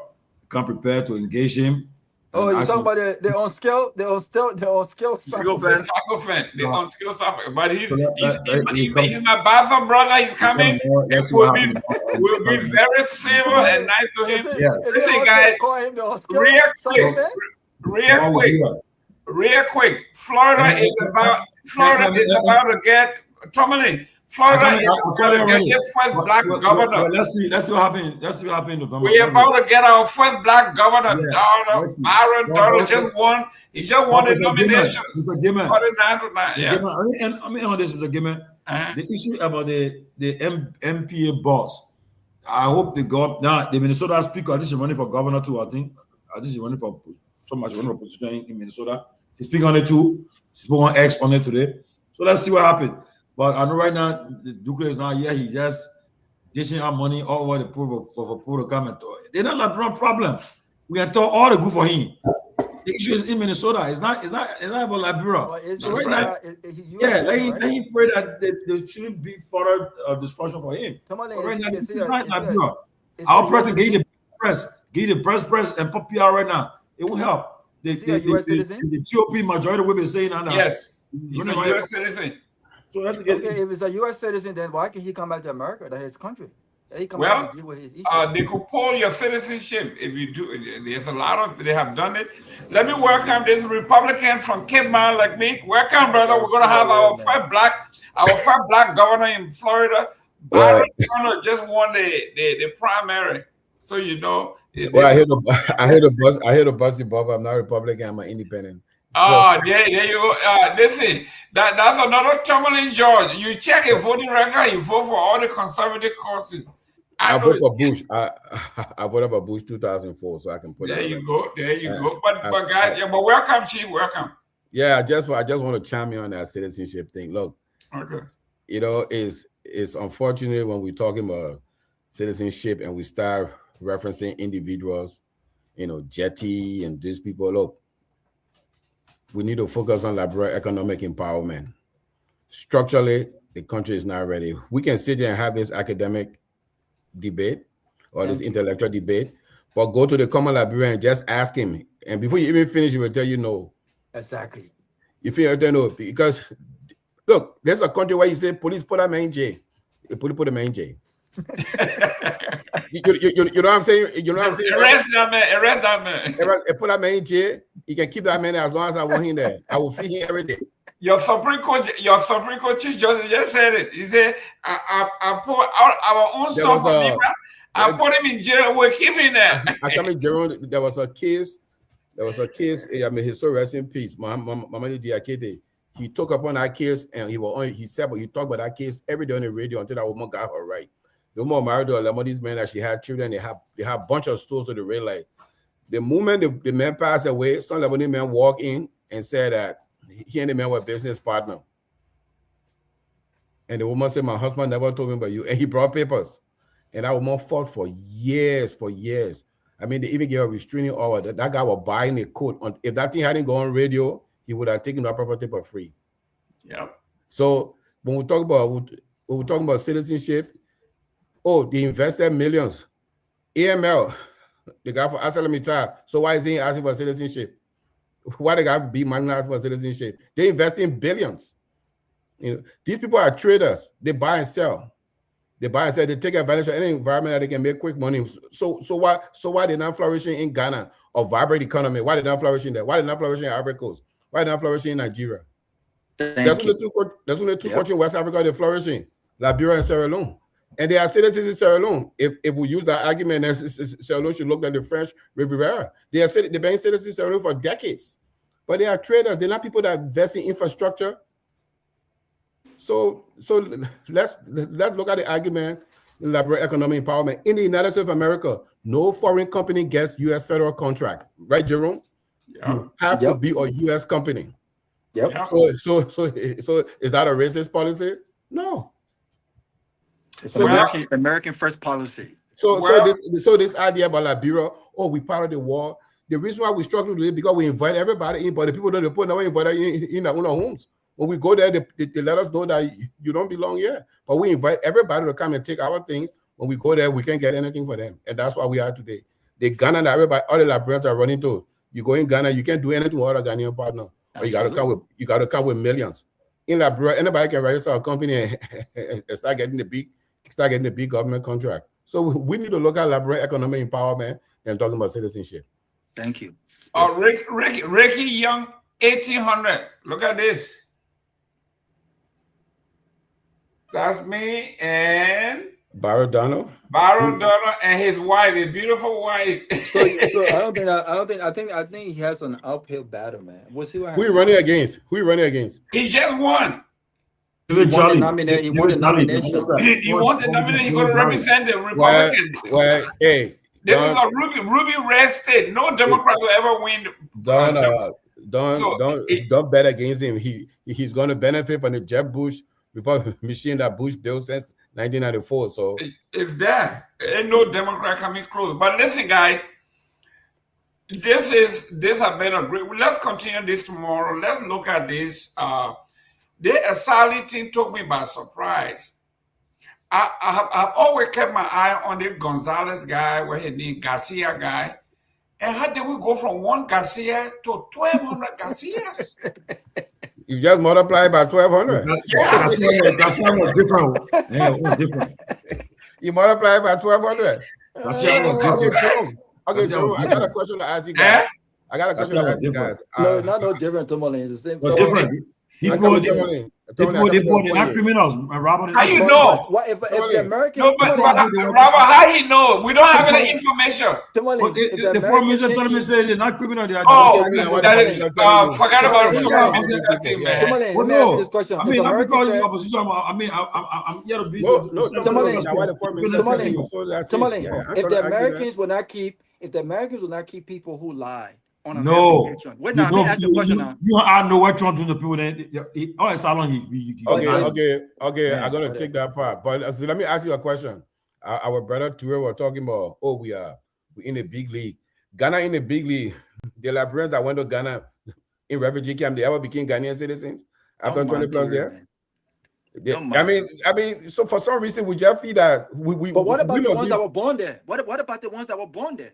Tell me about it, Robert. I mean, it's they judge you by your name. Yeah, every country different, man. What are you doing? Yeah, but guess what, Robert? Yeah, Tomalin, guess what? So guess what? We've been so inviting. That's why we are backwards, and these people that me and selfish, they're flourishing. So what does that tell you? It's time for me to be mean too, so I can flourish. But it's not even about being mean. It's about prioritizing. I pray the Liberian government they did. It's a good deal that they did. I pray a good deal. How you know it's a good deal when you don't know the details of the deal? We'll know it tomorrow. We'll know about tomorrow. We'll know. Oh, but you already said it's a good deal. I said I pray. I'll say so. Okay, Tommy, let me ask you something. So the logistics. So what are the logistics for these people? So I say we don't know. The question I asked today, they said all they told me Tomalin, these people are not criminals. They are. No, Tommy, I think that one that you can tell me. So now. We'll find out tomorrow will provide us more details. So we'll hear tomorrow. Why did they provide the details before the people landed? Why did you ask them to provide the details? So let me ask you something. Our people came from Ghana on the buses. They could barely find a place for people to stay. These people they fly in there. So why would they people stay? You know what I'm saying? Man, I said, we know the details here. Maybe the US government get money for the people. But you could barely support your own refugee in Ghana. You could not give them $50 every month. That came to Liberia. That came to Liberia. You took them to Lofa County, Grand Jury, that the guys trying to went back. You could not provide for them. Nothing. They're on record. Yeah, but these people are coming. These people, I say, we don't know the package they got for them. We know the package. Maybe they got package for them. We know. Let's call this government out to things that we can call it out on. Let us be right. Let us say, oh yes, oh yeah, man. We don't want to be known as we get told when we get information, then we come and say, that we talk. No, we're not talking. We're asking questions. We're asking questions based on no. You came late, you came late. No, I listen. We're asking questions. But yeah, but I'm asking question. I asking question. I say, what are the logistics surrounding these people staying in Liberia? I'm not just making. I ask a question. Okay, so when the justice minister, the idea of giving people information based, it doesn't help. That means you don't have everything in place. Because you have it in place, you'll spill it at once. So when you step behind a microphone as Antonio Jerry, Republic of Liberia, you should tell us everything. You know what I mean, Robert? But you just say, the people will be vetted. That's easy. The people have to be vetted. It's so that's obvious. So after the people are vetted, what's next? We don't know. So guess what? We got relatives living there. You're going to dump 1,200 people in our country. We don't know the background. What's going to happen? So we came here to absorb our own people. That's the simple logic I'm making here. Okay. We can't absorb our own people. So we couldn't absorb. You don't have bed for your own child to sleep. Then you bring 5 other children in your house. Where your child the people that came from Ghana, we couldn't absorb them. So when these people come, that's why I'm going to wait and see. So sometimes you can forget that, like, bro, we are signatory to a lot of international. They don't know that they forget it. They don't know. For the fact, like, bro, I ask you a simple question, Tomalin. I ask you a simple question. It comes with vulnerability too. Is Ghana a signatory to all the things we signatory to? You say why not? We don't know. We're not Ghanaians. We don't know. Are they on the Security Council right now? No, but when I saw exactly. So let me ask you. So when you join Security Council, that means you just open your country up. That is security. No. They all are embedded in security. Are the Americans are the Americans now on the Security Council too? You say what? Are the Americans now on the Security Council? So my point I'm trying to make. They are permanent members. France is a permanent member. What are you talking about? If they have the right to reject asylum seeker, while Liberia can have. We don't know if they lie on the asylum paper. We don't know that. So why they coming to Liberia to lie on the asylum paper in America? So listen now. Okay. If they lie in America, you want to go lie in Liberia too? Any year seek asylum before? No. Okay, so you don't understand that. You don't know it. So have you done it before? Exactly. I don't know it. I don't know it. That's why I'm waiting. That's why I'm waiting for the appropriate authority to say, oh, you know what, this is what happened. Now, when you go through asylum, they are quite good for asylum. Once they don't believe your story, they don't match. They don't make sense. They can deny you on the basis of that. Now, once they deny you, when you deny them, why would you take them? Hold on, who take them? Don't take them to our country. So when you fly them in there and you deny them, where will you take them? So let me ask you this, Let me ask you this. Let me take this, right? If I want to Tomalin Judge house for something. Hold on now, give me that. My brother, listen now. No. I'm Tomalin Judge because I'm bringing it down to you. I'm bringing it down to you. If I went to Tomalin Judge house for something, right, and there's some requirement that I need to have for getting that thing, and somebody go check and he realize I allow my application, and there is an international clause that that who are all accountable, and he checks that I allow my application. Right? He legally he's not allowed to send you back to the country you're applying from. Okay. He was saying to other countries that may take whether you agree or not. Then Tomalin will say, go to Robert House. He was no, right? I was comfortably. Listen now. You don't want liars to stay in your house. So you want liars to come to my own house. Are you crazy? Okay now. So me and now Mr. Dixie now can sit down and say, no happen. What's the process of the case? You know what I mean? I would say to Dixie, okay, no happen. Since that says you can't anyway, what is this going on? I will come into as a proxy for this thing and say again, go back to the country because we have a relationship. We have a close relationship. I will take that from you. I will take your burden on that. But it comes to certain things. We don't know what happened. We don't know the background. We don't know what Mr. Bessel discussed. We don't have all the facts. So, okay, let me ask you a simple question. What the Justice Minister said, the people will be vetted. So what if we do our vetting and we find certain people not deemed to be capable of being like, you can send it back to other countries who are also, you can send it back too. So like, bro, say you're not good to be here. Then it's possible, yes. It's possible. It's not possible. Right now we're just guessing. So that we're just we're guessing. We're guessing because we have a very irresponsible government. We are asking questions. The government should have been forthcoming way before the people even landed in the country. All of the questions we're asking now should have been known by our authorities. They should be the one asking these security-minded questions. When did you know about this thing, Tomalin? Before decisions are even made. When did you know about this thing? Who have you asked? Who have you asked? Okay. And when did the people arrive? I don't know. The first 20 arrived today. And they did arrive that the day we heard about it. Thank you. So tomorrow. So guess what? So Tomalin, that's simple. We'll get the details of it. Guess what? If there's something we're playing, you will see next Friday. We had a bilateral agreement with the United States of America. We're going to take 1,200 people. The first group will start coming on the 17th of August. Now, when the people arrive, then the Justice Minister say, this will be well vetted. I can tell you now, elaborate comment. I said, no, they want to some people saying, Labrador showing no sense of humanity. No, Tomalin, I'm not talking about the no. I'm just saying that you got to communicate with your population. But we will know that Labrador government will be sure most of them. Let's get it facts tomorrow. We didn't got to know people were coming until the first group arrived. We also know that Liberian government, the current government, they are not good communicators. It's a thing. We know that.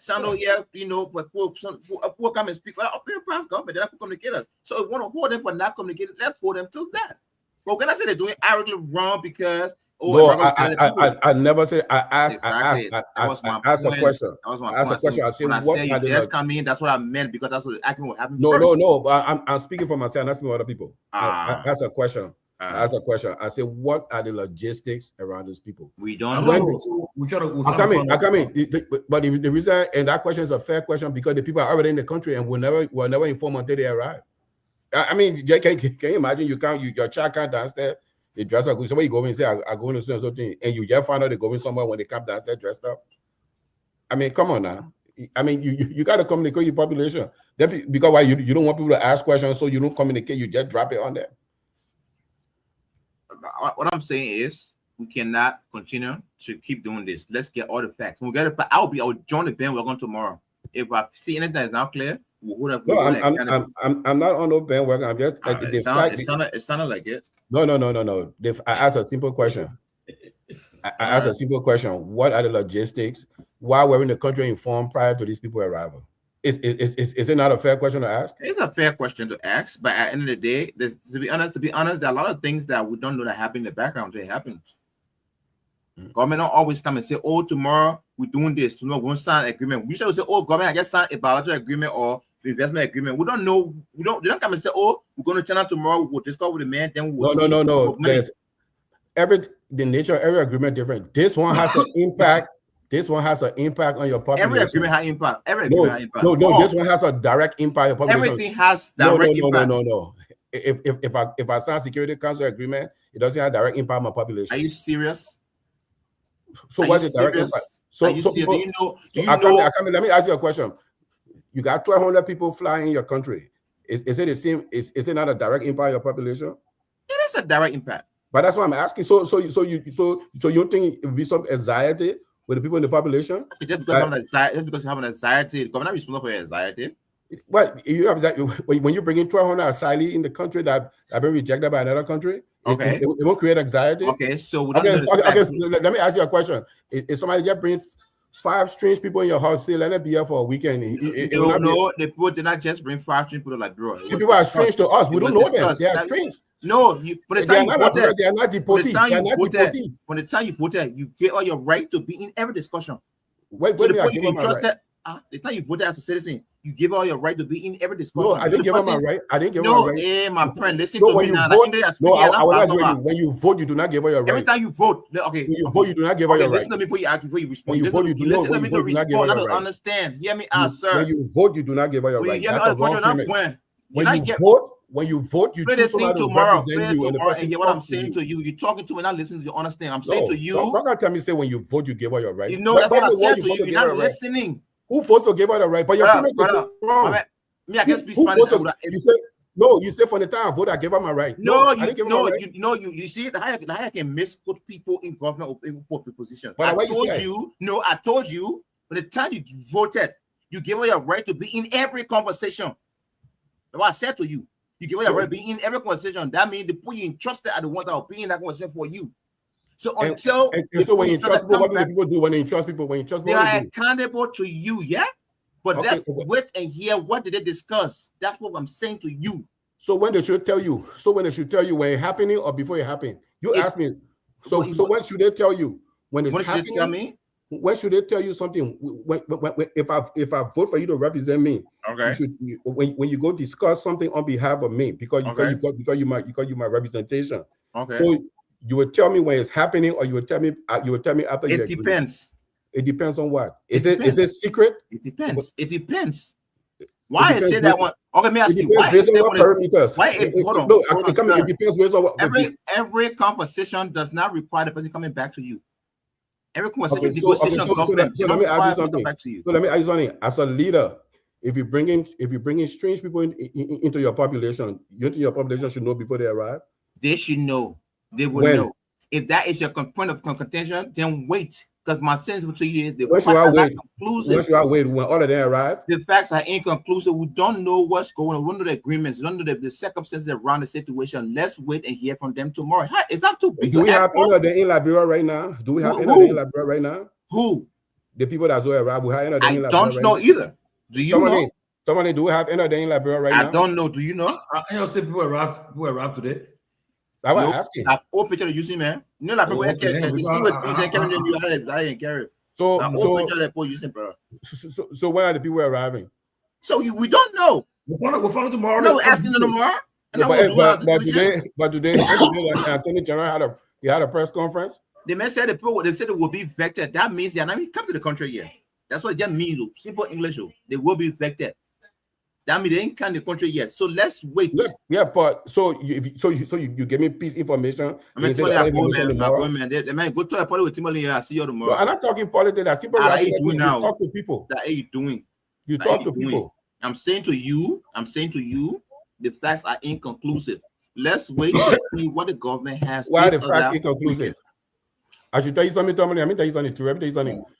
When government, let me tell you something. In PR, in today's age with social media, how news go fast. Even before social media, we had cable news. When you're in position of authority, when you stand behind a microphone, and probably in Liberia, the press in Liberia not sophisticated to ask questions. When you sit behind a microphone, you don't come behind a microphone with half facts, with half of the information. If you're in position of authority, because all the questions are asking, if you had a sophisticated press, they will ask you the question when you finish talking. Because if you stand behind a microphone to talk in a position of authority, you come with all the information that's surrounding an event. Okay, so you don't come and say some people come here with vet and will let you know tomorrow. But because they put on the country yet, anything can happen. Like brother said, no tomorrow, not coming after the findings. You don't know what they do in the background. There's a lot of events surrounding the people. When the people come in the country, what are the logistics surrounding the people? My man, let me I see you, man. But Tomalin, I see you, yeah. Okay, well, ask a question. I'm just saying something because when in position of authority, you don't just come and talk. You don't talk halfway and say I will let you know tomorrow. Hey, look, the same issue happened with the drug issue. When Biagio found the drugs at the airport, he should have had a press conference when you even go do the investigation to see who don't nap. So the day you are giving the press conference, the people who are connected with that drug, they started playing that story. That person started running away. Yeah. Right? Most of the people stay alive. So in this country, yeah, when the US attorney stand behind a microphone, they finish doing the arrest, they put behind bar, they're telling you. You do not have press. We don't kill the public update that was development. So you do not have press conference when you got an active investigation going. You just leave more questions, you leave more room for questioning. In the country, they investigate people for years. The day is done. Well, tomorrow we'll find most of them. And so nobody arrived today. I know. Is it like it was like an old video of AI people talking? I will find tomorrow. So what are people coming for? I just heard it in today. No, but I asked the foreign minister. They said the people are not criminals. They are. Well, I don't worry about the criminality. So what are they coming for? Liberians had all today saying They bring in the people then, they come in and support the country. So the question was asked, they said, no, they're not free, they are, as studies are denied. So the Liberia Team country, they asked to come because they were asked them, they want a preferred country there, come, Liberia will take it, I'll go there. And where are they coming? I mean, what are nationalities? Now I asked, of course, I asked so you had an attorney general, Republic of Liberia, staying from microphone and couldn't get all the information. That guy's a joke. You see what I'm talking there when you're talking to Teresa, you're talking too much. From the time the Kofa case came about, I was done with that guy. You just jump up, oh, the people will be vetted. Yeah, we know they will be vetted. You don't tell me the obvious. So I mean, so where are these people? Where the nationality? I know I can look at somebody and say the criminal. The time will tell. You know, the time will tell. Okay, man. Our man birthday today, we told him about 30 minutes ago, BRS. Oh yeah, Ben Chile. I think in Liberia, in Ghana now. No, I think he in Liberia arrived today. Okay. Baby enjoy yourself.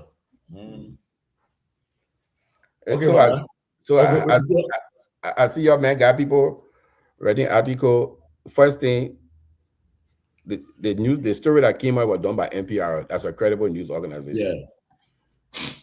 NPR they didn't talk about anything criminality. They just raise issue of things that look funny. But so glad, and then you take, and then other stuff come. So now it's up to the state to decide to open a case on it or not. You know what I mean? Nobody know what's gonna happen. But the GOP majority with Tom Emma. All of them are brother free. So, Tom Emma. No, but that man need propaganda to win. That man in a safe district. Oh, okay, that man. Yeah, but you know who the Mary plays? He might have won Michelle Bachmann. So he in Washington, right? He not state or he Congress. No, he Congress. He in Washington DC. Then I should be scared. I'm not gonna turn that into Congress there. Majority, the men's are majority with Tom Emma. Yeah. I mean, in leadership, so that the answer to blow you. Yeah, I mean number 4 in command, man. I'm taking for a joke. I see people writing it in that library and everything wrong way. There's writing there. Look, and let me tell you something.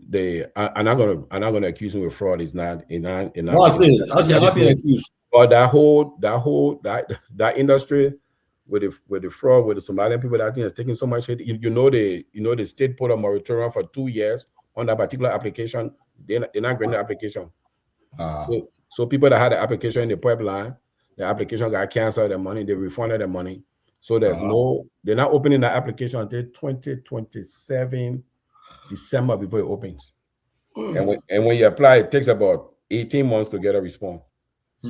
Yeah. So let's see how it works out. Okay, man. Okay, bro. You take care, man. Yeah.